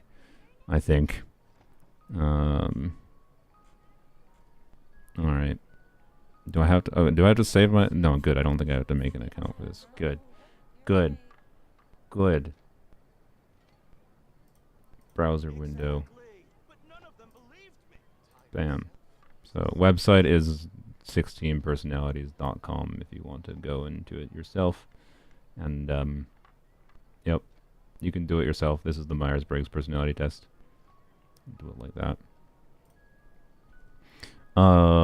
As I said, these are stupid.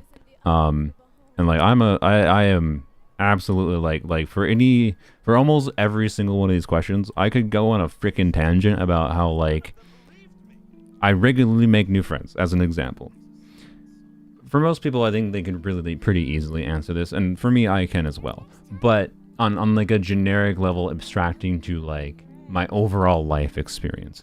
But the fact of the matter is like my ability to make friends is contingent on my desire to have more friends. Like right now, I don't have that much desire to meet many new people because the friend groups I do have take up a lot of my time. Like I feel socially fulfilled right now, so I have anti-desire to make new friends because I don't have time for new friends right now.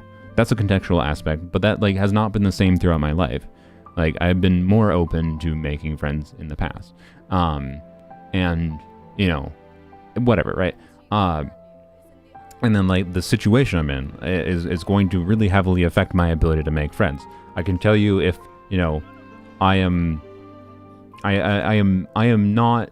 The situations that like make me not inclined to make friends are ones where like I am overwhelmed with like interacting with vast numbers of different people is not a very good way for me to make friends because I feel like I can't commit to actually like engaging with any one individual meaningfully, and how I make friends is based on like individuals, like getting to know individuals.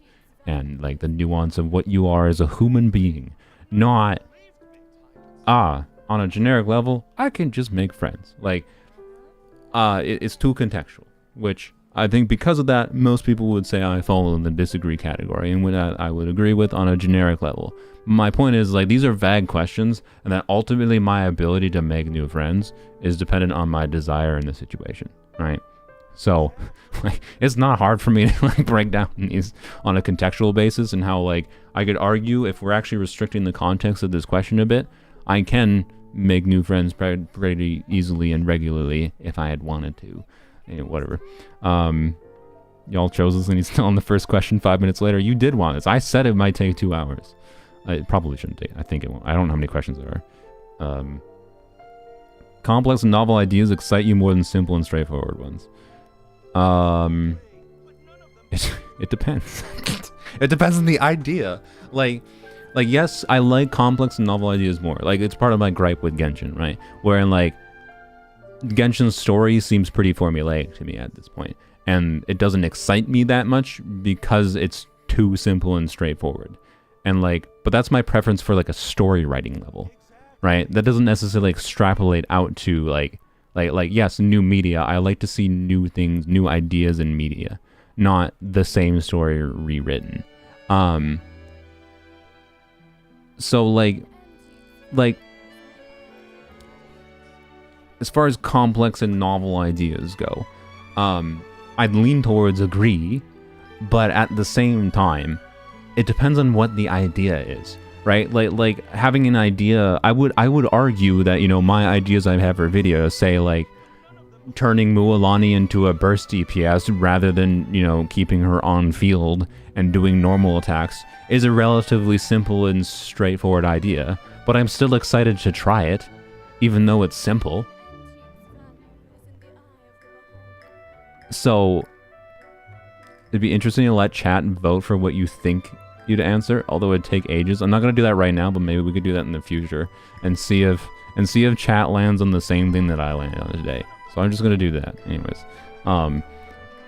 Usually you feel more persuaded by what resonates emotionally with you than factual arguments. In the past, I used to be much more like, it used to be like hard this. Oops, no, wait, I can't switch. Oh no, I can. Okay, it didn't let me click before. I was like, no. It used to be hard this direction. I would say now it's more like this. This is actually more of a simple one for me. I definitely have grown to become a more factual argument boy, rather than emotional arguments. But at the same time, I now fully understand the emotional appeal for things. And I myself will make emotional arguments to convince people because I think they're generally stronger argumentatively. Like, I think they are better arguments. But it depends on the people you're talking to, right? Like, if I'm talking to people, like if I'm talking within, it's a conversation where we're trying to persuade each other. And like, where I feel most at home would be with a group of people that are making factual arguments, but the situation and what actually is better than the other, and I get more persuaded by, also depends a little bit on the people I'm talking to. The point is, it depends. It depends. I would say, you know what, I'm just gonna say that. There you go. We'll go. Actually, I don't know. I kind of want to go straight in the middle, to be honest. Like I'm such a contextualist that the true answer for some of this is just like neutral. But you know, but I know I lean towards one way or the other for a lot of these things, so I will say that. But you know what? Honestly, this one's too contextual for me. It's going straight in the middle. Even though I would say, generally speaking, I am actually here. I'm going in the middle because it's like how good an argument is persuasion-wise just depends. It just depends. Depends on what's being argued and how it's being argued, and like who you're arguing with, and like whatever. Anyway, you're living in working spaces that are clean and organized. I'll be honest, I really hate these questions. I think they're stupid. I like to keep organized, generally speaking. This is a simpler one to answer though. I like to keep organized in a way that like isn't necessarily going to match what some people might perceive of as clean and organized, right? Different people might perceive what is clean and organized in different ways. What's on my desk right now is I have my main display, my secondary display to my left. My computer is in the back left corner of my desk, hidden behind my monitors, so it looks pretty nice and clean that way. I have a nice looking desk mat, a keyboard. I have routed all my cables through the hole in the monitor. Like, I've tried to keep it very clean, nice looking. I can go and grab my controller on the left side if I need my controller. I have a little notepad with a pen, I can grab that. And on the right side, I have a little space reserved for like water bottles and other assorted things. And then the audio interface is there too. Like, I'd like to think my desk space is pretty clean and organized. But the reason I'm saying this, when I go and look at my room, like I go look behind me, and I look at my nightstand that has my camera on it, and I see like it's a mess, quite frankly. But at the same time, I know it's there, and if I have to go grab things, I can grab it. But if I told someone else to go grab something from there, they would struggle to find it, right? So what do I answer for this then? Because it depends on what living in working spaces we're talking about. Like, it's organized enough for me, but not necessarily organized enough for others. And no, I am not married. If I was married, it's likely that I would have it, you know, the nightstand better looking than it is. The nightstand also looks good when it hasn't been 6 months since I tried to actually purposely like optimize like my space for storage of like the different things I own, right? So anyways, I guess agree slightly. Usually stay calm even under a lot of pressure. I think so. I don't know. It depends. I'm sorry. It depends. The reason it depends is because, like, what is the situation that I'm under pressure in? Like, I can tell you there's some situations I will be able to stay calm. And like I'd say generally speaking, I lean towards this. Maybe even this, because like I think there's some people that have been like almost unnerved at my ability to not like panic during certain things. Like I can't explain it other than like, you know, so like something terrible. When I was like, I've been a manager for a Walmart, right? And like random awful things would happen that are just annoying to deal with, and like, but I just deal with them. But I don't know. So I'd say this one probably this, but at the same time, it really depends on the situation. There's absolutely situations that could happen that would, you know, make me not, and like and they're using vague words like usually, right? Which is why like I can lean towards this, because yes, usually I think it is, but what actually matters is how I react in a given situation. The context matters more than the generalization. But I think it's an agree. I think. Do I interact with any other content creators? I should interact with more, realistically. I feel like I would get along with the Jeff. Like I would enjoy arguing with the Jeff, for Genshin things. But then the dude doesn't like to see to talk to people. So I don't know. I struggle to make active effort to network with people. So, you know, you find the idea of networking, promoting yourself to strangers very daunting. Not daunting. I just struggle to do it because I'm not naturally inclined to do it. It's not daunting. It's just, like, it used to be daunting in the past to me, to be clear. But now I'm just like, no, the way you get over talking to people is just talk to people. Just be like, yo, what's up? The thing I struggle with is remembering to go, yo, what's up, before 8 months passes. Be like, oh, if I want to like talk to the Jeff, I should probably, you know, message him more. Like, be annoying, I guess. Right? I don't know. So, like, I get too stuck in my own world. It's not that it's daunting to me. It's that it's not something I don't feel like I need to most often, even though I probably should for my own benefit, maybe to some degree. So since the keyboard here is daunting, hard to disagree. But I don't like, this is one of those questions that I think you answer in a particular way, and this pushes the stupid personality quiz towards like putting you towards like the socialite thing. Wait, what? Oh, no, oh god, we're 10% through. Oh god. Oh god.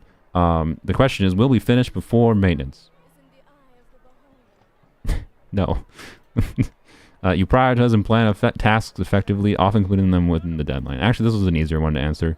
Generally speaking, so I work well with deadlines, but I generally work well. I don't know if this is like, I have no official diagnosis, but I think many of my viewers have said, you know, I reek of ADHD or whatever. And I tend to be able to like plan out things in a way of like most of the videos I finish making, generally speaking, the day before I upload them. like I have things like outlined and planned out, and I'll like record them beforehand, but then like I'll edit them the day beforehand, kind of thing. And like I can like, and there's many like one of my funniest proud moments like in college is like in a 400 level, a very hard English course. The final paper for the course was like 60% of the grade, and I had a very, very vague outline for what I wanted to do, and I had like a collection. All I had done the whole semester for like working towards this, because this was supposed to be like one of those big papers, like it was like a 16-page paper or something, that was supposed to be worked on, you know, throughout the 4 months of the school semester, and I wrote like none of it. Like all I did was write out like I outlined it, like I picked out what the topic was gonna be. I didn't even really have an outline realistically. All I had was the topic, and then I had a bunch of research articles that were tied into the topic of the paper, right? So sources for the paper. So like, and I had like the weekend to go and finish this before it was actually due. This final paper was 60% of a 400 level course that I definitely needed to pass. And all I had was the research articles. I still had to like read basically all of them and, you know, write the thing. And I did it, and my professor said it was like one of his favorite papers he's ever read. And I feel like I absolutely pulled that paper out of my ass. But like reading over it myself, I'm like, no, this is actually a pretty good paper. I actually like this. I just managed to like have some good nuanced thought with like that tied in with the research articles. So I definitely don't complete things well before the deadline is my point. So that's like a hard disagree, but I've figured out a workflow for me, because like I just tend to work decently well and do pretty decently under pressure. Is kind of what it is, I guess. Which is to say, probably a disagree. Anyways, people's stories and emotions speak louder to you than numbers or data. Depends. I already. This is the same freaking question as the one before. You know, we're just gonna say depends. I'm sorry. That's not. Use organizing tools like schedules and lists. Not. I mean, I should probably schedule more at this point. Like, it might help me. But. I mean, I will have basic outlines, if basic outlines count as a list. Like, I made a list of, you know, here's my list for this stream. 5.0, Art Conquest, new rewards, wow, yay.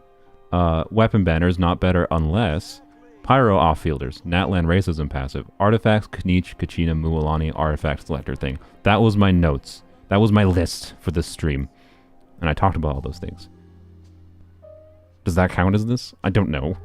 I think it depends what I'm doing, and like when I'm having a 5-hour stream, it is nice to have a little bit of a thing to reference to make sure, yes, did I talk about this? Yes. But it's also not like a rigorous plan or anything that I'm following. So, sure. I don't know. Even small mistakes can cause you to doubt your overall abilities and knowledge. No. Alright, this is actually a simpler one for me. I say this as I start rambling. Hard disagree, because I have very much learned through my life experiences. Mistakes are very important to make, and mistakes are not something for you to doubt yourself. Mistakes are something for you to learn to improve yourself, right? And you do not learn how to succeed without making mistakes. It's like the core of like how video games work, right? It's the core of how Genshin works. You learn how this video game works based on your failure, right? You learn like Mario works on a basis of you jump in the hole, you die, you try again, right? No, the Myers-Briggs test is incredible at all. It's garbage. Like the 16 personalities, Myers-Briggs test, whatever you want to call it, is a test that pretends it's much more credible than it is, and that's why I think it's dangerous.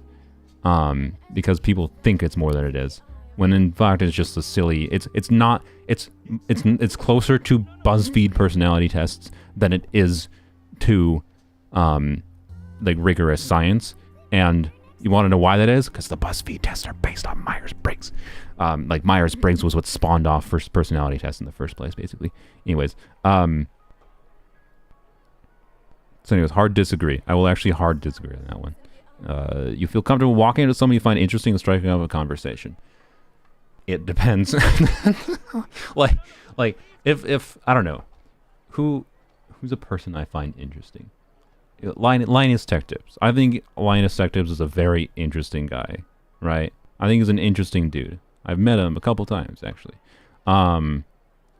But he's also a busy boy, and like it would be like if I saw him randomly in the grocery store or whatever. I don't live near him, to be clear. But if that happened, would I say hi? Yeah. Would I want to strike up a conversation when he's at the grocery store grocery shopping with his family? No. That's rude. Don't do that. Like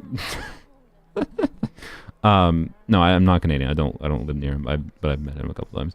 Like I don't know. Like I don't if it's a situation where someone seems interesting and like they say something, I don't know, like in the past I would definitely lean more towards this on a generic level, towards not being comfortable. But now I'm very much just, it depends. And I would err towards not talking to people still, because I'm a stupid, what I have is monkey brain, and like I don't want to impose myself on others and assume other people want to talk to me, so I just default to observer, right? Rather than striking up conversation myself. I'd much rather just spy. I'd rather be a fly on the wall. But if there's also someone that's like, but I also would not feel bad about interjecting in a conversation if I'm just present there anyways and they're aware of me listening, kind of thing. I wouldn't feel bad about changing the flow of the conversation for the purpose of like learning something more interesting or having a better conversation. So like, yeah, I guess on the assumption of if you're not bothering them, neutral. It used to be disagree, but like now, because of like I know of my own flaws well enough, I know I can force myself to get over. Like I am able to, even if I like feel like I shouldn't, like I feel like I don't want to talk to someone because I feel like I'd be bothering them or whatever.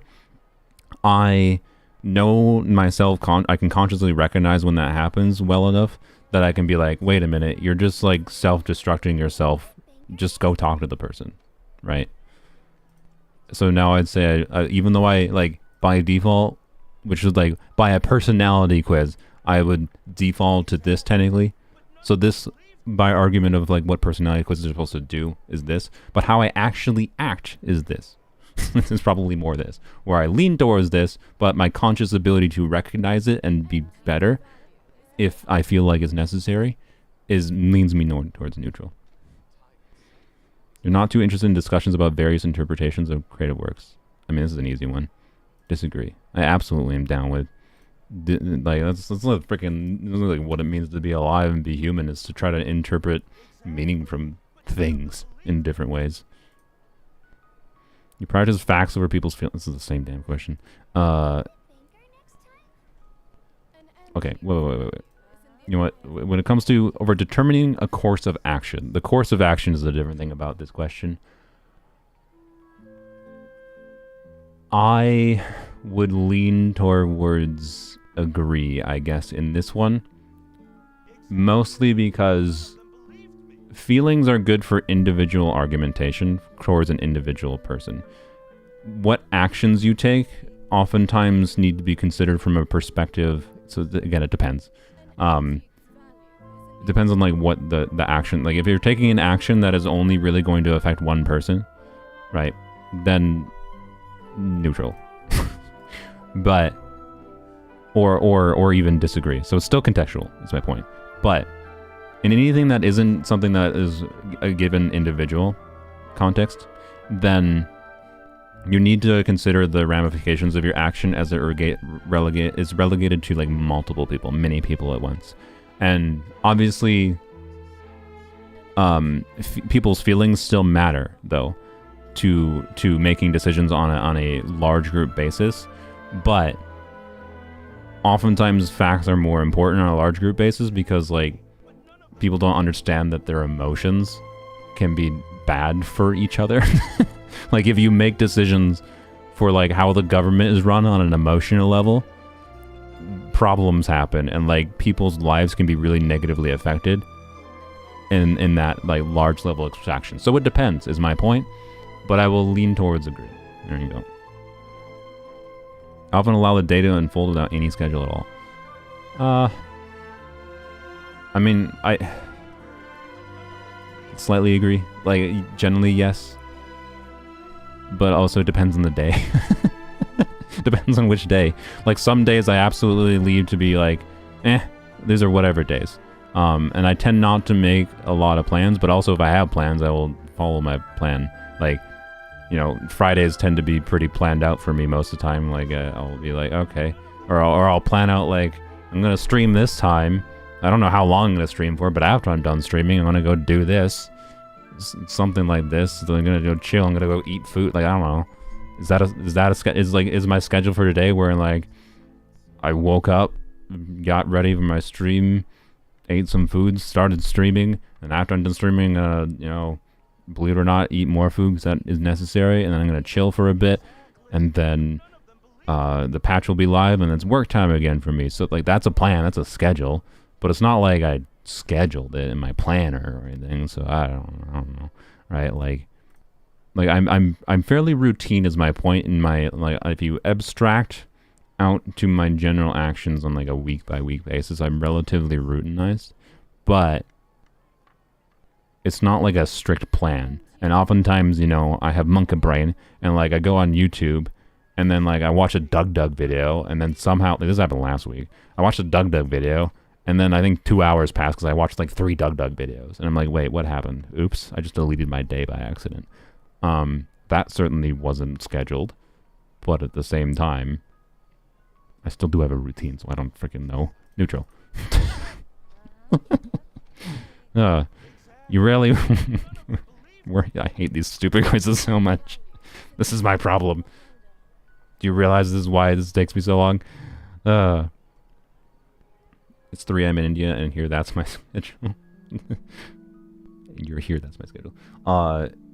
I love Doug. Do you prefer his coding videos or his challenges more? Definitely the ones where he does coding-based stuff. I don't know. Both, I guess. I like most of Doug's content. He's a great creator.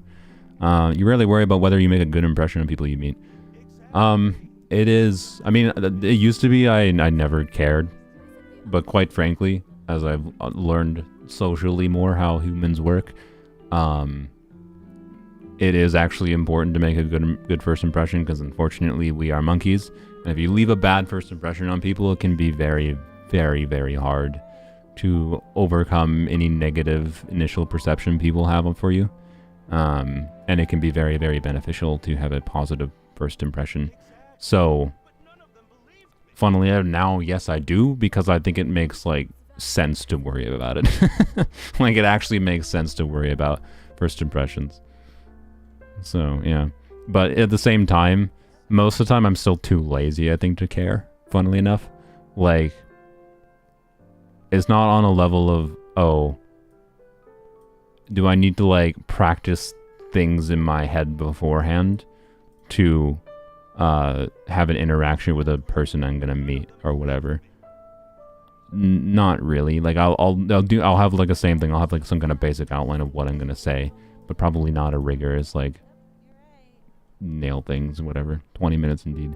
You enjoy participating in team-based activities? It depends. It depends. I mean, like Genshin is a team-based game, that you don't play with other people. It has co-op, but the co-op is implemented so poorly that the team-based aspect of Genshin is garbage, right? So in the context of Genshin, bad. No, I do not enjoy Genshin co-op because MiHoYo has not designed the co-op in a way and has not designed any content to do co-op in that is actually engaging to me. It's valuable like early game for like farming and whatever casualness, but like, so that's not leaning towards no, to be clear. That's leaning towards it depends on like team-based activities. They like have rules to them when it comes to like games or sports or whatever. And like in the context of like a team-based activity that has rules like a sport, and like the part of the point is the cooperation to it. Team-based things can be fantastic and I really enjoy it, right? It can be really fulfilling to like do something with people, right? Because you can absolutely try to do something, like you can do things with people, with other people that you do not feel is possible to do alone, right? It's like most video games in existence could not exist if they weren't like a team-based collaborative creation.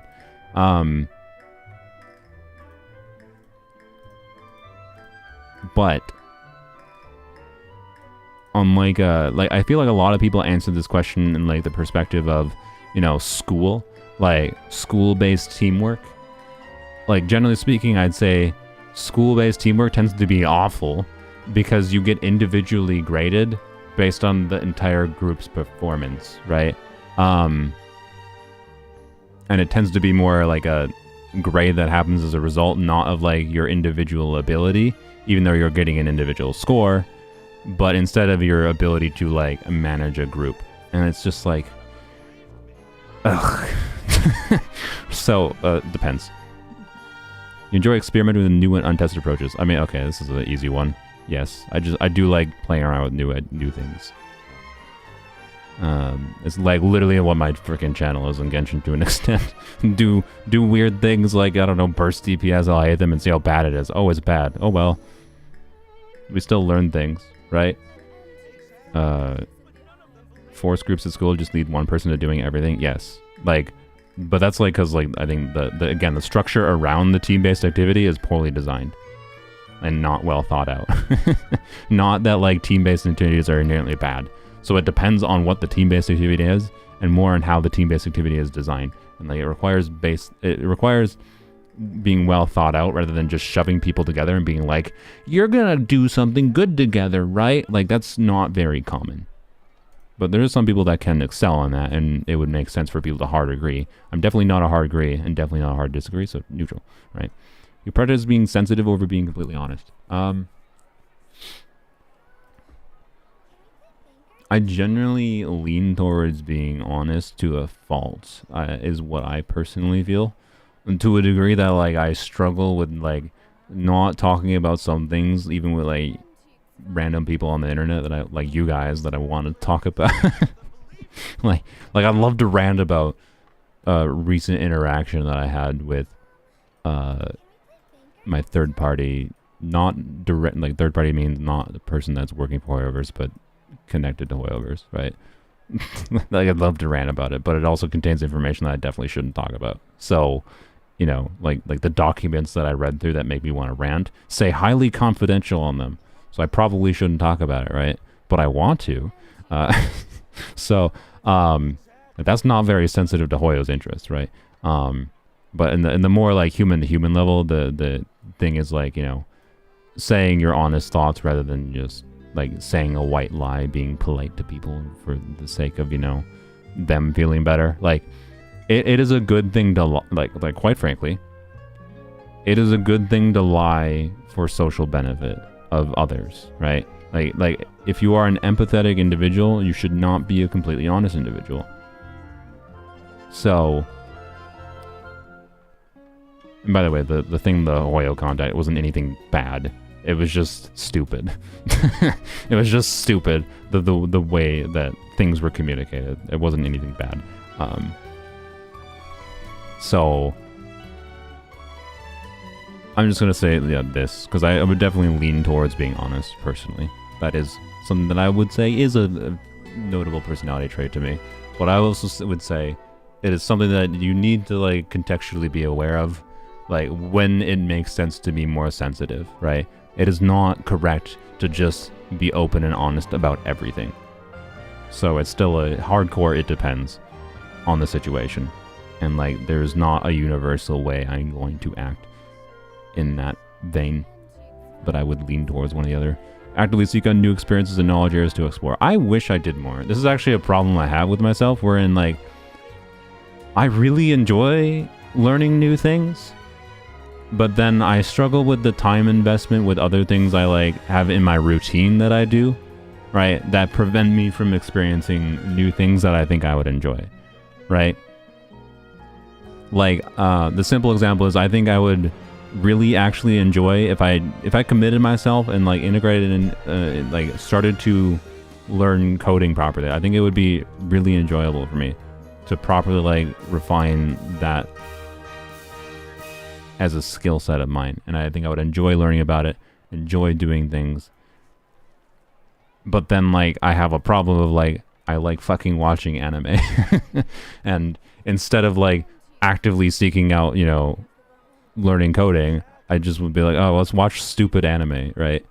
So it's a flaw I was where like I do really enjoy new experiences and things, but I feel like it's one of those things where like, this is one of the things I value having other people in my life for, and one of the things why like it frustrates me when like my family doesn't invite me to things, but then they go and do things. Like it's Labor Day this weekend. It wouldn't surprise me. My family's doing something for Labor Day, and they're either going to ask me like on Friday if I want to join. Like really, or if, or they're just not going to ask me at all, right? And like, that's annoying. Like I kind of have a new stupid monkey brain that needs others to push me to experience new things, right? Is what I feel. So I don't actively seek them out. So I guess the correct thing to say disagree there, right?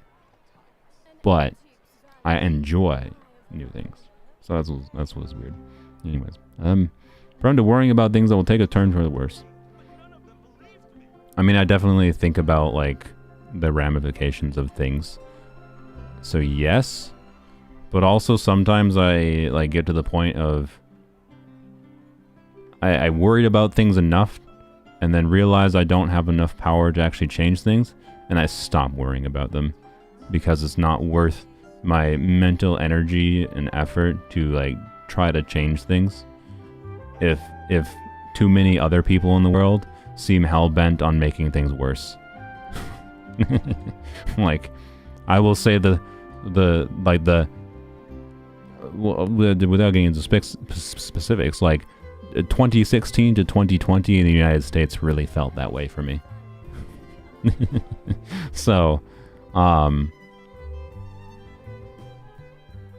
depends. It depends on the thing that I'm worrying about, I guess. But I'll say like agree, I guess. Anyways, you enjoy solitary hobbies or activities more than group ones? Depends. Depends what I'm doing. One thing I really like, actually, I've found is a nice middle ground for me. As someone who tends to like very much like my alone time, to be clear, like that's what this question is asking. How much of an introvert are you? That's literally all this question is. It's not even how much of an it's how much of an introvert do you think you are, right? And I have I have now gone towards the direction of I don't think introversion and extroversion is a real thing. Like it's not that it's like not a real thing, but the like introversion and extroversion is much more of a spectrum, whereas most people conceive of it as a binary thing. Like you are a person who likes socializing with others, or you are a person who likes doing things alone, right? Like it's a binary thing. And I think basically every person falls somewhere more in the middle. I don't think every person in the world, like I don't think every extrovert, right, wants to spend all of their existence dealing with people. They just lean more one way or the other slightly. And I think the reason they lean more one way more slightly or the other is actually not because of an inherent personality thing. I think it's because of an environment thing. I think it's because like It's just like how their environment turned out and how they ended up interacting with people when they were at a young age.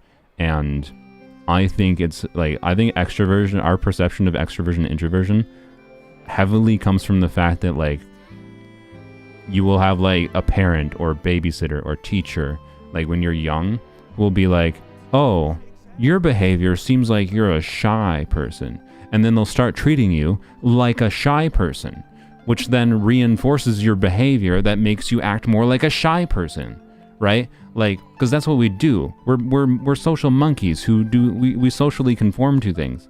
And so like, especially at a young age, when we don't have the ability to consciously recognize these things going on and act differently relative to how socially we're being pushed to, like, I think we make children into feeling like they're introverts or extroverts based on some passive perception of like, oh, they're shy because they didn't talk much when they were a baby, right? That's like, and like, I don't think a baby not babbling much is actually them being shy or extroverted. I don't think a baby being scared of strangers is them being shy or extroverted. They're a freaking baby. Like, but I think what we see like, you know, a young child, whatever age, that does not like to talk to strangers or whatever. And, you know, we then start treating them in ways that reinforces the behavior. That's my theory. Anyways. So I don't think it's an actual personality trait is my point. And as far as I enjoy solitary hobbies or activities, what I have found in my adult life is I get the most value from trying to turn solitary activities into things that are group activities in some form. The simplest example I have of this is a book club. I've talked in my streams before about a book club that I'm doing with...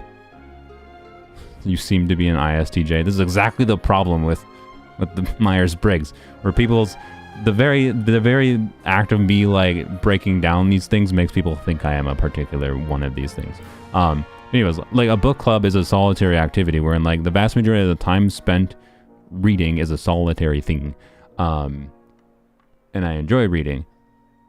But then I also get meaningfully more fulfillment out of reading when it's turned into a little bit of a group activity, wherein like we're all reading the same book together during the same amount of time, and then every week we go and discuss things, right? It's neither a solitary nor a group activity.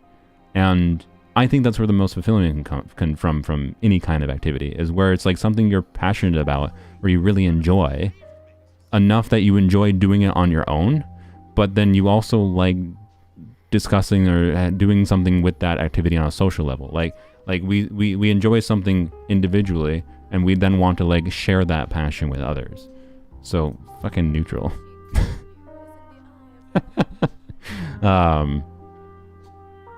Like, yeah. Anyways, do you believe that personality is more influenced by your environment? Generally, yes. I do not think it is a very inherent trait. And I think most people thinking that like, oh, and like, you know, like my mom would definitely not agree with that. I think like because she's like dealt with a lot of children, and it's like, yeah, no, like they have like a personality from a very young age. It's not possible they've lived long enough to, you know, be influenced from the environment that much. But like, no, they have. They, like children are incredible crazy sponges, right? Like they just absorb everything at enormously impressive rates, and like they just take everything as it is, right? They're trusting little things. That's why people want to protect them, and like yeah, like I absolutely think that most aspects of personality are environmental rather than whatever. And then innate traits. Cannot imagine yourself writing fictional stories for a living. I can't, because I understand the realities of how hard it is to be a writer. Like, really, how many people could hard agree on this? Like, let's be real. If you actually think about how like you actually do it for a living, for a living. Like, bruh, you know, I realize how hard it is to like be successful as a writer. So like hard disagree, but not because like I don't have like the mind to like think. Like I have a freaking document, particularly about like including a lot of like in-depth outline for different options for a story for a game that I would like to make, and it'll probably never be a thing. But I have a story component along with the game, and I have a fairly strong idea of what I want the story and the world of this game to look like. That is writing in some sense, but like so. But the linchpin here is the for a living part of this question, and I think this question is absolutely intended more as a lighthearted like, are you just someone who can like think in a way like you're a creative individual, like you can conceive of yourself being able to live off of creativity? That's like this question I think is actually answering as far as what the ramifications are for the personality test. But this for a living part on it completely invalidates that aspect of the question, because the reality of making enough money to do writing creative work, like being an author for a living, is extremely hard.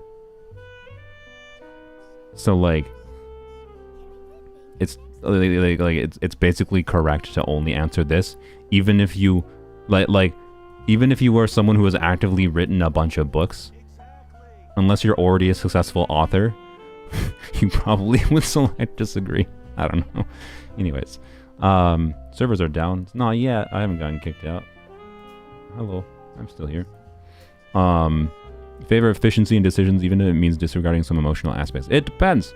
There are, so like, that's one of the things, like how like when I took an ethics class, we had to give a spinal speech of like our ethical credo. And this is where I solidified it internally, where I committed myself to being a contextualist, basically. Because in some decisions, like you need to be able, like, to make the best decisions possible, there are some decisions that you need to be able to recognize, like, require, you know, not being efficient, like require taking more time to clearly think out this decision. Like a major life effect, like for a personal decision level, a major life decision, right? Such as like, I don't know, quitting a job, right?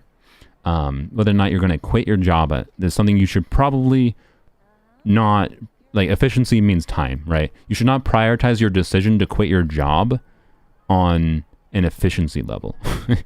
So it really depends on the decision. This is never something you should favor one way or another. This is something you need to judge for yourself, whether or not you need to make a decision quicker.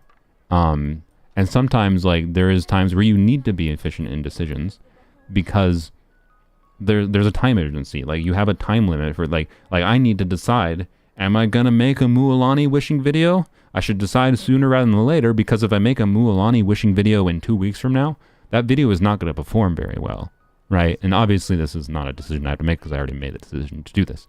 So like, that's just a really simplified example of like, there's time-based reasons to need to make a decision sooner rather than later, because reality, that's how reality works. Time progresses and you need to make decisions at a, you know, a certain point. You don't want to take 100 years to make a decision because the time to make the decision, like having an effect at all, may have passed. So like, it depends. Neutral. Servers are closing down. What are you talking about? I've never heard of this. I'm still playing, as you can tell. Servers are not down. We're gonna lose our background music, which is not ideal. You prefer to do chores before allowing yourself to relax?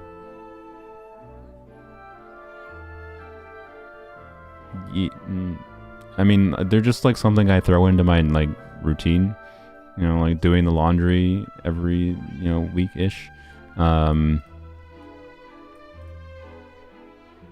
So no, like I just do them when it makes sense to do, when I feel like doing them. I don't know. It's not really a problem for me. I mean, maybe it is on some level. Like maybe I should vacuum more, I guess. I don't know. I'm 40% of the way through. Oh, this is what we do. This is what we do when the game's closing down. Shouldn't maintenance start now? That's what I thought. I thought it would kick me out. It hasn't yet. I don't know. Hopefully it just lets me vibe here, because I would like the background music. Anyways. In disagreements, you prioritize proving your point over preserving the feelings of others. This is actually an easier one. I think, like, in disagreements, like, I might get too emotional and stuck in my own point of view. And then, like, I just repeat myself maybe too much, or try to not necessarily repeat the same thing I'm saying, but I try to repeat the thing I'm saying, but in a different way, in order to, like my goal is to get someone else to understand my point, not necessarily that they have to agree with my point, but to get them to at least try to understand my point of view and where I'm coming from, because oftentimes I find in disagreements, it just comes from the fact that they didn't understand what I was trying to say in the first place. And there has been times where I definitely feel like I got too emotional and ignored the feelings of others and said something in a stupid way in the process of trying to figure out how to say something better, right? So, yes, but it's also relatively rare that I have any kind of disagreement that gets to the point where I end up feeling like I'm prioritizing proving my point. And again, it's not usually proving my point. I don't think that's the correct word to use. I think it's prioritizing trying to get others to understand my point. So, yeah, I still haven't gotten kicked. Is sitting down on a bench the cheat code for not getting kicked when maintenance starts? I'm still here. I'm just gonna leave the game vibing in the background. We'll see what happens. Maybe I bet as soon as I click into it, it'll probably kick me. Right? But anyways, I don't know what to answer this one because of the fact that it's like rare. It's very rare that I feel like this actually happens for me, right? But it also is like a side effect of like I tend to just not. I try to not get into the point of having hard disagreements in the first place, because so often like disagreements, arguments tend to, as an adult, the more I've realized as time's gone on, disagreements just come down to arguing about what words mean and like what you meant when you were using a particular word, and then the other side perceived the word that you said differently from how you intended it, and like it just becomes semantics. Like every argument feels like it just becomes semantics. Oh, I heard a pop-up.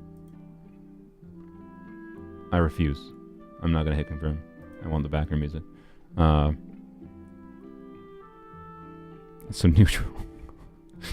Is this correct to say neutral, or is it disagree? I don't know. I'm gonna go slightly disagree because I think it's too rare for me to say even neutral. I don't know. Usually wait for others to introduce themselves first at social gatherings. I'll be this might be one of the rare hard degrees. Quite frankly, like yeah, again, like I've said, this is one of the things that might be more of an actual like personality trait of mine, where it's hard for me to overcome my. Well, okay, you know what? No, I'm gonna turn it down to agree. The reason being is because like, it's my personal default preference is definitely to actively just like be at a social gathering and just observe. And I'm very open to talking if people like talk to me first, but I usually am not the one to initiate things. And Mualani weapon or Yanfei part C4? What? Why is you're deciding to go for Yanfei C4 or Mualani weapon? Probably. I don't know. That's a really weird comparison, to be honest. I have no idea lime runs. If you really like Yanfei, probably Yanfei. But Yanfei C4 isn't that big of a deal. Anyway, you usually wait for others to introduce. So like one is I definitely default towards the hard degree of this. But again, because of the fact that I recognize this as a flaw with myself, when it comes to social gatherings, particularly if it's social gatherings with people I don't know, I will actively push myself to talk to other people. If conversation does not, as long as like conversation didn't just naturally happen regardless, right?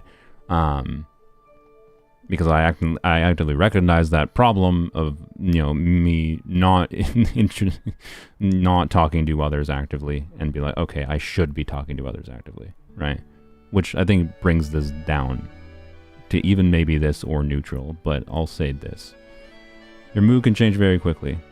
Not usually. I don't know. Chat, answered for me. Can my mood change very quickly? I can sometimes get very annoyed at what I perceive as a dumb comment or something, which can put me in a bad mood. And then I can quickly swing back. But that's more just because, like, I don't know, it doesn't feel like mood to me. Because mood to me is like not a... Mood to me is literally not a thing that changes that much. Like, I'm in a mood for, like, at least multiple hours at a time. How old are you? I'm 31 this year, and I get what you were saying 100%. I'm 28. Although I'll be honest, I felt most of these things like 5 years ago. I don't think most of my core beliefs and things I'm saying haven't, like, feelings about this haven't changed for years. They've just been cemented at this point, as I've, like, put some of, like, with the words I'm saying into practice. So yeah, I guess disagree. Probably a hard disagree, realistically. Yeah, for me, it really does not. It feels like moods are a thing that are not something that changes very often. I'm more like in a mood for a full day. And if I'm in a bad mood, it's usually bad mood. It's just better for me to, like, chill out and, like, not talk to people for a while.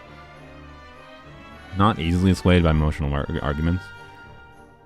They're not the most convincing for me if you want to convince me of something, you know,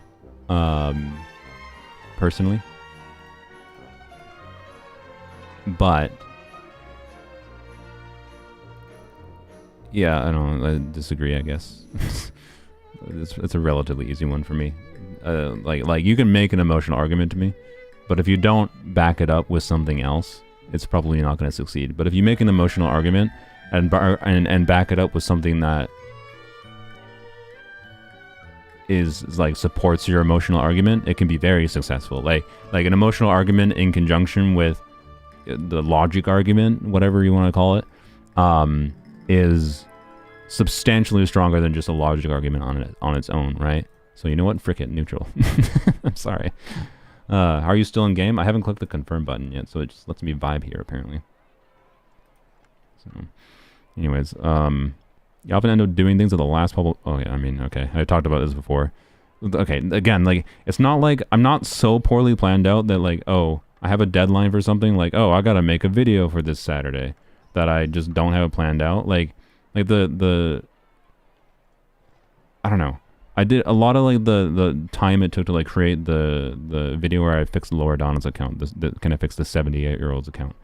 Was like that started, like, I got in contact with Loredana like almost a month ago from right now, I think. And so it was, like, planned out for a while, but, like, I only really actually started working on it until, like, the week before. And then a lot of the actual, like, creation of the video itself was finished towards the, like, night before. So the point is, this pushes me towards this, but at the same time, I figured out a routine for myself that works, in that, like, I don't completely just, like, I'm just gonna, like, not do anything until the last possible moment. Like, I don't do that, because that's just bad. Doing nothing until the last possible moment is bad. But I do leave a very large chunk of the work, potentially, to the last moment, because I just usually work better that way. Anyways, enjoy debating ethical dilemmas. Honestly, 1000%. Yes, please. Please debate ethics with me more. It's actually, like, I'll be honest, my brain is sometimes starved for ethical arguments, and, like, it's one of those things, like, I should go and, like, pester my professors or whatever sometimes. I feel like it's not like insulting any of my friends or anything, but I don't have conversations with them very often anymore that engage me mentally to a degree, like on like a philosophical level very often. It's more just we have topical conversations, right? Which is fairly standard for friend groups and whatever, but I do wish I could have some more, like, stimulating conversation with some people sometimes, which maybe should tell me I should seek out more friends. But also, friends take time. Can you give me an example of an ethical dilemma? Oh boy. I mean, okay, the simplest example is, like, a trolley problem or whatever, right? Where's the trolley problem? Right. So, like, oh, what is this? Alright, absurd trolley problem. This is neil.fun, the URL right there. Absurd trolley problems. Like, this is an ethical dilemma. The trolley is heading towards 5 people. You can pull the lever to divert the the dark mode is kind of screwing with things here, but you can pull the lever to divert it to the other track, killing one person instead. What do you do? Do you pull the lever or not, right? That's an ethical dilemma, ultimately. I would say it's just more generic as just philosophical thinking problems, right? Or like there's no objective, there's never really an objective right answer to things, to those kinds of questions. It's just like you can make an argument depending on whatever or not. Usually you prefer to be around others rather than... Wait, you usually prefer to be around others rather than on your own. Oh, okay. My brain read the... I don't know. Whatever. Brain was feeling. It's fine. Yeah, generally speaking, disagree. That's a relatively simple one. I don't know. I don't mind being around others, but I don't like defaulting to staying around others. My default is go and hole up on my own, right? You become bored or lose interest when the discussion gets highly theoretical. Oh no, is an easier one. No, let's discuss things. Let's discuss things abstracted, please. Mm-hmm. 4 stars on the banner. Kachina's great. I mean, I wouldn't necessarily pull just for Kachina. Like, her constellation's not that relevant. We're getting a free copy of her, right? And her constellations just aren't that relevant unless you want to DPS her. And like, it's just unnecessary, right? That's my current understanding of her kit. Unless I'm missing something important about her kit that I didn't realize. It doesn't actually make sense to pull for Kachina. So, with her being a free unit at a baseline. So, yeah. Her constellations are just mostly irrelevant. Facts and feelings conflict. Usually you find yourself following your heart. I mean...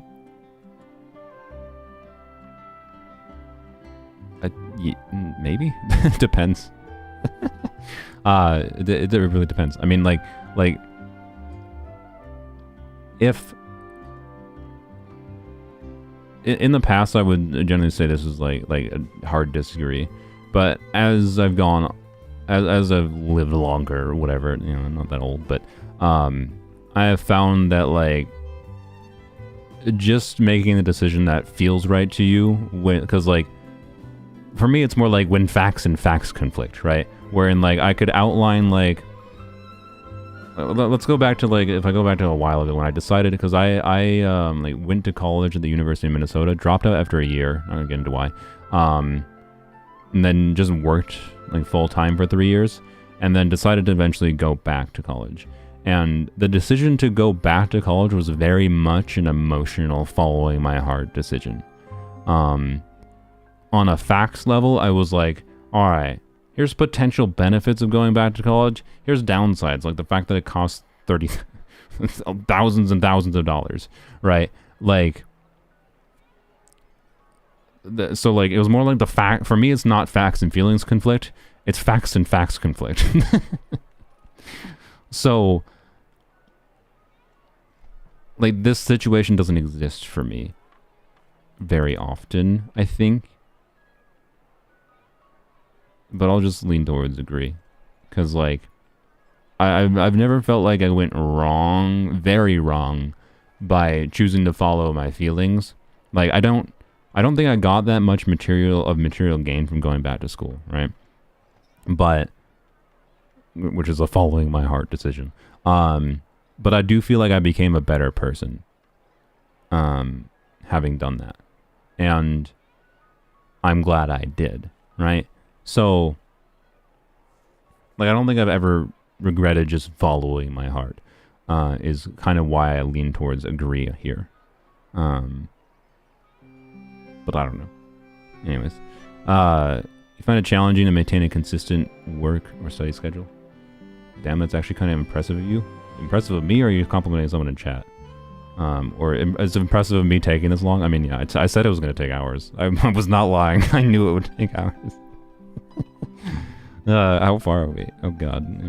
Yeah. Find it challenging to maintain a consistent study or work schedule? Not really. Not after I get in a nice flow. My problem is I still should probably like distribute things out better rather than like backloading my workload a little bit. But it still usually works for me. I'm just a little bit inefficient, I'd say, in my work process and or study process. in a way that like I should feel like I have much more time to do things than I do because of how inefficient I am at getting some things done sometimes. Because I think I just get stuck in my own head too much, I guess. I don't know. Drag it out for another 5 hours. Yeah. No, I think I'm mostly mentally dying at this point. I think I've been going for 5 hours. Yeah, good lord. Find it challenging to maintain it. So, no, because I find it not that hard to get into routines. But what I find a struggle is breaking the routine. I can recognize the routine as a problem and really struggle to change the routine, right? That's my struggle. It's not a struggle to maintain. It's a struggle to recognize that it needs to be changed. And it just defaults to maintaining itself. So, anyways, I disagree. You rarely second guess the choices you make. Because of how contextual I am with my decisions, the less time I have to make a decision, right? Like my preference is being able to like since I'm a contextualist, I like to gather as much information, gather as much context around something before I make a decision, right? And if I make a more rash decision, I'm usually also very open to changing that decision after the fact. If I feel like it didn't make sense because of, other more contextual information I got from like other perspectives or whatever, right? I can give an example, like on my Discord server where I recently told people to stop using kill yourself or KYS because it made the community so much more unwelcoming. And I still stand by that decision, by the way, after talking to a number of different people. I think that was the correct decision. And I have gotten contacted from people that thanked me for calling that out and saying to stop. But the original way that I said it, wherein like I basically said it was, I like accidentally phrased it as like, oh, I'm gonna ban people if you use it, and that wasn't what I was gonna say, was actually gonna do. But anyways, for people that don't understand what kill yourself it means, and kill yourself in the context of like there's people that use kill yourself as like a jokey like slang type phrase thing. They either say KYS or kill yourself in like text-based online communities. So for example, the jokey way to do it would be like if you see someone flex a build or flex an artifact that's like, let's say they get a 50 CV artifact or whatever, and they post it somewhere, and someone replies KYS, kill yourself, right? It's meant to be sarcastic, whatever, satirical, and you can argue it's coping with things and whatever, that's cool, but like it's just also extremely unwelcoming and disrespectful to anyone that may have had a loved one kill them, like actually kill themselves, right? I just think it's not cool. I just think it's not cool. And I don't think it makes for a welcoming community, so I said it was not allowed. I'm just like, no, don't do this, guys, please. And like if you keep on doing it, I will potentially take action, is ultimately what the decision was. But I ended up editing and modifying how I phrased things originally because, after a conversation I had with various people. I still stand by the decision. You still are not allowed to just openly use that all the time on my Discord server, because it's not chill. And in that guess, like I did second guess it, but I don't know. It wasn't like second guessing. It was just gathering more information, right? Because it was kind of a gut feeling decision I made. Not like, I don't know, it's kind of a tipping point decision. It's complicated, right? My point is like there was a lot of contextual aspects that affected the decision. And I could modify it after the fact and be fine with that. Like I didn't have to be stubborn and like 100% commit to it. So I don't know, right? Freak, I love this kind of mean interaction with people. I get it too. Like I absolutely get where it's coming from on a humor level, but like as my Discord server was growing, I was just like, I was seeing too much of it, right? Like if someone randomly uses it in a way that makes sense, it's kind of like, it can make sense as a joke, right? I'm not saying it can never be used, but it was too commonplace on the server, and I didn't like it, right? So Anyways, how do I answer this one? Is my point.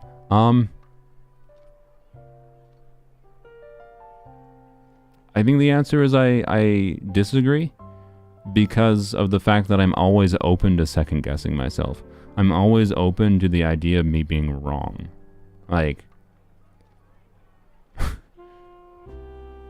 I don't think I usually am wrong in most of the decisions I make. Like, it's not in that, because like it implies that like, oh, I'm making a decision and I think I'm probably wrong.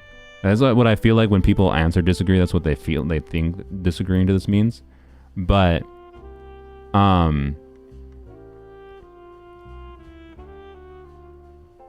like for me, it's like I second guess myself because I think it's the correct thing to do, right? And yes, I told people when they're trying to use KYS or kill yourself, use tone indicators with it. If you like, at the very least, like people have yelled at me for not using tone indicators before. In some ways, I'm not gonna go on a rant about tone indicators. I think some of them are very useful, like /J/S. And I even like /HJ/half joke. But I actually only like using tone indicators when I can spoiler text them. On Discord, you can put brackets around text to spoiler text them so that you can't see the /J until they tap on it, which I think is good. I don't like just having /J there without spoiler text during it. So anyways, whatever. What's a tone indicator? It's meant to be like, oh, are you saying something sarcastic, right? You can put /S with it to indicate like this is not something I'm actually saying in seriousness. It's a joke kind of thing, right? And to be humorous, a humorous remark, whatever. So you'd be like KYS /J or /S. But anyway, /J/S are like the main only useful ones. All of their tone indicators are kind of, in my opinion. But anyways, whatever. Yeah, I don't know how to answer this one because I feel like the intention behind the question is not how I am answering it, right? But like, yes, I second guess my choices because I think it is correct to second guess your choices. Like, I think you should make a decision with the understanding of reflecting on why you made that decision and being open to potentially changing that decision if it's a decision that can be changed. Obviously, some decisions you can't really just change after the fact. And like, you know, if the president decides to nuke Japan to end the world war, you know, you can't really change that decision. So, you know, but when it comes to like most of my decisions in life, I think it's very, very good and healthy to second guess myself before and after the fact in order to make the best decisions possible and to learn from myself and my own actions and to try to be better than I was before. In case that wasn't obvious. Your friends would describe you as lively and outgoing. How about you, chat? You're my friends, right? You're my friends. I'm not trying to. This is sarcasm, by the way. Tone indicator /S. You're not. No offense. You're not actually my friends. I don't actually know you. Would you describe me as lively and outgoing? I know where I think I would lean myself here. But I also already have my whole rant about introversion and extroversion. And this is 100% yet another introversion extroversion question that's on these frickin' personality tests. And I'm not gonna go on my whole shtick on extroversion. Like it's very easy. This is just, are you an introvert or an extrovert? Smallest agree bubble. Anyways,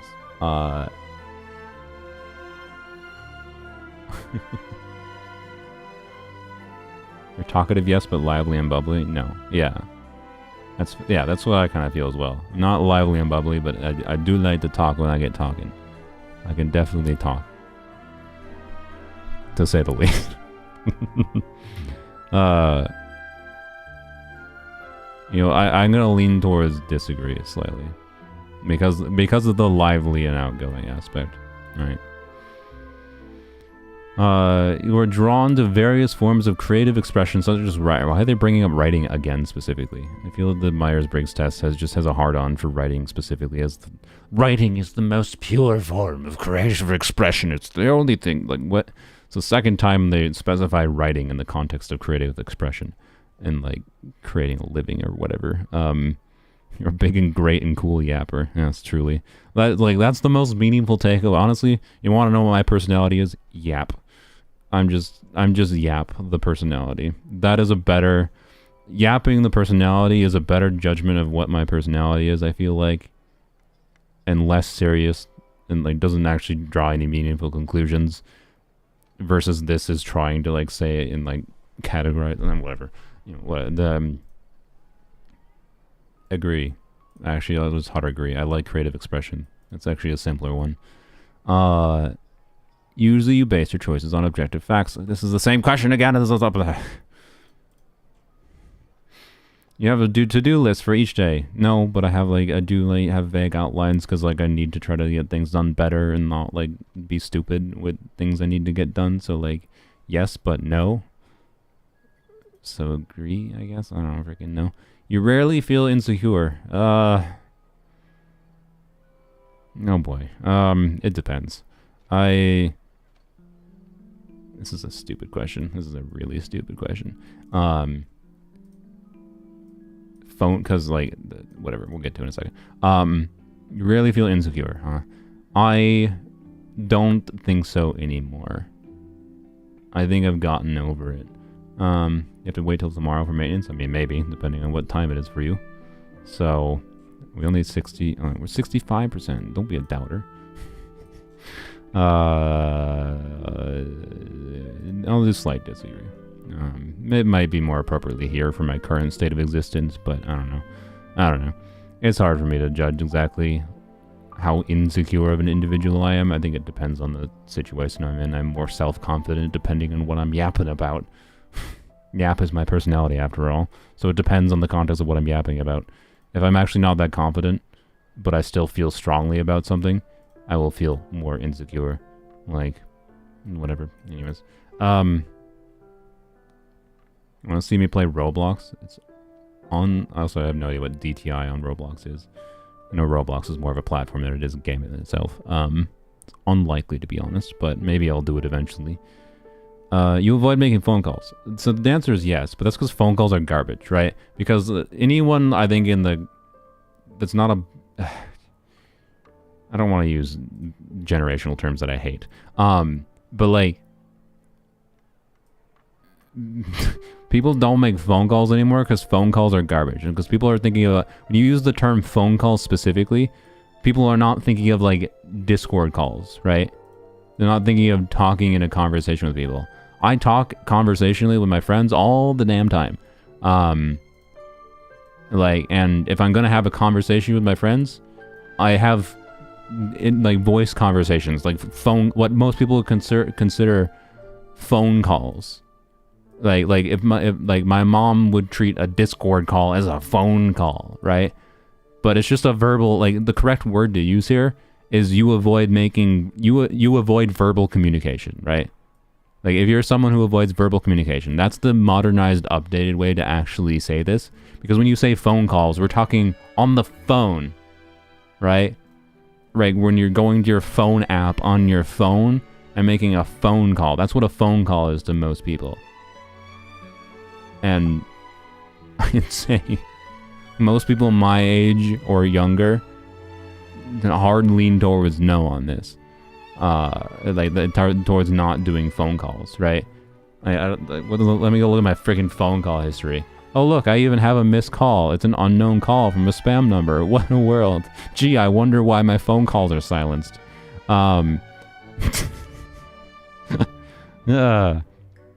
Recent calls. Yep, it's just mostly spam, and like one from my sister. I called my sister and whatever, right? I tried to call my grandpa on his birthday as well. So, anyways, point is, like, for how most people conceive of phone calls, yes, I absolutely avoid phone calls, but I think the intention, because of the fact that I think the intention behind this question is you avoid verbal communication with people. Like digital verbal communication specifically. Like when you communicate online, you prefer text-based communication versus talking. I would say in the past, I definitely still used to be this, but now I'm a hard disagree. If it's someone I actually want to talk to, it's like actually hard this. So under that interpretation, not under actually phone calls. I'm not actually going to call people on my phone in my phone app, like how most people conceive of it as phone calls. But chat, like just vibe with you in a Discord chat for hours, absolutely. You enjoy exploring unfamiliar ideas and viewpoints? Yes, please. I love being challenged. Again, it's one of the things like I need to do better at challenging my own viewpoints more. But again, I get like routinized in my lifestyle and then don't experience new things. But I want to experience more new things. You easily connect with people you have just met. You easily connect with people you just met. What does it mean?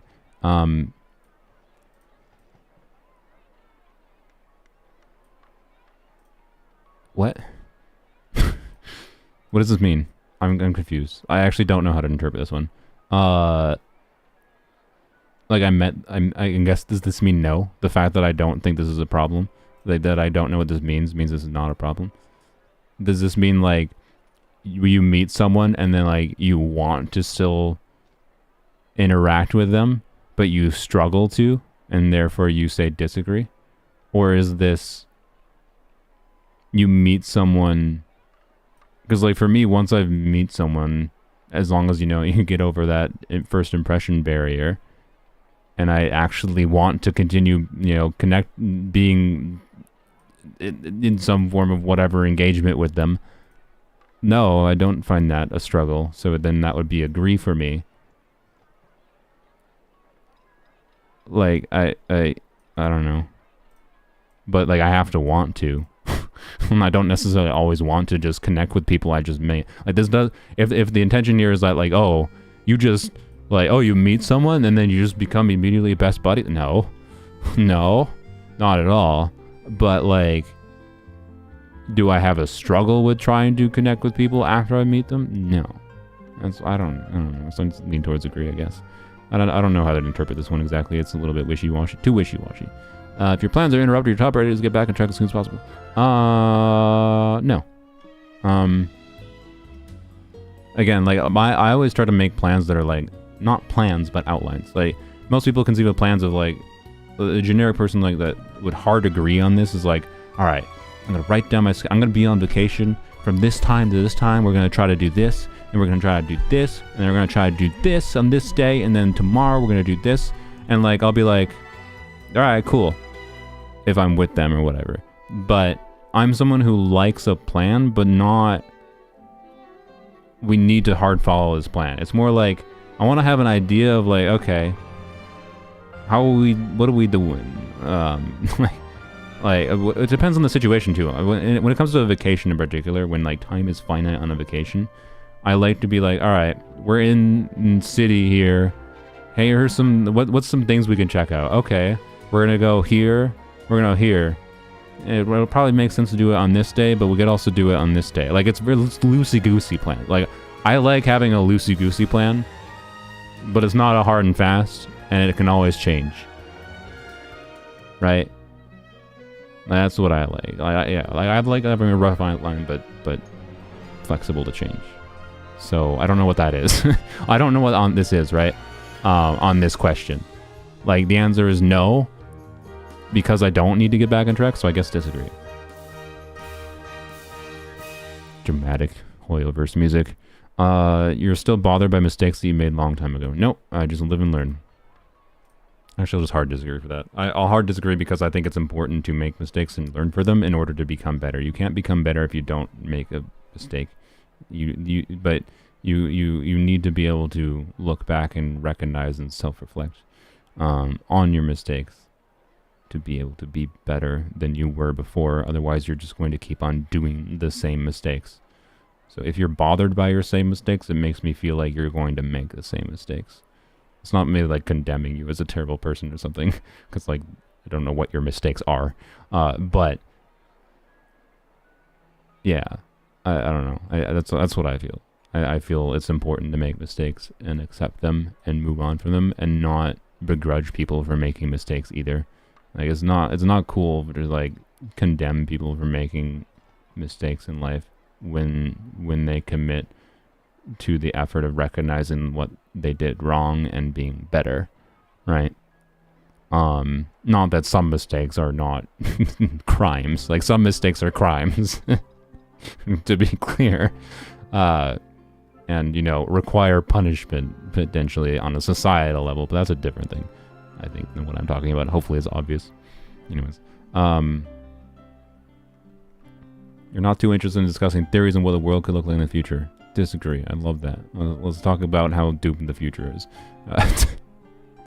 I mean, okay, I'll slightly not full disagree on this because right now when it comes to talking about the future, it feels like really pointless to talk about the far future, because it's like, oh man, what the fuck does the future look like with what AI is doing? And like, to be clear, AI is just like a marketing term, but it's clearly getting sophisticated enough that I don't know what 10 years from now looks like, right?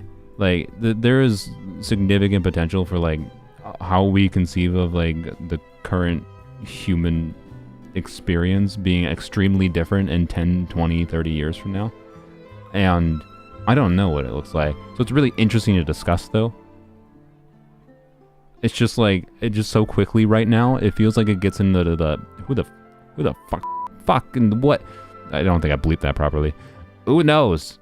Right? Like there's no way to tell what the actual ramifications of some of this stuff are right now. And it's interesting to think about and interesting to discuss, but it's hard to have any meaningful discussion right now because it's so unknown.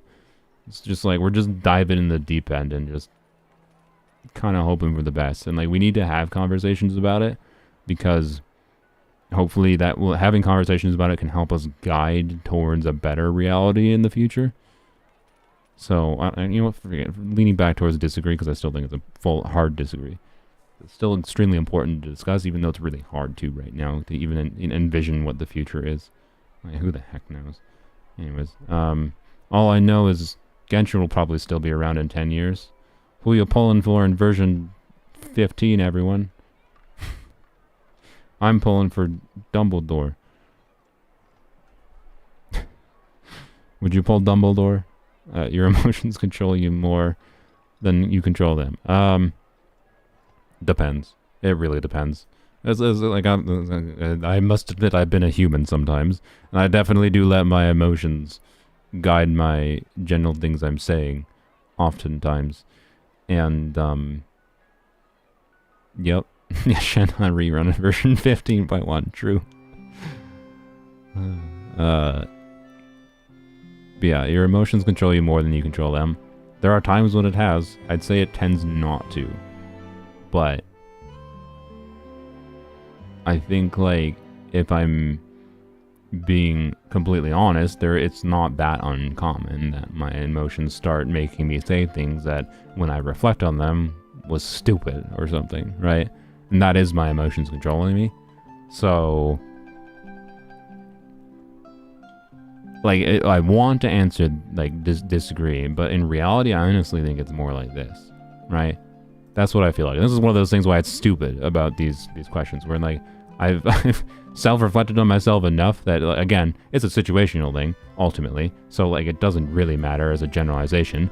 And then, two, as a generalization, like, my default is thinking this, like, I think that of myself, but if I'm actually reflecting on myself properly, I think it actually might be this. Like, I don't know, though, for sure. It's hard to judge this, like, how much my emotions is actually controlling me. I don't know. It's just a vibe, and, like,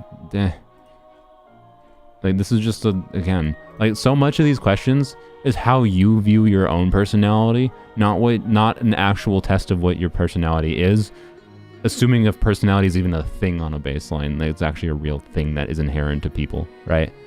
Which I kind of disagree with. I don't really think it very much is. I think most aspects to what people consider personality are not an actual thing that's inherent to people. So, like, I have so many brushes on IBS. What are brushes on irritable bowel syndrome? IBIS. Oh, that's not irritable bowel syndrome. I don't know what IBIS is either. But what a serious question though. What are brushes on irritable bowel syndrome? Why is that so hard to say? Mean. I know, yeah, I figured it was an art program. That I got through context, I guess, after the fact. I definitely read IBIS as IBS though. I don't know. It sounds really uncomfortable if you need brushes for your IBS though. Anyways, yeah, personality tests are nonsense. That's all. Stupid. They're not useful for anything other than helping you. They're useful for only helping you self-reflect on yourself. If it helps you learn how to self-reflect on yourself and you know, don't take them too seriously, they can be cool. They can be fun. When making decisions, but like Myers-Briggs, like this test has literally been used in the past to like hire people or not. Like this test is so bad, and it has literally been used to decide things that extremely significantly affect people's lives. So it's dumb. Anyways, that's why I hate Myers-Briggs. Whatever. It's garbage. You've been using IBS for 4 years and love it because you're too broke for Procreate? Nice. IBS probably does inhibit your ability to use Procreate. I couldn't even hold myself together to say that joke properly. Oh, okay. Anyways. Okay. When making decisions, you focus more on how the affected people might feel more than on what is most logical or efficient. It depends on the decision and who it's affecting. Ultimately. Neutral. I know, I keep saying IBS on purpose there. That was the joke. The joke is like making a mistake and then committing to a joke, right? Like, there we go. Anyways, reading something incorrectly and then making it into a joke is a humor. I apologize for attempting humor. It was dumb, dirty, like 4-year-old toilet brain humor, to be honest. But, you know, humor nonetheless. I attempted. But yeah, I actually think I own Procreate because I bought an iPad with an iPad Pencil at some point and then didn't really do anything with it. Sad. Your personal work style is closer to spontaneous bursts of energy than organized and consistent efforts. Yes. I think that is from what I've said before during this, I think that we'll just leave it out there. When someone thinks highly of you, you wonder how long it will take them to feel disappointed in you. This one I like as a personality question. Not again because like personality is actually a real thing, but I like it as a question to gauge someone's like this is just a good question to ask people because it digs deep at like people's baseline thinking of how they conceive their relationships with people. And I do not actively think this, funnily enough, but I think the other thing wherein when I think highly of someone, I wonder how long it will take me to feel disappointed in them. And this is a problem I have with getting attached to people. And like, the more, if like someone leaves a really strong, like someone's really charismatic and I really like my impression of them, I can't help but have this nagging feeling in the back of my head that the more I learn about the human they are, the more I dislike them. Like it's only like, if I have a really, really positive, if I have a really, really positive first impression of someone, I can't help but feel the only way is down. So like, I almost like not having too positive of a first impression on people. I like being, when it comes to getting to know people, I like being in a state of unknowns, wherein like, I get to know you as a person, and learn about your flaws without it destroying the weird impression I had, the weird unrealistic impression I had of you in the first place, right? So I don't know, that makes me an asshole or whatever for like kind of feeling that about people. Like, I don't know. I like knowing less about people to start and not having a strong impression on them. Because it feels like it just makes me have like a more level-headed perception of them in general, right? Not putting them on a pedestal. So I haven't often thought about this situation specifically, wherein I am the person someone put on a pedestal, right? Someone had a very positive first impression of me. Like, I think the same. Because I think that of others, I think the same thing. If I manage to give you such a positive first impression that you like actually I've seen this with like my channel, right? Where like people will watch my videos and be like, wow, they get a positive first impression of how they like how I'm just like making videos about how I'm just having fun. I seem like I'm having a lot of fun in Genshin because, believe it or not, in my edited videos, I usually try to focus on how I'm just having fun with the game, because that's what I enjoy making videos on, is how I'm enjoying the game. And I feel like sharing how I enjoy the game might be helpful for how other people might be able to enjoy and have fun with the game. Crazy. And like people might then make me out to be like this bastion of positivity, right? Or something. And then they come to my live streams and I start ranting about some negative aspect of gacha games and start criticizing Hoyoverse. And they're just like, I don't understand how you could be so negative about this when you were positive normally. And they think that these are like in conflict with each other, right? And when in fact, it's just because they thought too highly of me, where they thought I was just a bastion of positivity and they liked seeing that. But in fact, I just have a more nuanced opinion about things. Sorry, right? Like, that's why I unlisted my reaction stream to the version 5.0 live stream. It's because, like, too many people, like, I think came to that stream after the fact, thinking like, oh, Hoyoverse announced things that, like, people had positive reactions to. Everyone's, free 5-star, everything's great. And then here I have, like, where I, like, said, oh, that's cool, but it might be, whatever. So I don't know, right? I don't actively wonder, like, I think what this question is actually asking on a personality level is, are you insecure? Like, I think that's what this question is actually asking. But from my perspective, it's not that I actively think about it. This is more that, like, if I confront the reality of it, I think it's an inevitable aspect of people thinking highly of you, is not realizing that you are I'm just a dude.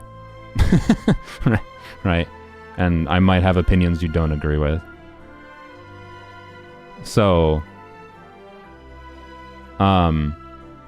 like, this feels like an inevitability, less than it's not like I'm insecure about how people think about me.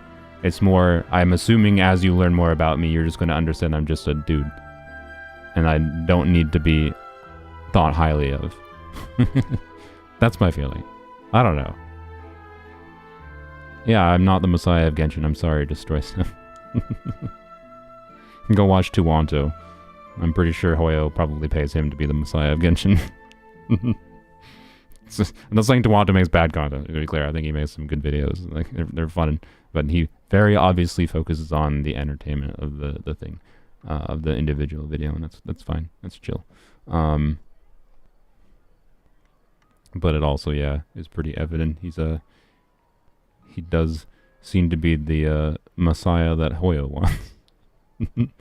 All right. Oh, what the frick do I answer this? I don't know how to answer this question then, because I do not think answering it in my interpretation of it is what the intention is behind this question, right? I think this is for the personality test. I think this is just intended to be an insecurity question. But at the same time, technically it's agree. So I guess we'll do agree. Why not? I guess. You would love a job that requires you to work alone most of the time. Hey, that's what I do.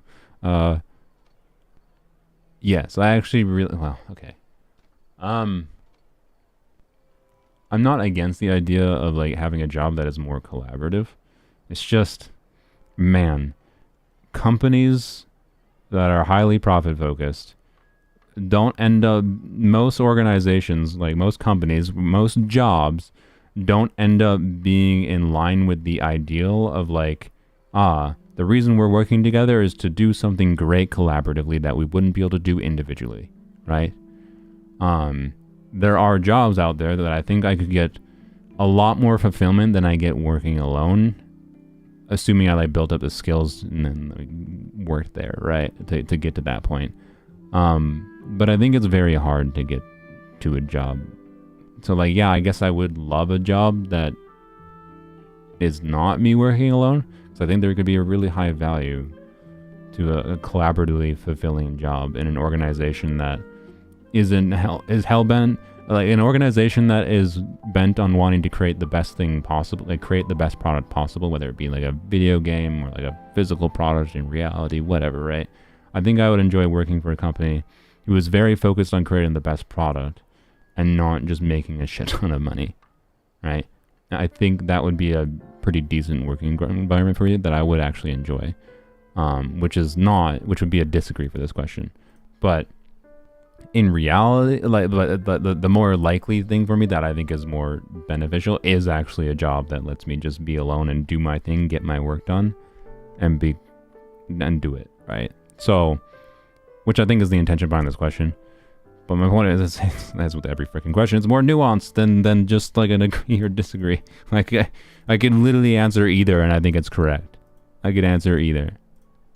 So do I just answer neutral? I beneficial, true. The most beneficial thing you can do for your Genshin account is level up official, because it's beneficial.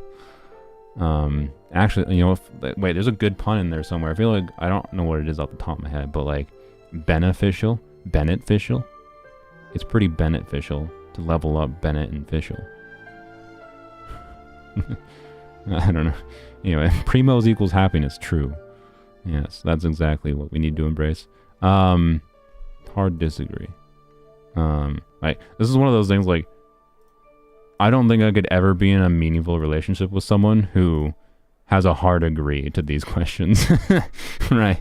Like, you are just a person you can exist. You can be fine. I just don't want to interact with you ever. Meanwhile, someone in chat's probably gonna be like, that's me. So, I mean, statistically, I would expect there's probably someone of my 274 viewers that would say hard agree to that. But if I'm gonna have a meaningful, sustained relationship with anyone, you cannot say agree to this question. Anyways, I'm just gonna leave this one on neutral because I don't know. I feel like the fact that I illustrated both was like, I don't know. Like my current job, I get fulfillment and I do enjoy, like, yeah, I don't know. Anyways, I have the perm. What perm?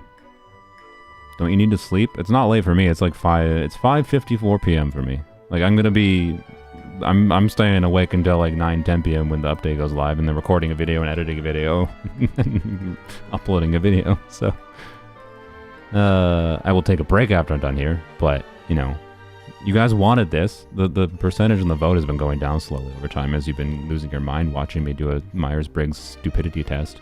But you know,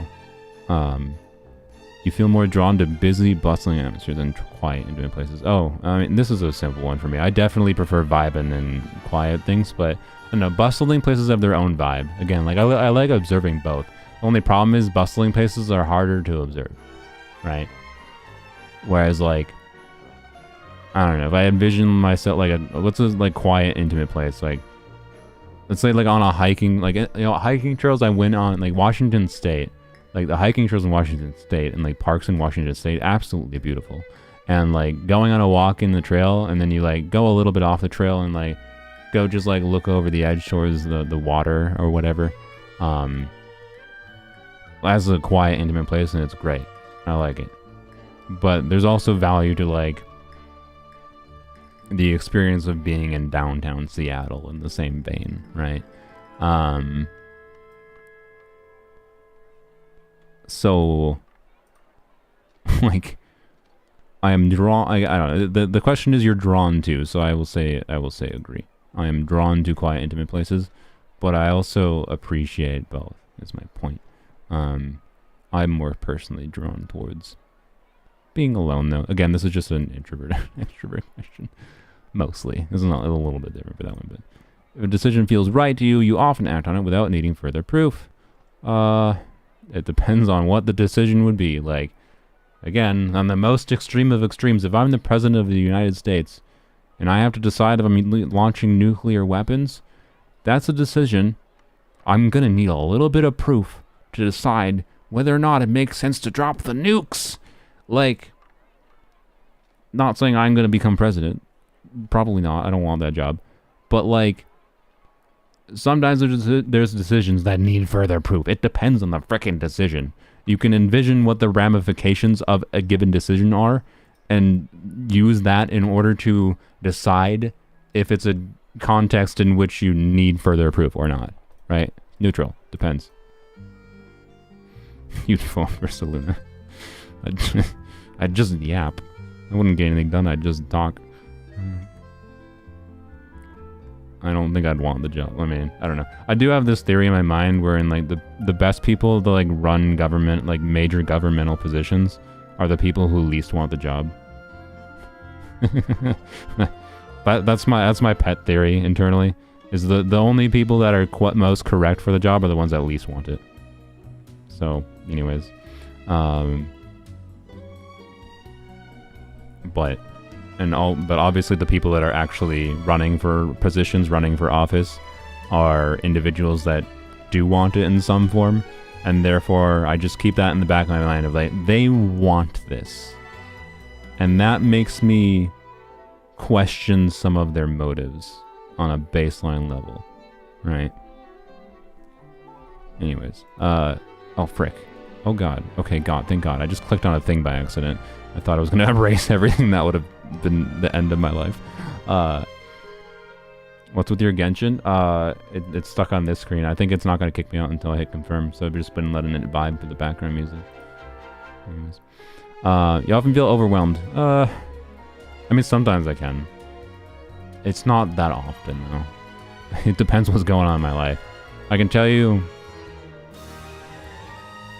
when you start making money making content online, it can feel like you are always working all the time, 100% of the time, and things can just happen, like, drama in your Discord server, drama in your comments, and then like if I have to go deal with some stupid person in my chat, or leaving comments on my videos that are spreading misinformation. I'm not going to say what they're spreading. There's a specific example I can give, but I don't feel like bringing it up and explaining it. But, like, if there's someone spreading misinformation in my comments, and I have to go spend an hour or two dealing with that, or something stupid in my Discord server, and then I'm also trying to, like, make a video, which, I might be rushing a little bit now because of whatever. Like it can feel overwhelming sometimes, even as a small creator, right? There's a reason that big content creators start hiring people to deal with things, to deal with, like, sponsorships, so like and to deal with creating thumbnails, to deal with community management, right?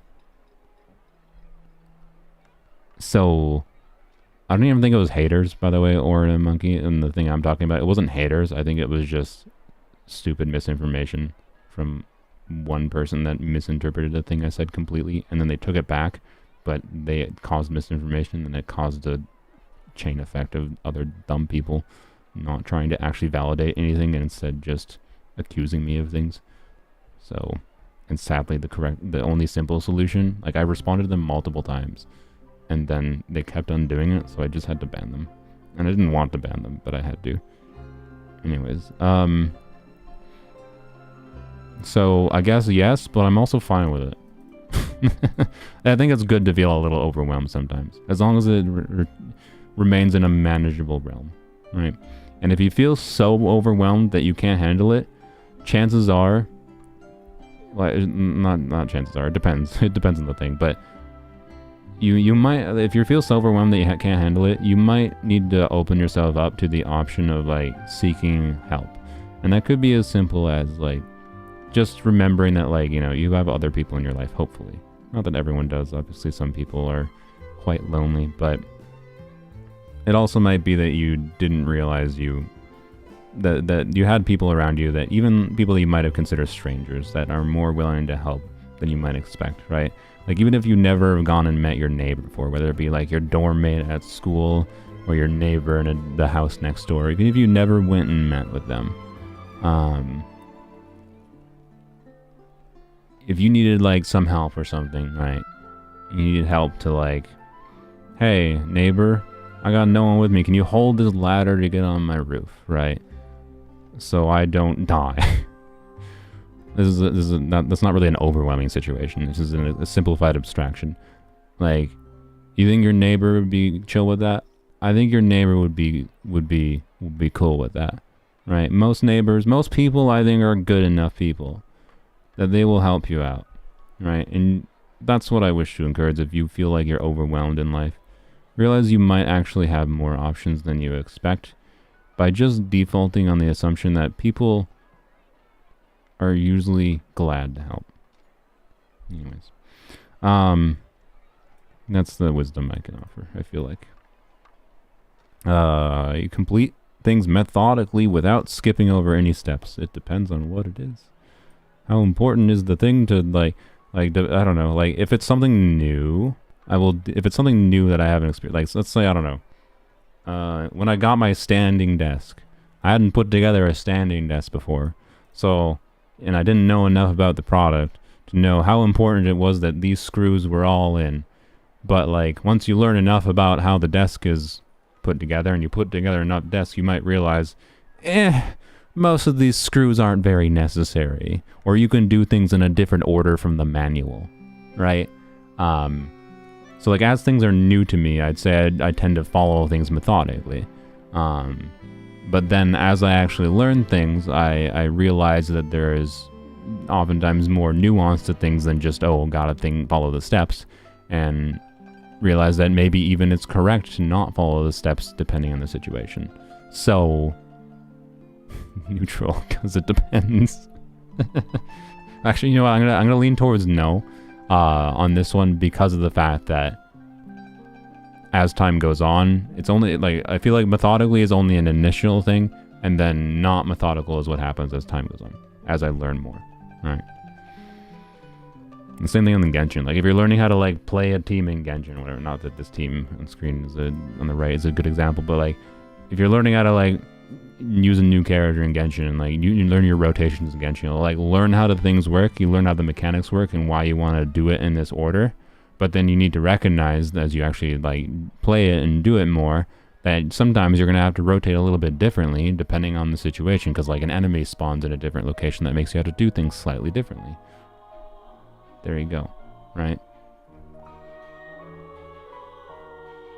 What do you mean, it's out? I'm pretty sure its maintenance is not done, guys. I'm pretty sure, like, it might let you download now. I don't think the maintenance is done. It'll let you, like, launch the game, and then it'll say maintenance is still undergoing when you actually try to log in. Or they updated the banner. Yeah, they might have updated, like, the information on the launcher or something. Maintenance should still be going on. You prefer tasks that require you to complete with oh my god, my mouth. You prefer tasks that require you to my brain is failing. To come up with creative solutions rather than follow concrete steps. This is the same question. I feel this is the same question as far as how it matters to the personality test. I just told her the menu page changed. Oh, I see. What do you think of furries? I don't know. My brother's a furry. I think he's my brother. And I think he likes furry art. And I think... I don't know. I think it changed. I think being part of the furry community changes his perception on, like, how people conceive of gender and sexuality. And like, I think it's a cool community because of how open they are about that kind of thing. Is it my kind of community with how sexualized it is? No. Do I understand the appeal? Well, when I see some of the where is, can I, no, I don't think I, okay. I was gonna bring up a Zenless Zone Zero character leak, but I might get like DMCA'd by Hoyoverse if I show that, so I'm not going to. But if you look up Zenless leaks and find that one lady, the furry lady, you know who I'm talking about if you've seen it. Okay, I get it, right? You know, I get it. But it's not like a part of my identity, right? Whereas like people that are a furry, that they put it as part of their identity, is like, I don't know, they just like furry art, and it's just how they get horny, I guess. And that's cool, I guess. It's fine. I don't care. It's not like you're affecting me. And I think it's the fact that they're, from what I understand, they're a pretty open community and they're like respectful of people, and that's cool. Yeah. I have about $400 saved up for Mualani. How many cons do you think I could get? I mean, depends on how many primos you currently have, but I am spending the equivalent of $300. I didn't actually spend $300, but I spent the equivalent of $300 for you, at least. Well, I didn't use the top-up bonuses, so you'd have a little bit more with the top-up bonuses, and that will get me C0 Mualani, C1 if I'm lucky, and C2 if I'm extremely lucky. So like $400 is probably C2, or sorry, $400 is probably C1. I'm not sure if you should go for weapon on Mualani over C1. I don't know. Anyways, prefer tasks that require you to come up with concrete solutions, or creative solutions. Like concrete is very different from creative, and then follow concrete steps.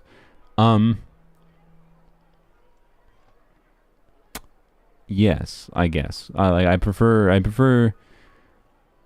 Like my preferred interpretation is as I prefer problems. Like as far as like I prefer working on things that require me to like think creatively, but at the same time, like sometimes I'm not in the mood to have to put in the effort. So like it depends. Sometimes I might just want to work on something that just lets me like, I don't know, not like I can just do things and get it done by following the formula. I don't know. So like agree. What, light agree? Anyways, if there's rich people here, why not share Welkins? True. You are more likely to rely on emotional intuition than logical reasoning than making a choice. Depends. I've already said before, depends. I did neutral, I think, for all these questions. All the same damn question. Your gender, does that matter? No, this just does your avatar. Okay. My gender, furry. Oh, great. People are going to say I'm a furry now. I'm definitely not. But anyways, you struggle with deadlines. No, I actually work well with deadlines. Sometimes in a bad way. I definitely work better with deadlines. But I also tend to leave things too close to the deadline, but that's just how I work better. So, disagree. I could have a healthier relationship with deadlines than I have. But I don't struggle with them. I work better with them. I think we're on the last question. Oh my god. You'll feel confident when things will work out for you. That's an interesting last question. I talked before about how like the future is very unknown right now. I've gotten to the point where I just don't worry about it. Like, I'm just gonna live more in the moment, and I'll try to make decisions to guide me towards what I feel is hopefully a better future. Like, I'm not just gonna live by the seat of my pants and jump off a bridge. And just, yeah, I'm confident that's gonna work out well. Like, no, I'm not gonna jump off a bridge and assume that's gonna work out. But, you know, I'll try to guide my decisions in a way that will work out. Hopefully. But at the same time, I recognize that life is a chaotic mess. And 10 years from now, I don't know where I'm gonna be, right? So, I don't know, light agree, I guess? Where, like, I do think my decisions guide me towards things working out for me. And I also think I'm a white boy who has enough connections to people and has a good enough brain and way of thinking that even if, like, you know, oh, my YouTube channel explodes or whatever and I stop making money on YouTube and I have to, like, get a real job or whatever, because, you know, it's not a real job. That's a joke. I consider it a real job, but some people definitely don't. Then, you know, I think it's still work out for me, because I do acknowledge I'm in a privileged position. I have a decent amount of money saved up. I could literally go back to school and get an engineering degree. I think I have the brain to do that, and I think I would actually enjoy that to some level. So I do think things will work out on that level for me, but also at the same time, maybe the future will be so freaking crazily different that, you know, engineering degrees won't even be necessary in the future. So who the frick knows? Chat really made you do a personality test over ZZZ? Apparently. I mean, to be clear, I suggested it. I don't know why. I don't know how I originally suggested it, but let's see. This only took an hour and a half. No, chat was wrong. See? I knew it was going to be goofy, because... go for an AI degree, yeah. Yeah. Debater seems fitting, maybe. I mean, on the baseline of, like, I like to debate, I guess, yes. I'm a curious and flexible thinker who cannot resist an intellectual challenge. Yep. It's not wrong. I feel like the person, this 16 personalities basically took my, right. It took my hard, like, the only things I answered, the reason I think it gave me this, right, is because the only thing as I answered with a hard agree or hard disagree were the questions of, like, I like thinking about things, right? And everything else was too in the middle that it couldn't actually solidly put me in anything else. That's why I think this happened, quite frankly. By the way, like, when I did this in the past, I'm pretty sure I was very solidly I and not E, which, if you believe that this thing means something as it does, at least should prove to you, at minimum, that people can change. And if people can change, then this isn't something to solidly follow by as, like, gospel, right? So, either it's wrong, either it's been wrong, right, or people can change. In which case, in either situation, it should not be something you take as gospel. And you do it for the fun of it, because it's interesting and it can give you a new way to maybe reflect on yourself, but not because it actually means anything materially. Yeah, see, this makes sense considering how I contextualize my answers for everything. The site is just 60. Oh, I just started a virtual camera by accident. I almost hit the stop streaming button by accident on my own OBS. 16 personality. Oh, it's not Snap. There we go. 16personalities.com. So, anyways, yep. Like this is like it easily could have gone. I could have answered like very minorly differently things, and it would have put me in I instead of E, right? This is basically the I and E means nothing when it's this in the middle. The imaginative, open-minded, curious, the value of originality. Yeah, I mean, this is probably correct as a generalization for me, you know. Thinking. Oh, look at that, see? Straight in the freaking middle again, right? It's because all those questions I answered as, like, it depends. I answered all those questions as, like, almost entirely as, it depends. Like, you really gotta, like, acknowledge that there's value to both, and when it comes to, like, decision-making and whatever, blah, blah, blah, blah, blah.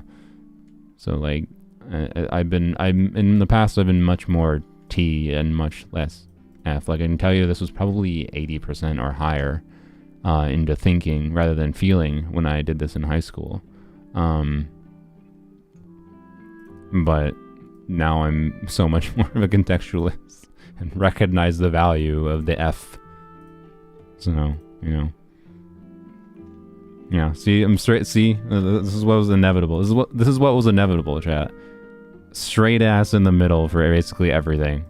Where the only thing that was solid was the intuitive. And that's why it plopped me into the debater. Yeah. You are an INTP. They got it wrong this time. Okay. Okay. And if they got it wrong, that's not a very good thing to rely on, right? Like, people get hired by this test. The Myers-Briggs style test. Like, it's still actually a thing, from what I understand. Here's a turtle. Give me a second. We're gonna go, I've been going for 6 hours, so you know what? May as well break my freaking record for the amount of time I've been streaming at this point. Here's a turtle. Go away, browser. Log out of the game. And tell me which company hires people by these tests so I can blacklist them. I mean, oh boy, what did I watch? I watched something that was a documentary on this. I don't remember what it was. The MBTI, you want to look at cognitive functions and not the letters. I mean, yes, you want to look at, like, it's a generalization thing. You can get some. I'm not saying you can't get value from it, right? But it is absolutely not something that should be used to, like, meaningfully affect people's lives, right? It is not something that should guide society. We should not hire people for jobs, decide people are unfit because they, took a quiz that put them in a particular box. So, anyways, look, we're doing ZZ now. But not for very long because I don't have that much to do.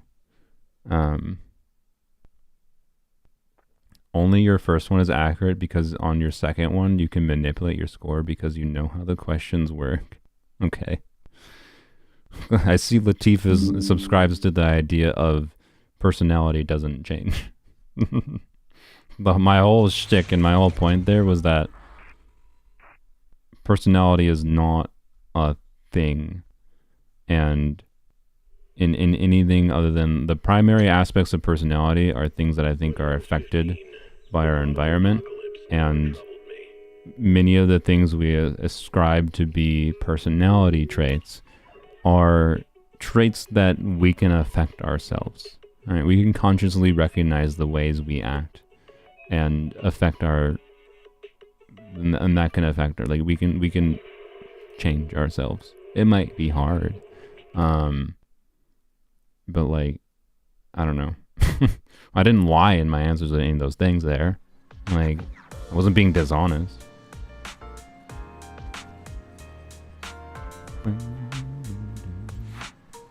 Turtle. What? Oh, oops. That's broken. Is that gonna work? Hey, look at that. Sweet. Alright, let's go. Let me know if you want me to join stream. I mean, if you want to join stream, I guess you can. What do you want to chat about? You want to chat about something with 5.0, Tars? You're welcome to join. How long ago did you take the test? High school, so like 10 years ago. 10 or 11. Do you want to join, Tars? I can give you a call. I'm down to chat about 5.0. I am probably done streaming in a little bit, though. Oh, I also got a message from Binge. That's funny. I forgot about that. He messaged me like an hour and a half ago. Still want to join? I'm probably not going to be streaming that much longer. I'm losing my mental focus at this point. Alright, let me call you, Tars. Doo-doo-doo. Alright. Hello. Hello. Keep on talking. Tell us about your wonderful existence, Tars. Yes, of course. That's definitely what I have at this point. I mean, you're still in school, so you know. Yeah, I mean, that affects your ability to have a wonderful existence. Let's be real. No, I actually wouldn't mind being back in school. I just if it wasn't expensive. I mean, look, grad school life is a whole other beast. Now. Oh. I increased you a little bit, and then you started speaking at a then- more normal volume, and I was like, "Whoops, Yeah. that's fine." I'll just. Who is he? Oh, this is Tars. He makes Genshin videos. He also made a review. Was your last video the Wuthering Waves video, or have you done another video since then? No, I made one other one, but it's like eh. It's eh. I- You don't even want it's to plug it eh. here. Oh, I got the poppers. I mean, I'm not here to plug. That's not the point of this. No, I know. Yeah. Let's Anyway. see. He does Genshin videos and Star Rail. Mostly. This- And maybe Wuthering Waves. He's got Wuthering the gotcha Waves. brain rot. Don't we all? Don't we all? Yeah. Here, let's add binge. I should have done this earlier. I just forgot. Yeah. Instead, let's do a personality quiz for 10 years. Yeah. Oh wait, we already have the group No. team somewhere. Frick. Yeah, we have a group one. I don't know do where. you- Yeah, do you want to find it and try to call me from there? Sure. Let me. Because I can't let me- see it. Let me put a. I'm just gonna put a dot as a message in it so it comes Oh, to there the we go. top of the chat. Perfect. Yeah. All right. I don't know if Binge is able to come online. I mean, he said let me know when, so I was assuming he was, to be honest. Oh, Oh, did he answer? Hello. Hello. Hi, it's a Binge. Binge is not a creator, but Binge plays Genshin and he has thoughts. I So, do have thoughts. Yeah, I could have done this earlier. I don't know how much longer I'm streaming, but I don't know. What do you guys want to say about version 5.0 since it's just waiting room chat? Well, I wish it didn't Exists. completely consume every resource my computer has just to install it. Oh, I mean, I haven't tried that yet. yeah. Wait, your computer like can't do It- anything else other than download it? It's maxed out the CPU and the hard drive. Oh, Just nice. installing it. Lovely. That's ideal. I feel like I'm being used as a Bitcoin mining node or something. Rough. Yeah, I'm actually kind of excited to see what they do with the character kits coming up. I feel like with regard to other action games in the genre, they've actually got some stiff competition from what I've seen as far as like movement being integrated into combat, Yeah. and that's going to make a difference to players who are looking to make their experience feel more fresh, but also, since I know how important placement is in Genshin, and a lot of that is achievable with the regular movement system, I am curious to see if it will be easier to get your character in an advantageous position in combat, or if it's going to make things more chaotic. I think with Kachina it'll be a bit more chaotic because he has to grapple around an enemy. He does have the ability to transition to a new enemy though, and I don't know how that'll work exactly. I had to go look over his kit again to see what their exact phrasing was on it, but he specifically does have something in his kit that lets him grapple onto a new enemy after one dies or whatever. So depending on like what the like targeting range for that is or whatever, that might feel really good, or he might just feel kind of bad because of the fact that he has to like do his specific like rotational gimmick and weird Yep. awkwardness. And that might make the AI freak out. Yeah, maybe. I had to have a friend that was in the beta, and he said that a lot of gameplay was potentially really buggy. So Interesting. we'll see how that goes. I honestly don't like one of the new artifact sets because it's just like Oh, I just like Like- them both, to be honest. But yeah. I mean, I definitely like I dislike scroll the most. Like, what the hell is the free 40% damage bonus about? Like, what? Yep. I mean, they're Like, both like what? they're both just like let's make really strong artifact sets, but make sure they only work on very specific units. Not let Like, people yeah. not let people have any creativity in how they build their characters. Look, I Just mean, do things that it's are stronger just- and stronger. Yeah, it feels like power Feels creep so artifacts. I bad. dislike it. feels so bad. Especially because like version 0.0 art used to be really good. So for artifacts that Yeah. were interesting to think about. I just like I don't know the whole Night Soul mechanic is just like It's not even a mechanic. just- It's just like the gimmick. It's just a gimmick. It's just a word that natlan characters go into. It's just it's the same thing all characters have. Where like Wander, you could say Wander goes into Night Soul state because he has a bar where he uses points, right? Like it's the same exact thing, except for because it says Night Soul state, the characters in natlan can use the natlan artifacts. I That's mean, they literally also all it is. introduced a mechanic like this, like basically late into Fontaine as well, right? With like Arlecchino as well. Oh, like Bond of and Life. Yeah, basically. Bond of Life. It's basically the same thing. Oh yeah, it's basically in that the same thing. regard. Oh, the only unique thing about Bond of Life is it seems it's a resource meter that puts on your HP bar. There is some nuance to some things you could do. I with it. honestly am Yeah. really curious what possessed them to make new. Like, I mean, I guess I get it, but It's like why Yu-Gi-Oh, not- dude. You need to have a new summon mechanic every single Yeah. time. You have a new year of the game, right? It's the same thing. Otherwise, you might buff something that they don't want buffed. Yes, that's what they Well, want. They want to yeah. avoid like unintended things. they want to avoid Well- unintended buffs. This also means that proportionally, unless there is power creep, the characters are actually going to be weaker. Yeah, that's fair. The fact that I they mean- can control them more, but like right now, Kanisha and Mualani are not that special. I think they're both plenty strong enough. Yeah. Okay, this is loud. But they are.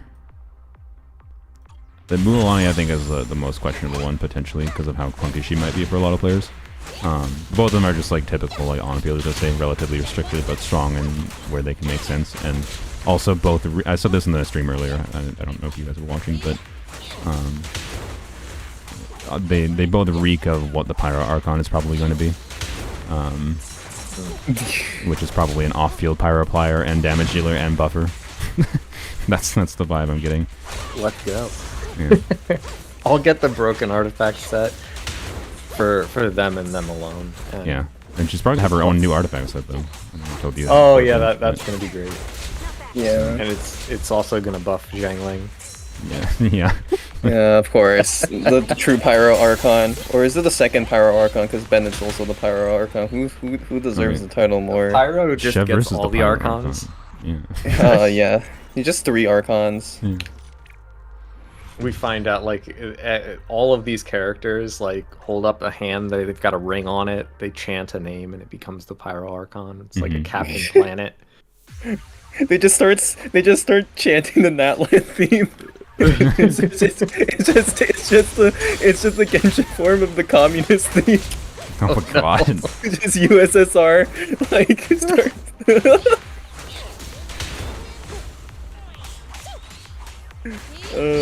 So, what are you looking forward to other than like not like worried about overall ramifications?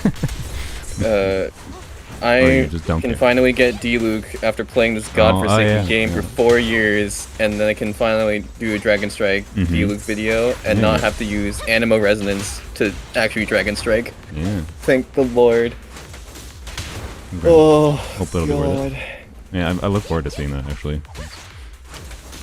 Did Luke More Dragon Strike? harbingers. Yeah. Give us more harbingers. Give us more Harbingers. Sorry. Why So would you want Dragon D-Luke? Z-Wolf, it's talking about like D-Luke Dragon Strike is if you learn how to do it, it's proper good. Like it's Shan Yun plunge without needing Shan Yun. So D-Luke still clears. He Yeah. just doesn't clear like top 3 in Yeah. speedruns. So but it's D-Luke. you could think that that's trash, but everybody knows that's fine. That's absolutely fine for 99% of everything in this game. Yeah. Yeah. I also need to finish my Chongyun video. I didn't actually get to finish it before update came out, and it's because the Dragon Strike comp I wanted to do for him doesn't really work that well in this Abyss because there's not. Well, I mean, Floor 12 has never had that many enemies since like the early days of Genshin in their chambers. Oh, total number of enemies. Like no, like well, not just total numbers, but like also like in a singular wave, a lot of enemies, right? Because it doesn't matter if they have 11 enemies, but split across 4 different waves. Yeah. And that Chongyun, you think the way Chongyun would want a lot of enemies at once, you think? Circle impact is hard for multi-wave. Circle impact is very hard for multi-wave, but also it's just like the comp I was using with him is a comp one of my friends devised a long time ago, and it worked better back in the day because there were more enemies in the chambers overall, and they had like less health overall. Also because Kazuha was supposed to be the DPS in that team. In the team I'm talking about, and not Chongyun. It was basically the comp idea was to just get as much cooldown reduction as possible. So you would have C2 Chongyun, and then you would also have Anima Resonance. And you get 20% cooldown reduction, which is really nice. I mean, it's what? Like he has like a 12-second skill cooldown at baseline, I think, right? Pretty much, but it's overall like a 25% damage increase to your entire team. If you're able to rotate properly enough. Nice. But the problem is that because of the way that team was devised, it's meant to be a really quick swap team and not actually like, you know, Dragon Strike. This makes me wonder, can you do a Thundering Fury Chongyun or well, okay, so I don't think there's enough members. No, there might be. Okay, so Dendro wait, no. Will this work? No, it won't work. Dang. Wait, no, yes it will. Yes it will, but it wouldn't be proper plunge. You'd just be doing lots of skill refreshes for plunging. Awaiting further instructions. But Thundering Fury with Chongyun and something to get like maybe Kuki Shinobu or something like that, just to get Electro on enemies, and so you're doing like an aggravate superconduct. Yep. And getting like very quick skill refresh. Chongyun. You can, but at that point, it's just like, why don't you, what's it? There's a different character that you can already basically do that with. I'm trying to think. Because I have C6 Kazuha. Yeah.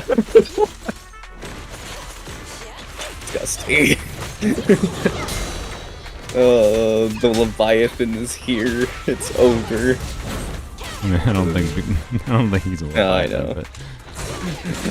But Freminent can already, like, you can already kind of do infinite skill cooldown with Freminent. Like, you do Freminent with Chongyun, and then you just have others, and then you can basically do that.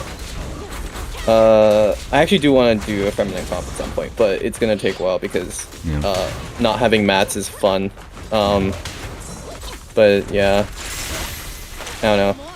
Kachina I also want to play with at some point, but given the art, like, okay, the 40% damage bonus thing, that artifact set just honestly pisses me off a lot. Because it's just like by default, it's like you should use this. Yeah. Like I mean, it's what makes Kachina relevant at all. Right? Like, unless you want to use her as a main DPS, which is like, to be I clear, don't think she like, has infusion. If the artifact set didn't exist, theoretically they could have just put that in her base kit or whatever, right? Right.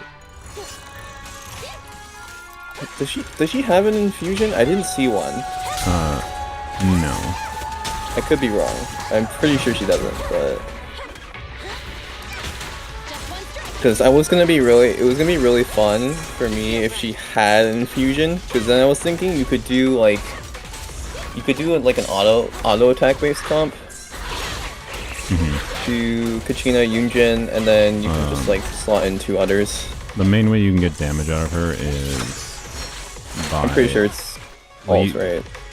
Well, yeah. Well, so her ult just increases the AoE of her skill, which is really weird. Yeah. I think it can also, with C2, it also increases how long you can stay on the thing for, which is a damage increase for her DPS playstyle if you are bursting with her. I don't know, I didn't do enough math to know if it's actually worth DPSing her and building up ER to do that consistently, because she has a freaking 80 energy cost. So I suspect it's not, and it's just like an every other rotation thing. But it's a very large AoE when you do that. Yeah. Which is interesting. But yeah, basically it's just her defense scaling. She does like a few ground pounds. Use her skill. You can jump on the thing. You do a bunch of ground pounds. And AoE damage and it's defense scaling. And if you use her burst has like 1 instance of its own damage. Whatever. Just very simple, the DPS. But yeah, you can't do much with infusions there, I don't think. Other than, you know, whatever Bennett infusion, obviously, you can do that. Yeah. Bennett's still Basically, relevant? What? basically skill damage only, but I still feel like you can do some funny stuff. I'm trying to think if you're I need to check what her skill cooldown is. I'm trying to think if there's any good ways to do stuff. I with believe this. it's like 20 seconds or 1 per rotation. 20 seconds, so you can reduce it to... Let me double check. You can reduce it to 17 with Chromium C2, and then you can, let's see, Welcome to this is what the live theory crafting experience is like for. really is. Let's see. I mean, realistically, probably if you're doing her team, it's probably you have like some main Geo DPS, right? And then you put her in, and then you do like 2 Pyro or 2 Cryo or whatever slot ins. Yeah. It's probably the most ideal thing to do, but I mean, who has ever cared about ideal in this call? No one. Yeah. Absolutely No. no one. Yep, 20 seconds. Oh, sorry, her burst cost is 70. Ooh. And also, she has RNG particle generation. Ah, So, lovely. like, they have RNG particle gen. This is... Yeah. Wow. I really that is so hate her great. RNG. But yeah. What's the? Do we know the RNG range already? I believe it's a 50% chance when her skill hits an enemies, it generates 1 particle. Ah, wow, so And great. You can do the plunge down, I think, at C0 without bursting, without the C2 extension, 5 or 6 times. So the average is like 3 or 4 particles, but you might get 0 in a single target situation. How frequently does her skill interval? I forgot the exact interval, but it doesn't last like the full 20 seconds. But it lasts enough. Well, to, yeah, like, it's it lasts enough to keep the cooldown. artifact set buff up through a full rotation, basically. Which is kind of all that's important. But yeah, I think she's getting like 6 instances, and I think that it's like a 2 seconds or something, maybe. It's not very rapid. It might be more rapid. I don't remember what. I did double check the footage. It was unimportant because ultimately it was hard limited because every time she does one, she consumes her points, and you need to have the points to do it, and you only get the points for when you use her skill. So Yeah. it's basically just hard limited to a set number of instances. It honestly feels like she's not going to be great without on-field anything. Oh no, yeah, she'll do very little damage without onto there. Yeah, I don't Which is- like which- this. that's why. Literally, probably her. If you're doing a team with her, like as main DPS, right? I think. You could do C6 Goro with her. Yeah, being you could the do C6. Goro. I can't Basic stand. I can't Goro. abide this. You could I do. mean, Farina, C6 Goro, healer, and Arena, no, it's just double Geo, double Hydro. It's just Noel again. I know. Well, what the frick else are you gonna do for buffing a defense scaler? Let's think about that. Well, Really, I love use the Zhongli. cooldown shenanigans. You're definitely using. I feel like Zhongli you could use in place of C6 Goro if you don't have C6 Yeah, Goro. yeah. So, interesting Fine. thing about that is that once you get like really good equipment, you know, you've got the right substats, you've got good crit rate and everything. Goro becomes worse than defense shred, Oh yeah. and it makes him feel even worse. So Wait you're a saying minute. C2 Nahida. No. Well. Let's go. Actually, wait, Let's hang on. go. Okay. Do any of you know off the top of your head the C4 Razor debuff shred, def shred, like Kachina's? stack with Lisa def shred? Oh, wait, C4. C4 Razor has a def shred on his skill, and then Lisa has def shred on her ult thanks to her A4 passive. Is it is it def ignore or def reduction? We'll have their death decrease. Okay. It's def decreased.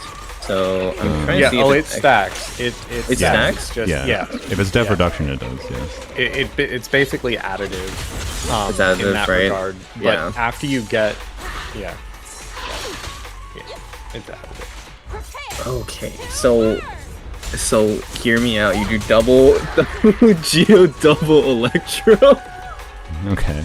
You can I fix some of actually the like energy this. problems. Yeah, I actually like this because of energy. So what? Official Zhongli. Well, it's unfortunately Razor, Lisa now, but that's sure, not yeah. that's not great either. No. for You obvious can. reasons. You can just drop the Razor and just put Fischl instead. I'm pretty sure Fischl will carry more, and you're Probably. proccing Crystallize a lot of the time anyway. I'm Yes. assuming. So, and I'm sure Crystallize last time I checked still procs A4 Fischl unless they does. change that. It does.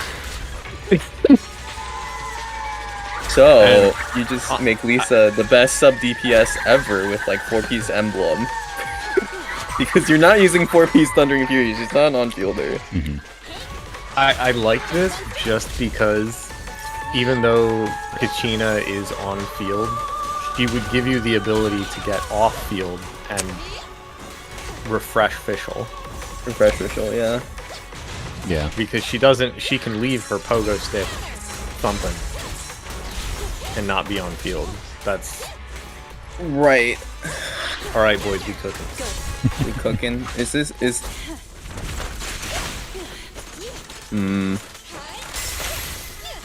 Trying to think if there's any other stuff you could do.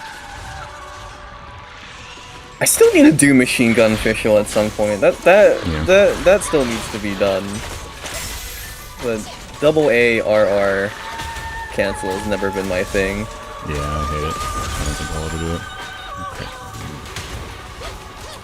It's just Like because this like before terribly. my keyboard was not responsive enough to do it. Now I don't know. Maybe it's possible. Let me think. What other cooks could you do with this? Kachina. Okay, I mean I think let's be real here. By default, I'm pretty sure her best team. Like if you're using her as a DPS, I'm pretty sure it's double Geo, double Hydro, just because Farina's OP as hell. I don't even think there's any other options. Unless like, I guess you technically might oversaturate on damage bonus at some point, but that's the only thing. I don't can think she'll think have that of. problem. This feels right. Supply the test. I don't prune in the tub. You what? You can't oversaturate me. Oh. I love my damage. God. Jesus Christ. Anyway, the only thing I'm looking forward to once the servers are up is trying to melt Chongyun, build a Back to Fucked up. regularity. yeah. Well, I mean, I want to do the Dragon Strike. It's just like the problem with doing it with a specific comp is just it's not possible with the like to DPS with Chongyun properly, other than using him as a sub DPS. And at that point, it's like, yeah, sure. I mean, I guess I could highlight the CDR, but that's about it. You mean Which you're is not a- gonna get C6 Shenhe? I mean, I do have Shenhe, this is true. But then at that point, why don't you just use Aloy, honestly? It gets I up the can't. normals faster.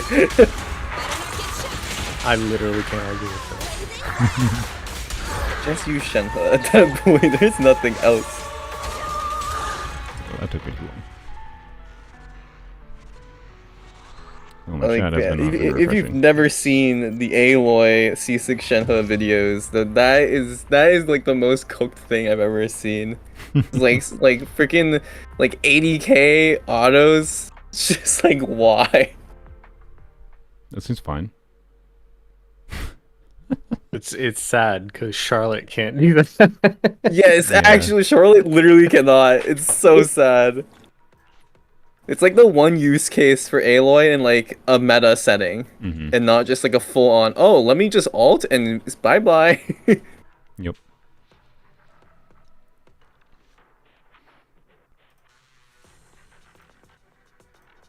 But yeah, I think I don't know. I don't know what I'm gonna do for DPS Kachina. I plan on making a video on her, but I do not have I don't have Zhongli. Don't have CC Goro. you actually don't. So, what is even your option? Are you gonna be autoing her with Yunjin? You just put in Yunjin instead of auto Kachina. I don't actually know. I haven't thought that deeply about it.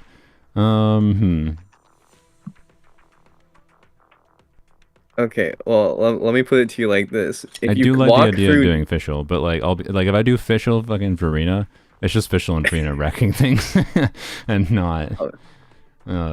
Like to be clear, the just- biggest numbers I could possibly see is probably official Farina and abusing C2 Nida.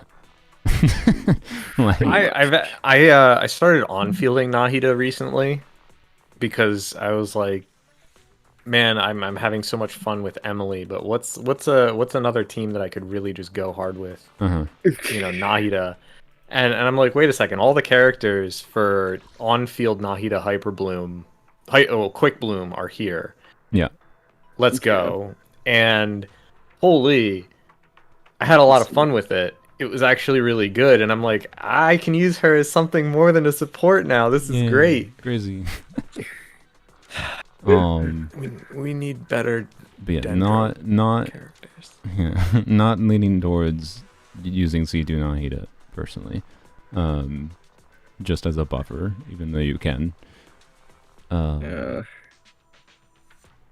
I mean, it is a reason to like get C2 Nahida for enabling doing jank things like that to be stronger, but like it also completely turns the team into just like an aggravate official team that also does Farina damage. And Kachina's just there because like you can do something off field. Like but- her construct doesn't have interaction with other constructs, right? I think, well, actually, I don't know. I haven't seen confirmation of that. I've been assuming. Okay. I've been assuming it does because it counts as a construct, but it doesn't count towards the construct limit. So it's possible that No. But the funny part is this: if Kachina's skill can operate in the sense that like it can deal damage to other constructs at the same time, then what you could do is you put Geo Traveler as the second person in the team. Yeah, I could do that. And then you blow up the boulders in their face, and you can trigger it immediately. Yeah, maybe. If it can do damage if it can trigger other constructs. I don't think that's how it works, but like I mean I don't know. It's slamming the ground. You know, you would assume it could do damage to other constructs potentially. Yeah, I I'm not don't sure. know. I'll drop that down and test that. It would be funny if it could, because honestly, if you know how to... Okay, well, to be fair, Geo Traveler boulder placement is one of the hardest things to do in Genshin, Oh, because I'll probably fail. It's fine. it's different for every single boss, because it turns out Genshin mobs have 3 different hitboxes. There's their regular hitbox, then like their like regular hitbox as in like where you can deal damage. Yep. Their collisional hitbox where you can actually like either move them or they move you. Yep. And then a third hitbox, which is this weird construct hitbox, and it's completely different from the other two for whatever godforsaken reason. No, it And makes my sense. main proof of this is Golden Wolf Lord, because You can get that guy on Zhongli Pillar, and it makes no sense if the other two hitboxes are the same as the construct hitbox. Mm-hmm. Makes no sense otherwise. I mean, that's presumably why they did it, is so the likes of only Pillar do that. Get he can trigger fucking tenacity or whatever, right? Wouldn't be surprised if that was it. Is Jello in this Yeah. call? No, this is Tars Blammo and then Binge.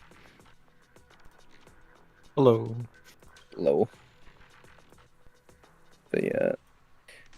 Honestly, I don't even know about like the hitbox thing is like really esoteric knowledge because it only matters for physical geoconstructs and not corporeal geoconstructs. Because now at this point, pretty much every geoconstruct they released post Zhongli or post Albedo actually, sorry, has been a corporeal geoconstruct rather than a physical one.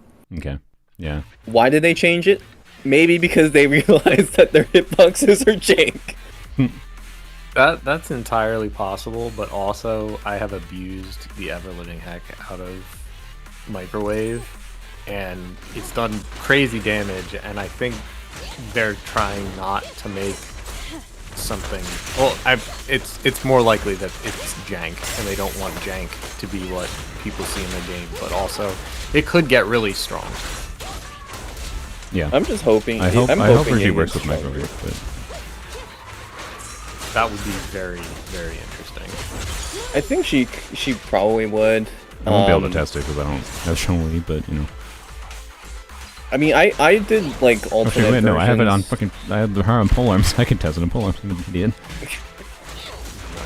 I did alternate versions of microwave. I think because I did like double geo, double cryo instead of double geo, double pyro.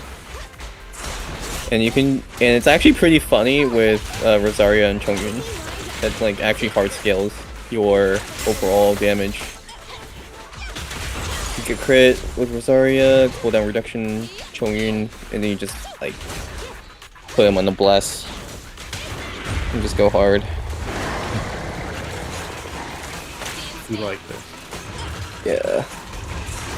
Honestly, I'll probably do double geo, double cryo if I'm doing like when I can fully build Kachina. I don't know if I have enough condensed resin saved up to get all of her talent math. I also don't know. Did they? I could be wrong, misremembering. Did they remove the day restriction for when you can get talent materials? No, right? The only Okay. difference really is for talent materials is the battle pass lets you choose any now for mini region. Right, that's the only thing I remember. Okay, cool, great. The quality of life that matters. Sorry, your materials are still time gated, idiot. Yep. Yep. Why even is that a thing? Like, I still don't understand that. Like, even in the early days of Gadget, it still didn't make sense. Especially for like this, like I'm not gonna be able to make a Mulan video that has her like burst crown, so she might have like a level 6 burst for a burst DPS Mulan video. Oh well. Lovely. Let Mahalia design. I don't know, man. I don't get it. But I'm definitely focusing on Kachina first. I don't care. I will literally spend all my saved resin. I don't care. Yeah, I'm just gonna I respect it. I kind of want to do the same. But You gotta choose one. You can't choose both. dude, I spent the And then last. also the form No, I spent for the last. artifacts. I spent the last 2 weeks free farming for heroes with and stuff. I got spare resources now, but I'm just gonna have to finish Mualani in a couple days, and then spend forever farming talent materials. Artifacts will come after I get them level up function. Kachina only needs like level 8 skill challenge, so it'll be fine. Yeah, and then she can just get like, is it? So what is it at this point? Actually, I didn't check her multipliers that much. Is ideal def crit, or is it def Should be def geo crit, I damage? think. Well, Is it still with def geo crit? Farina, Okay. she gets. She has some geo bonus at her passive. I forgot. Let me check. I think it's. I think if you're doing with Farina, I think probably you might want to do def crit. Oh, wait, Turbo potentially. Twirly's damage is increased by 20% of Kachina's defense. Yeah. I don't know if Def crit Yeah. is better or not. I also what is With is Brennan. the craftable polearm her best right now, or is there a better one? I mean, with the new artifacts, it probably is. I suspect. I want to say it 'Cause probably is. There's no other polearm in the game that does like relevant things for passive or defense scaling polearm unit. Right. So I'm pretty sure it literally has to be the craftable. Yeah, I mean, well, you could do Emily's weapon if you trigger burning with Bennett Pyro Infusion. But no. I like that. No. I like that a lot. No thanks, I'm good. I think I'll take a rain check on that one. Yeah, I wouldn't. I don't think I'd recommend that. What's the is no, her she- I need to check her damage.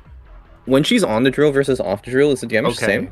So wait, No, it's higher when she's on the drill. It's higher like on the 50, drill, It's right? like 50% Okay. higher multiplier. Or EM Great. Def Hybrid, Bennett Infusion, Virgin, Maximize Shields. Let's go. yes, This is a terrible idea. perfect. Yeah, I don't know. I think she's gonna be the most fun character to try to get working for DPS. So I think I will probably enjoy her a bit. I Natlan's think here. I know Maintenance what is I'm done. trying. Are you serious? I haven't even downloaded the pretty update, sure. yo. Let's try pretty- this. Are people in chat pulling me? I'm pretty sure it is what we call the troll. Well, there's multiple. The game people is that said not- it, but No way. There's no way it's up. I'd be very surprised. But I don't know. Maybe they did this time. Yeah, it's not up. Okay. There's think so. no shot, dude. Literally, it's like 3 hours away from the Yeah, I know. proposed time. I know. That's why I was It's like, not happening. Like this is not a small update. I wouldn't be surprised No, if it yeah. took out longer yeah, same. to come out. Fake news. Indeed. Anyway, I'm pretty sure I'm doing double geo, double cryo for my variant. I don't know. I don't think double geo, double electro actually does enough to really Probably not. constitute Need You double know- geo, double anime. double geo. I You're mean, gonna do Xiao plunge. it's like the I- old Xiao team, Xiao Geo team. I call it nullimental. There are Oh, no you- elemental reactions. At that point, you might as well just do 4 Geo. Just get freaking like. Chiori, yeah. But that would Chiori- likely use Goro. Well, yeah, you use Kachina, Zhongli, Albedo, Goro, right? You just have all the Geos. Screw reactions. Just rock and stone. I like this. I like this. Rock and stone. And the best part is that both Albedo and Kachina scale on defense. I mean, my favorite idea still, I think, is actually Geo Traveler and Kachina together, because I do not think Kachina's going to take that much field time. She doesn't stay on field that long, at all, even with her... 12 seconds. You, my sweet summer child, take it from someone who mains Geo Traveler. Geo Traveler is not really an on-fielder either. Well, exactly. That's why I'm saying it'll work. But it's a very awkward position because the skill cooldown is like, well, okay. Look, I'm man, thinking it's it- like 5 seconds because of Chongyun C2 because I use Chongyun C2 with Geo Traveler. But Geo it's a 6-second Traveler is cooldown. Pretty awkward. I Even want if to say it's- it's not going to be awkward. Oh, it's I'm just saying I like the idea of it most, I think. extremely hard to use optimally. Let me just say that. It's like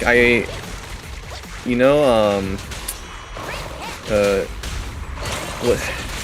I remember what the full name of the boss is because I only know the acronym, like the Asmon, whatever. Oh, The one that has like the turret. Yeah, Simon, sure. Yeah. I just call it Asmon because that's what literally it is. Literally, why would you go invisible, please? But I did 36 star in Abyss with using Geo MC as main DPS Nice. with that team on that side. So like it's possible. It's just really freaking hard because the the hitboxes are just different for everything. And if you've never practiced with GOMC before, it'll take some time. That's fair.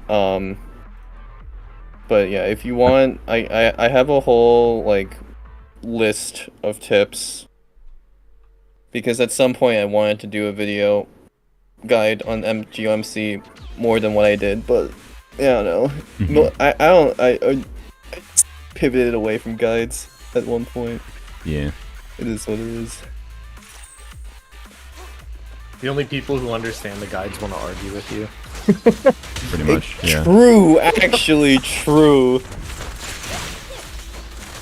Like, I don't know, could you imagine someone making a video about, oh, Genshin's secret third hitbox, and then it's like, yeah, it's the most esoteric third hitbox ever that no one cares about.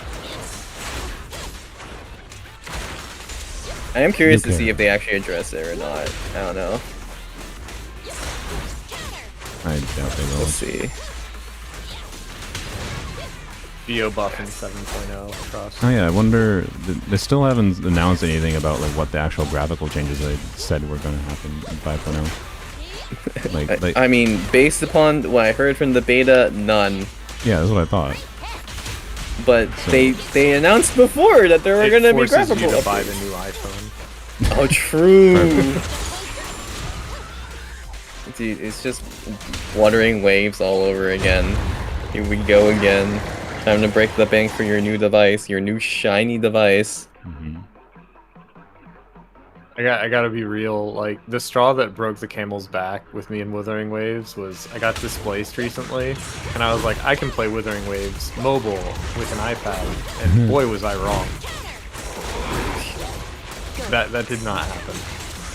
I'm not surprised. They don't have controller support on mobile devices. Yeah. Yep. That game is awful to play with touch. To be fair, I think Genshin on Android still might not have controller support. I'm not 100% sure on that. It doesn't, which is why I'm happy to have an iPad for professional reasons, but like also Genshin, it's got controller support. I'm like, yeah, double win. Mm-hmm. Yeah. Crazy. Wait, I'm trying to think if you could ever. Wait, let me check. Shatter is still only scales by EM and level, right? Yeah. Yeah. Oh, fuck. What are your best EM buffers? Wait, oh, you can have Albedo in the cup to get your EM buffs. Yay. Well, so that's why I was saying earlier about doing the defense EM hybrid. No. And the character do version. What? No, what did you can't do? Well, the Oh yeah, version is it's one right. thing. Shatter. Shatter's awful Shatter? though. Shatter's awful. Shatter Like, scaling is so so ass. it's true. It's so bad. Like, Just wait for Sit Lolly. She's gonna be a 4-star Shatter Chevrus. I Because I'm really pretty hope sure- so. I bet you if they ever introduce something for Shatter, like it would actually be good, except Maybe on so. bosses. Mm-hmm. except on bosses that can't be frozen. Like, what? No, actually, no, they can be frozen because I have seen the keyword pop up before on bosses. Oh, yeah, It there's- can technically be frozen. Yeah, there's also the one boss they introduced in the Chenya Vale that literally can be frozen, and then they just haven't put it in the abyss. So the one boss they literally made have a freeze mechanic that can get frozen. They refuse to put in the abyss. Yeah, Which I find so funny. it's so good. By okay, the way, if I you think with the can- new artifact set and Kachina and probably whatever Xylonin turns out to be, based on what we've heard so far, Cryo is by far the worst element in the game at this point. Love it. I'm super excited now to make Cryo as good as I made Geo. Yeah. Yeah, same. That's literally why Chongyun has been. I've been cooking with Chongyun. I've been cooking with Rosaria. I've been cooking with both. Well, Rosaria is a good character, objectively. Yes, but not. People don't use her as an on-fielder. Generally. Well, she's got the sauce for it. She's got the sauce. No, you're not supposed to say that. She's got the chutzpah. I do definitely want to do. It's just like Rosario, Chongyun, and then you have 2 others. I wonder if you can. You can probably do a burn comp. Actually, you could probably just be like Nahida, and then you just put a pyro unit, just have her burn the attacks, melt everything, melt her autos. Yeah.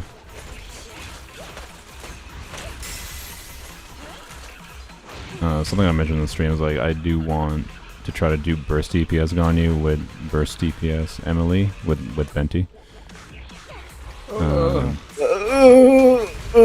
better hope there's more than like 3 enemies. You have. Yeah, well, I know you better that's the hope there's more than problem. 3 That's the enemies in problem. field. It's just the Venti problems, but that's fine. I can deal with Venti problems. Venti rework when? Yeah. Never. Please. Never. Please, Hoyo. No, never. Sorry, the vacuum cleaner got stuck with too many of the stupid Hilichurls. Now we have the nerfed vacuum. He literally got stuck with too much trash. He is so nerfed. It's ridiculous. And I then mean, I've yeah. got Kazuha just being an absolute champ all the time, no matter what. What still confuses me the most is that like they 100% were like they had Kazuha in the pipeline when Venti was being released, right? Like, Yeah. they knew what they were doing. I got you. Did they know what they're doing? I don't know, man. maybe I don't know not. if they. I don't know if they really knew what they were doing. Let's be real here. Yeah, they might not have understood what was strong about Animo. I don't know. See, like I can tell you for a fact, a majority of people who beta test for this game don't theory craft. So No, like yeah, I know. no one in beta is actively trying to find broken combos. Yeah. People in beta, all they're doing is like, ooh, new content. I get to see it early and then brag about it to my friends. Animations. Ooh, yes, animations. Let me post it to YouTube and get views. And then have a bunch of comments saying, oh, how are you not banned from YouTube yet? Yeah. I mean, not banned from YouTube, but they could just make a new freaking channel. It's more surprising why Hoyo doesn't sue them. I mean, Hoyo has sued one person, not for Genshin, but yeah. they have sued person. Yeah, I don't know. I don't even know how many... I'm excited for the music. Oh yeah, true. Oh yeah, for sure. I haven't seen much of that, Yeah. but if the stream was a preview of anything, I think it might be really great. Well, I think the music direction hasn't really found its footing exactly, but it's been good. Mm-hmm.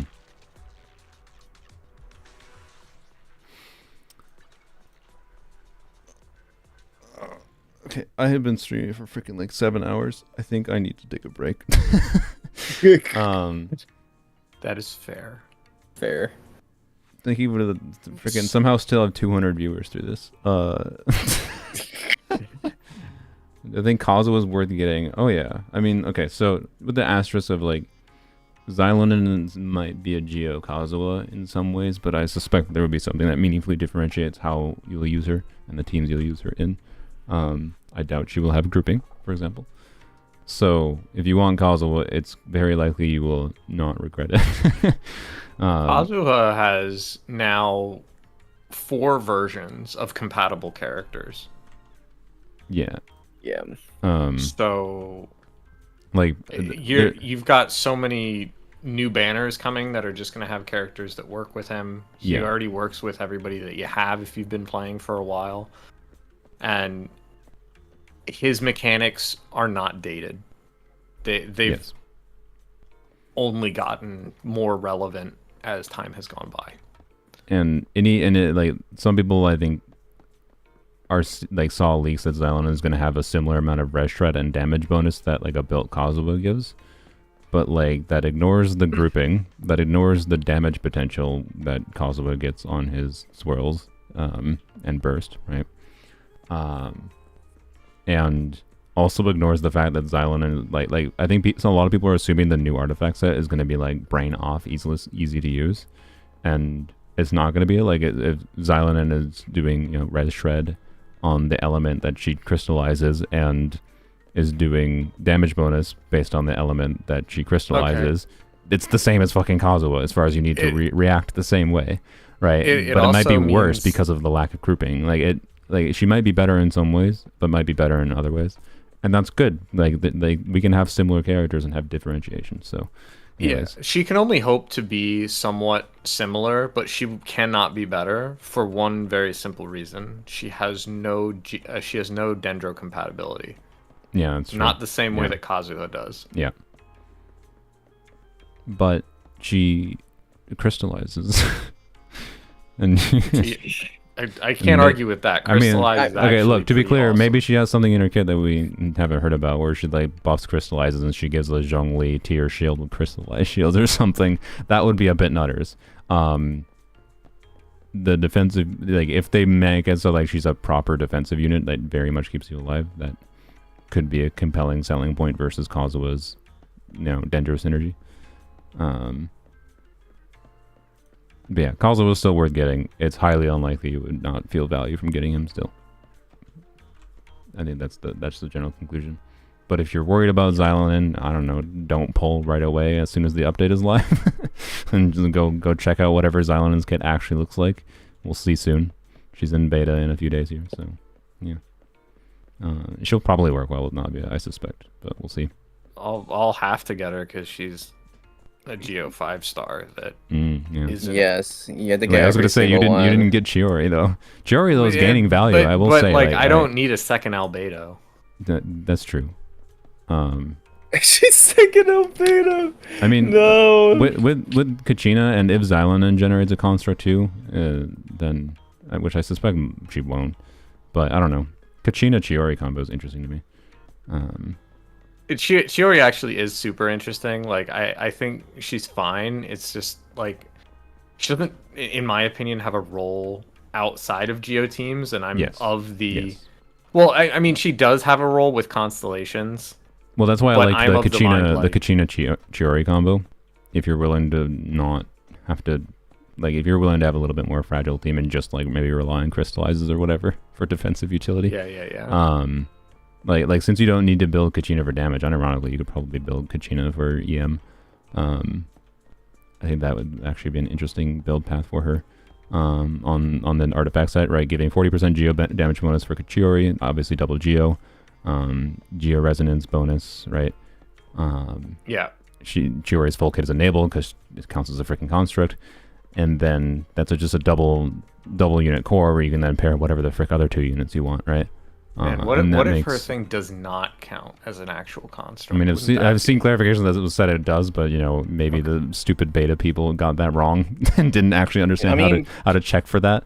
I don't know. Based on the fact that it just stays on field, similar to kind of albedo flower with levels of damage. I mean, I'm assuming it's going to be a construct. Mm-hmm. Yeah. The question is, will it be inherently useful? I don't know. I saw the scaling. It's like decent, but I don't know. We'll see. I mean, watch. You're just gonna farm for the new artifact set, and it's only gonna give you attack and HP because it knows what you want and its defense. It's gonna be the same thing like the other Geo set in the Zuma. Same thing. It's literally gonna give you HP percent. Mm-hmm. Just farm it for 3 months, then you'll get everything by a statistical notability. Yes, but if you want to make a video in like the next week on it. Oh no, I know. Yes, no, nope. Yeah. I don't know. Just tap into your streamer luck, right? What's streamer luck? I don't stream. You get. Time to get on a weekly schedule, bro. Time to spend $10 a day in refresh. It's not happening. I don't worry. I don't like 0.0 releases for the grinding hell they cause, especially with these artifacts that's not being useful on any non-natlan character. So basically not useful.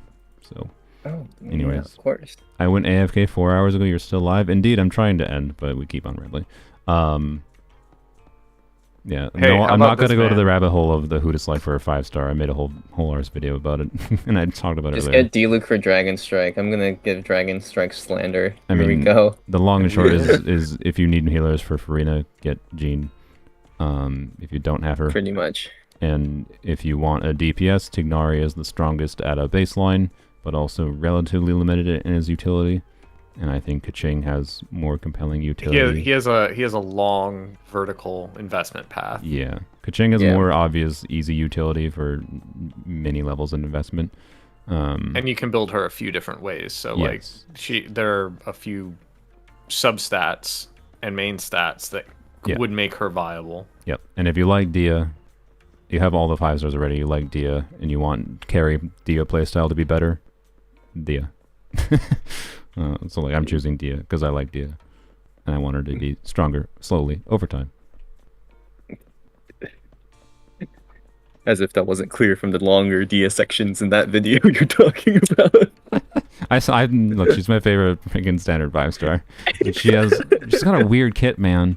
Like I really like her. We all know the kit is weird as hell. Yeah, what does C1 Dia do? Makes her do more damage and gives her like proper dual scaling HP attack scaling. So like, if you're not using an ER timepiece on her, you could do HP or attack timepiece.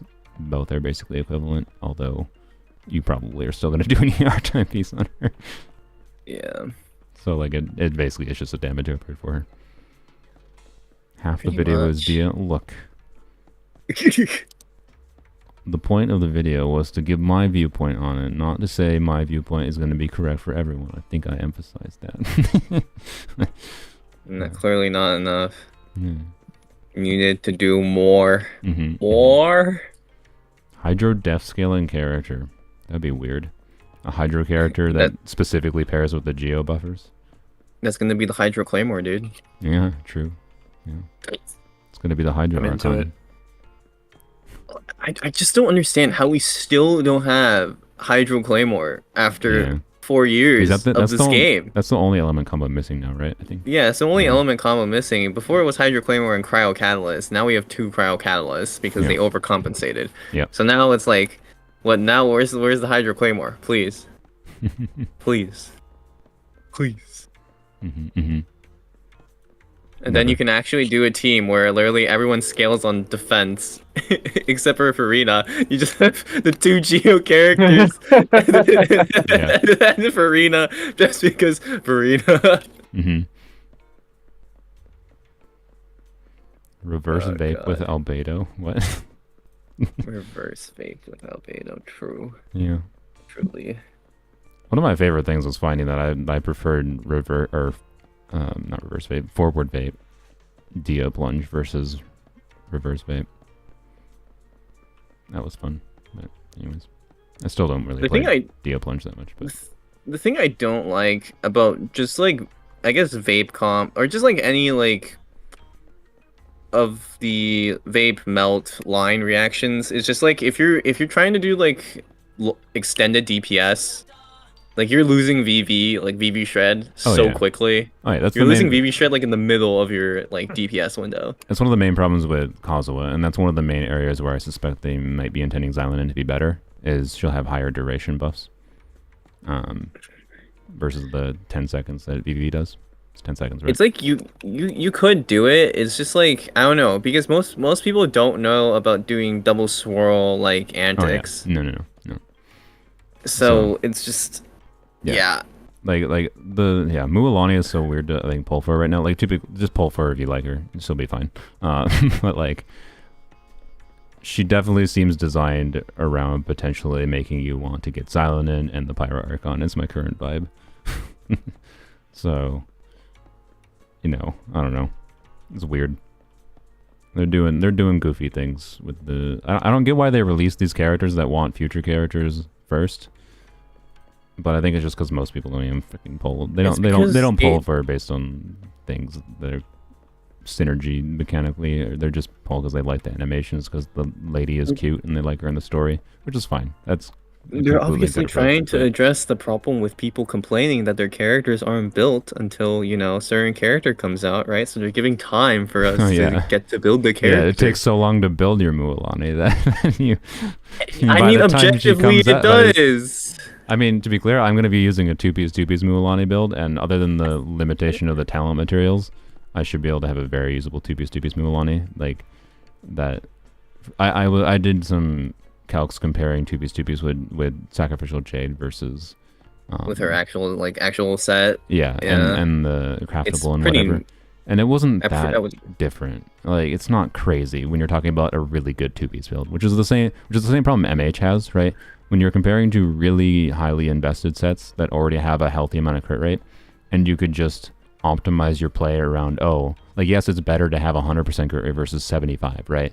But you can also just optimize your playstyle around, especially on a character like Mualani who gets nuke damage, right? In a few instances of big hits. You can just optimize around your fucking RNG with 75 crit rate, such that having a bunch of extra crit rate isn't that crazily valuable. Unless you have a shit ton of extra crit damage in conjunction with it, right? And that's a big if. It requires a lot, from what I basically checked, it requires really highly invested of her new artifacts to be able to start beating out 2-piece to a degree that's it's worth farming for, is kind of what I realized. Mostly because of to be clear, that was comparing to Sacrificial Jade existing, which is a OP as fuck catalyst. So that's good. But anyways, did you play a horror game while waiting for Natlan? Not while my brain is dead. I'm gonna I'm just gonna not react. Eat food, and then I get to gamble. Yay! We should come back to this when Natlan comes out. How about that? I mean, You need to start the stream again.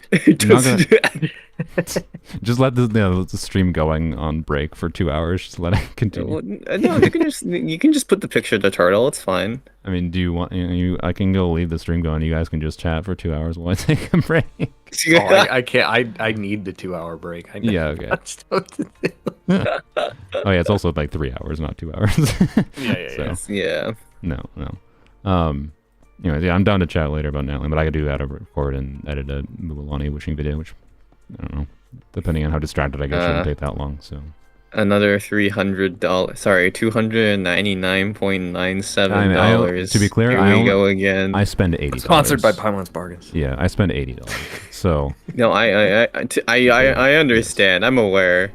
And I try to draw that line. You know what's funny, Tars? I'm not going to explain all the context for this because not necessary. I'm at 0 pity.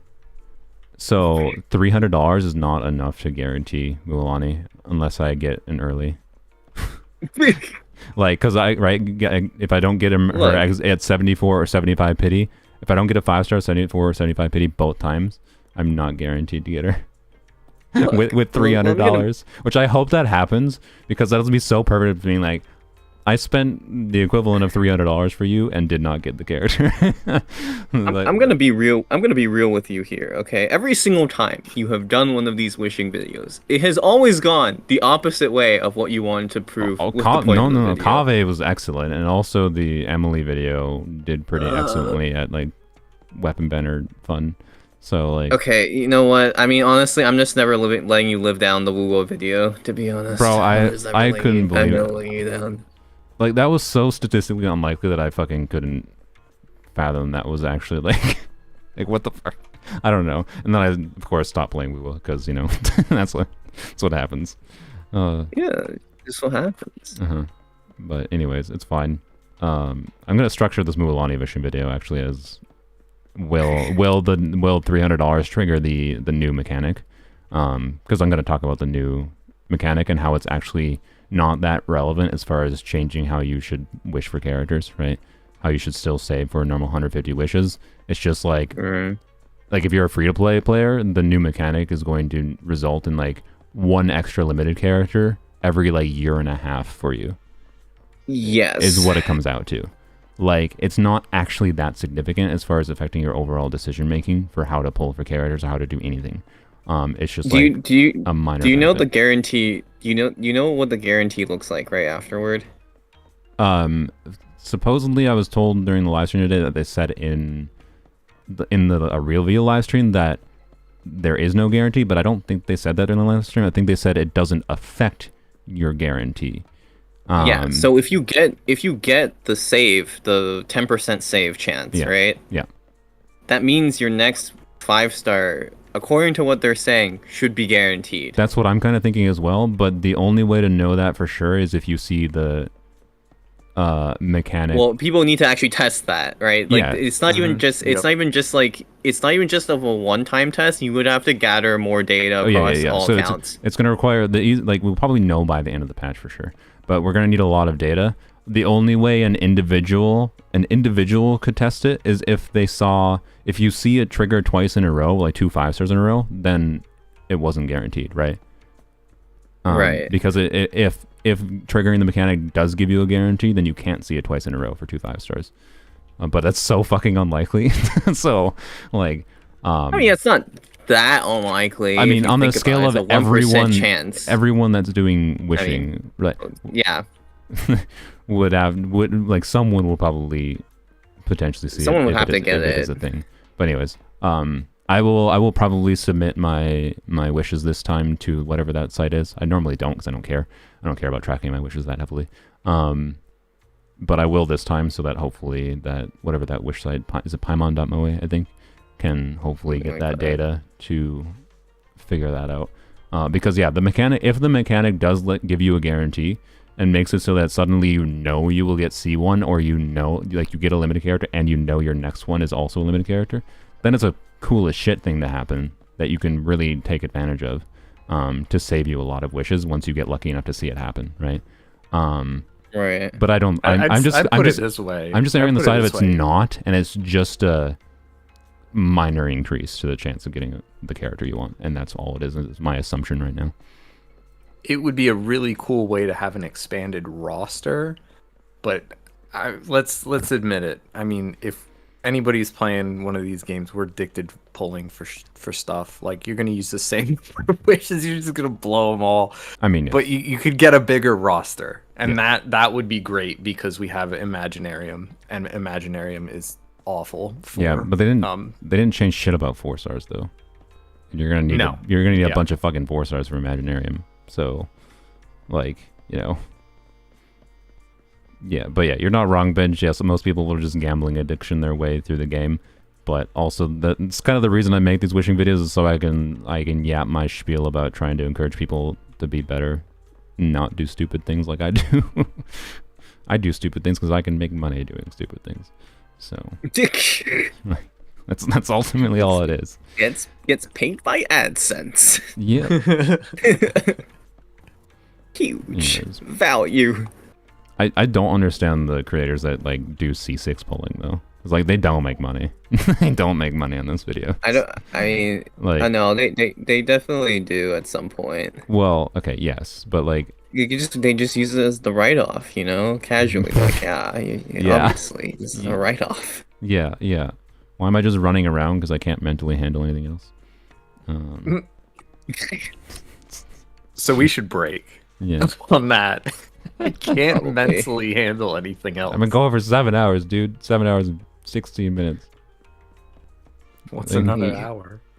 Yeah, you did. Honestly, look, let's be real. You did this to yourself I did. Yes. at some degree. Yes. This is correct. I should have never done the personality quiz. Otherwise, I could have just ended the stream at the point of doing that stupid thing. But oh well.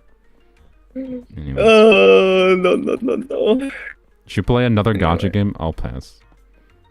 Just start playing R99. You know what that reminds me of? I'm gonna go uninstall Wua.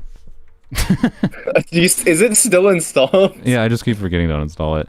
The reason I left it installed because I knew the 3 5-star was a thing.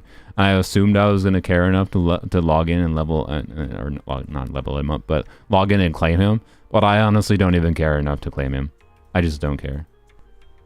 All right, that's fair. So, honestly, You know what? Thanks for the reminder to play another gacha game. I'm gonna uninstall another gacha game. funny thing to note is I don't know where I. you know how there's saved the lava in there. You know how there's lava in Natlan. Uh-huh. Allegedly, you can walk over the lava using Farina in your party. Nice. I mean, that doesn't surprise me. Based. They just put it as water. I think they probably just coded it as red water. I'm pretty sure that's like what everyone does, right? Like if you're ever a Yeah. coder, you understand. Yes, You just yes. like red water. If water is red, then apply damage. Yeah. Yeah, yeah. Like it's just some like if statement check. Mm-hmm. But then for whatever reason, it's coded differently in Minecraft. It's Minecraft. It's not coded that way. Minecraft is a sophisticated game. It's because they added water and lava during different updates, Yeah, so yeah, they were coded objectively differently. Oh. Also, by the way, not only can you walk over the lava, allegedly you also can't take damage as well. Wait, you can't take damage at all from it? Well, no, like when you're using Farina, when you're walking over it, she can't take damage. Oh, weird. she's just Jesus, you know. She can just part the ways.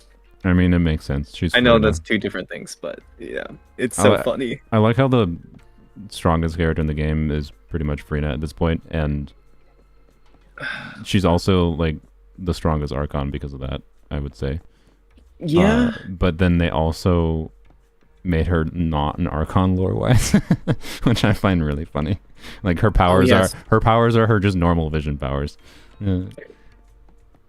So, anyways. Oh, sorry. Just to clarify, I guess it's not lava, guys. It's Soul Glad, you know, from Honkai Star Rail. They just poured a bunch of soda into the streams. Yeah, true. But yeah, lore-wise, it's technically not lava. It's Phlogiston.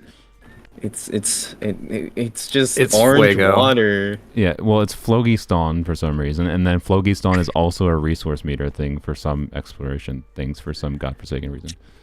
Lovely. Why are they using the whatever? That doesn't It's matter. time for Tubby Bye Bye. That's Yeah. all I know. Tubby bye bye. No. Indeed, I guess. Well, anyways, thank you for watching, the insane people that stuck around for all of this. That was fun. I might do waiting room streams in the future slightly differently. Notably, I would save my own sanity by starting the stream later rather than starting the stream at my normal time. I will have a wishing video out tomorrow, and as mentioned before, there will be somewhere hidden in the video. I haven't decided yet. I'll decide while editing a code for the red KFC wings. So there you go. There's your bait. There's your Wow. bait. The KFC wings. They're okay. It's good that there's red wings. But anyways, Yeah. bye bye. Thank you. Bye. Bye.